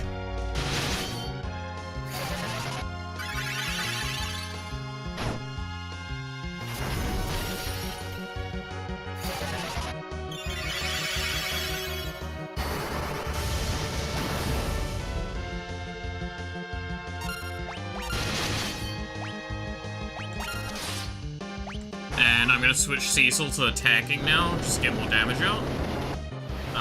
Because Rosa looks like she can now more or less heal pace.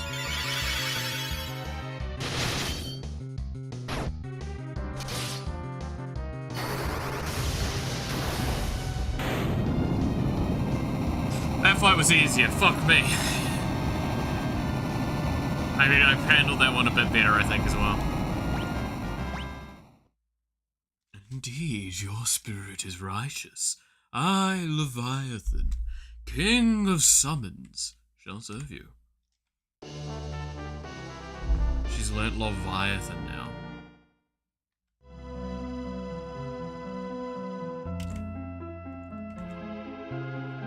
God damn.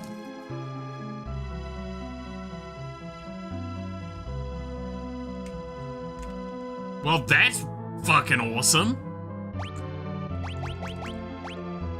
So, right, summons. So you either cast Kuruga, Protect, or Life for 50? Leviathan.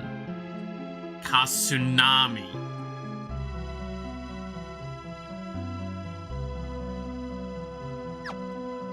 That's pretty good.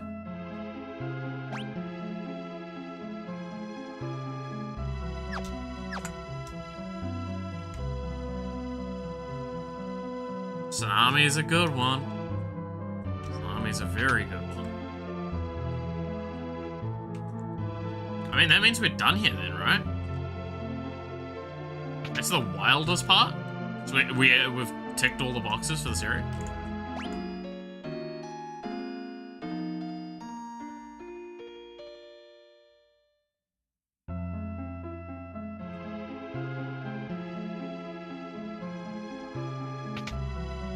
See, this is why you do side quests, kids. You can summon, like, God.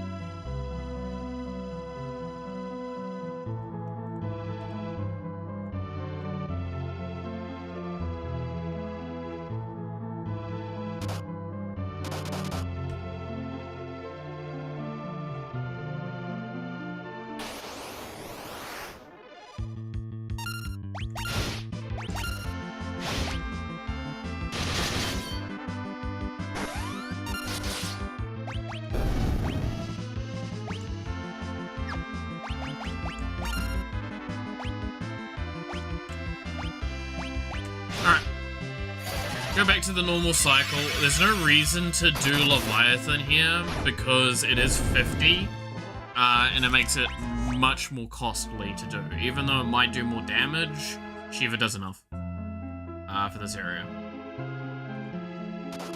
Like, I'm gonna probably hold it for elite fights. So we need to leave, and then I guess we go back to exploring, right? That's probably what we do from this point. Might explore for a little bit, and then we might call it, actually.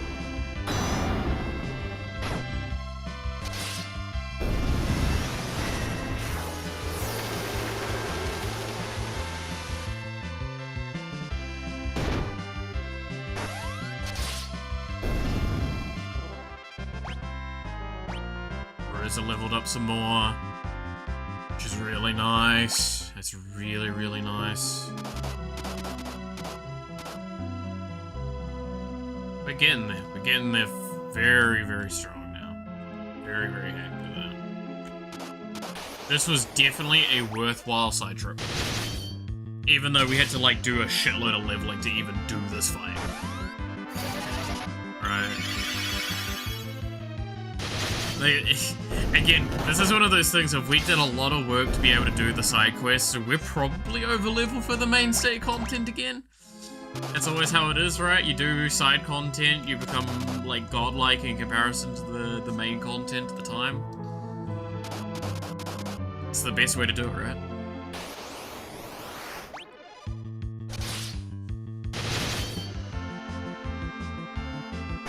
Oh, of course it's a fucking Thunder Dragon again.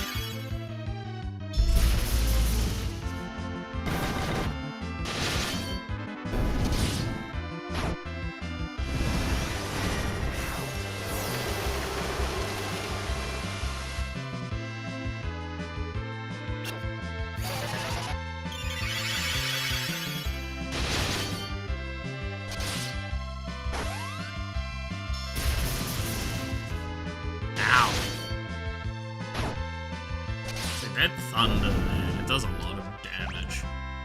Cecil leveled up. Fuck, yeah, he did. That's so good.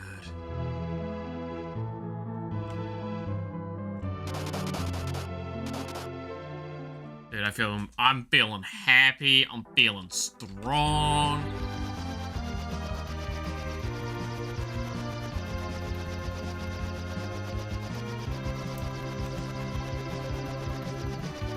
Cave there as well.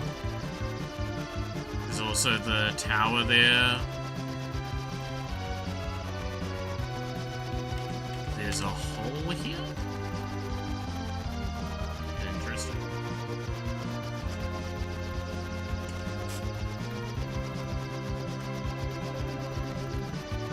Nothing there, right? Yeah. I mean, can we go back into the town? Is there a reason to come back into the town?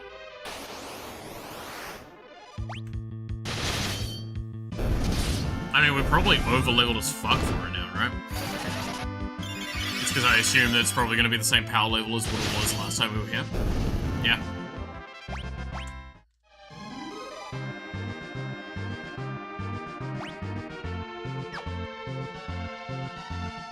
I assume there's a reason to come back here, though.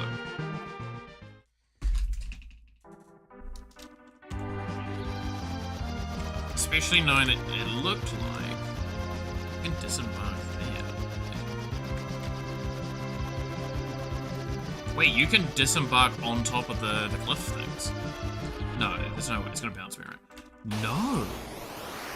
It doesn't? Why would you park up here?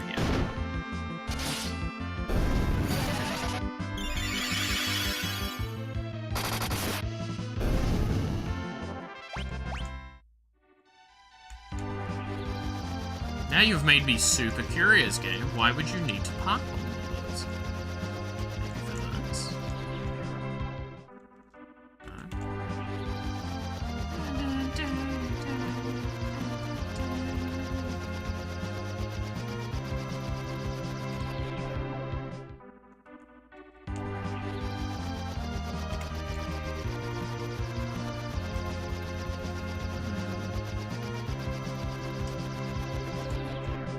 I'm gonna assume you're more side content.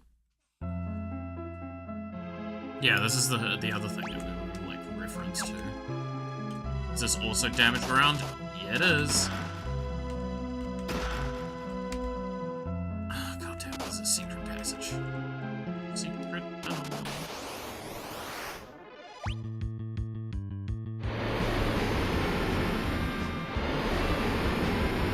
Ah.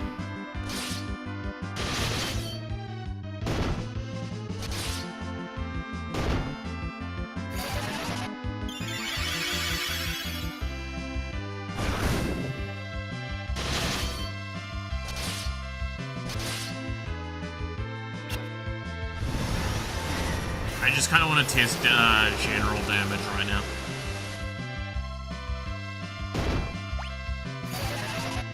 I have a feeling I need to leave.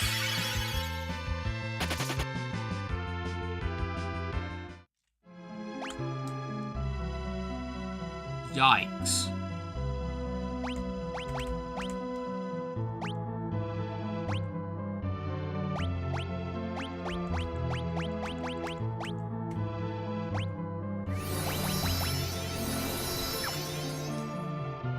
I don't know if I can do this area.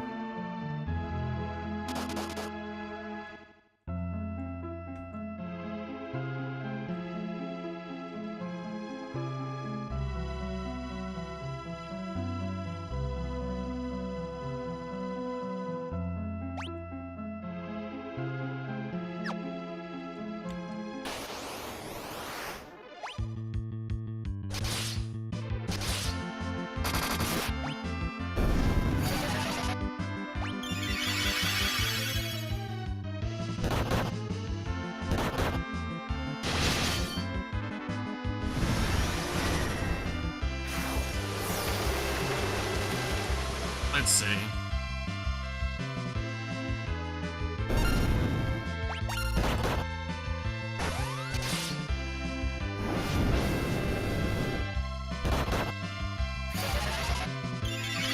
That might have just been a hyper unfortunate fight. That's almost looking like.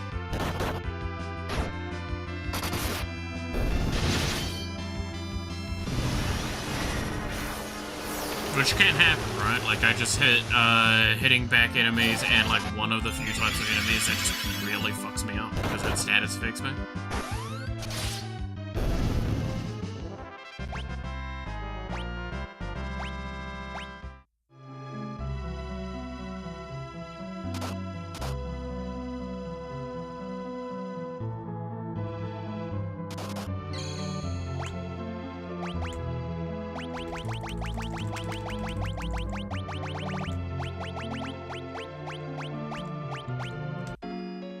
Have a little sleep in this acid lake.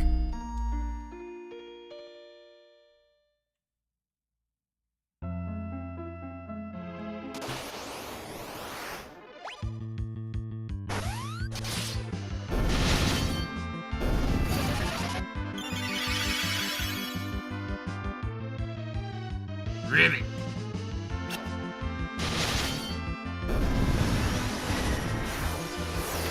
Okay.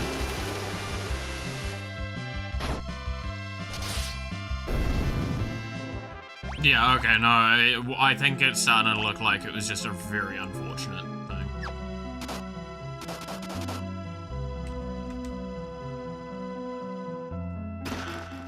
Elven bow, huh?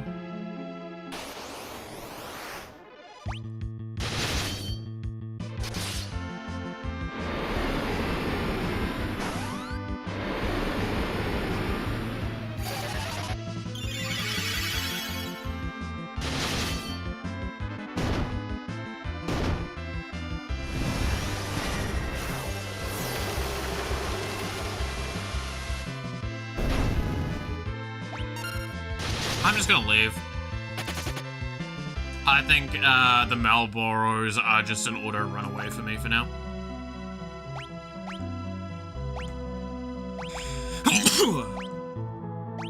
Oh, sorry.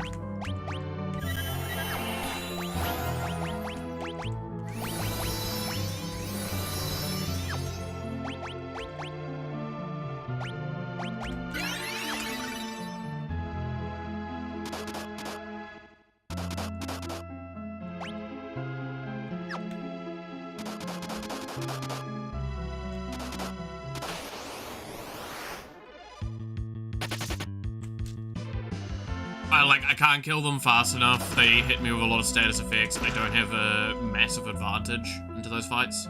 Probably just best not to bother.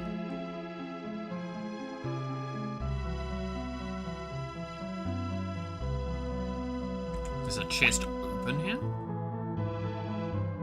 That's kind of rude.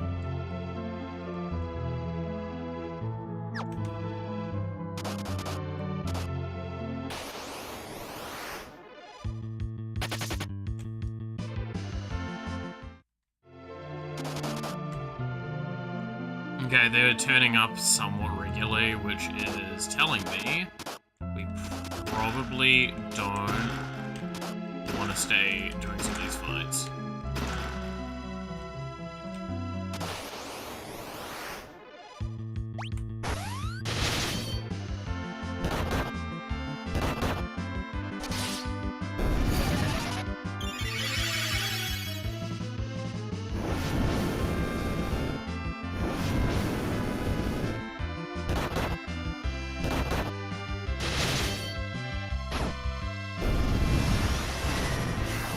Yeah, that's what I'm thinking.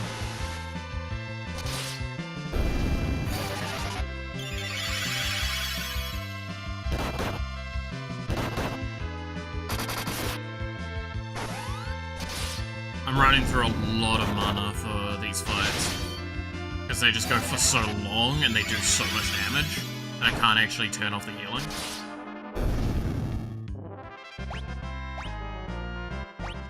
Good idea, getting levels, good times.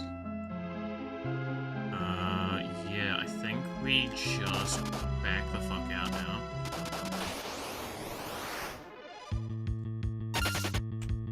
I think I'm just gonna go to the safe spot, and we'll hold there for a bit.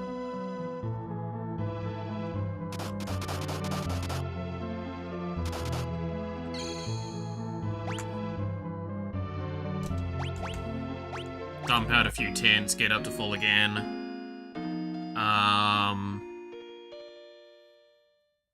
And just try and tackle this cave as much as I can. I just need to, again, I need to level enough to be able to fight against this stuff.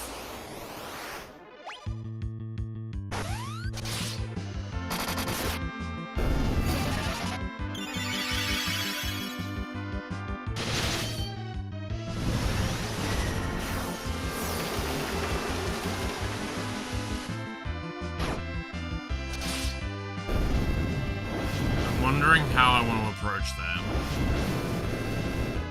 Because I don't want to just do more level grinding. Because at this point in time, I feel like we've done more than enough.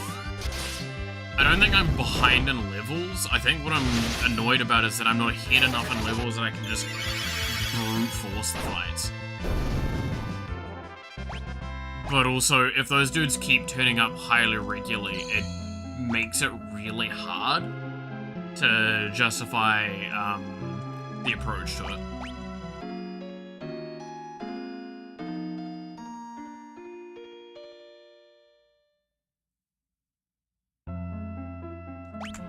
We did get some more items to work with. We got Golden Apple, which, yeah, we're just going to use that on Cecil. And we got a Soma Drop, which we're going to use on Iridia.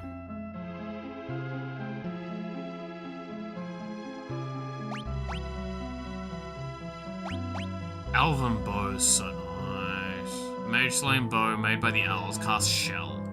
That's really nice.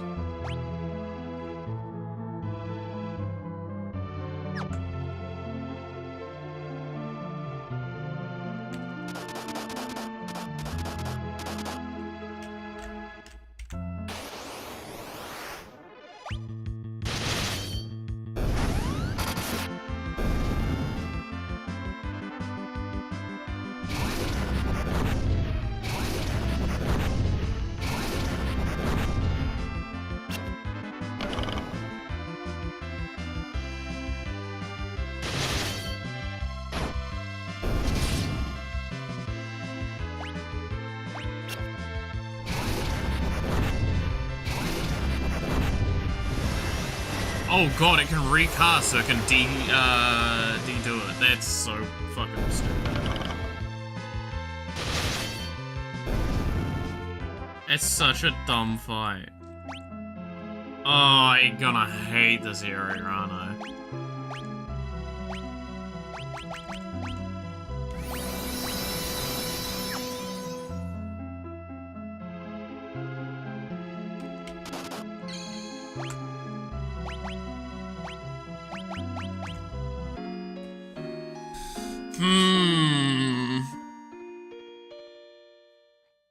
I actually wish I knew one thing about, like, the speed of a character's turn. So one of the things I wish I knew is, like, does the stats determine that? If their stats were high enough with, like, say, I think agility maybe, would that mean I would go fast, like, first in fights more? And I would have less, like, drag between my turns. Because if I could get that really high, I'm wondering.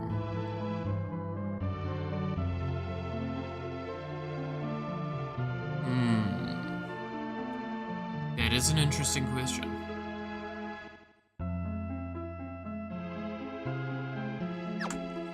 Alright. I think we've hit the point where I just need to farm and figure out what I want to do next, if I keep going with this cave, or if I progress the story a little bit more, or whatever. We're kind of at a very late stage with everything, so we'll see.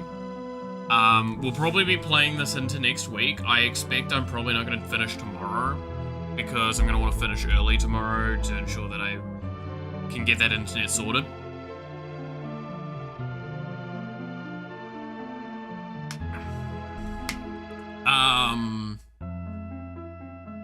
Yeah, that's the first thing I can think of.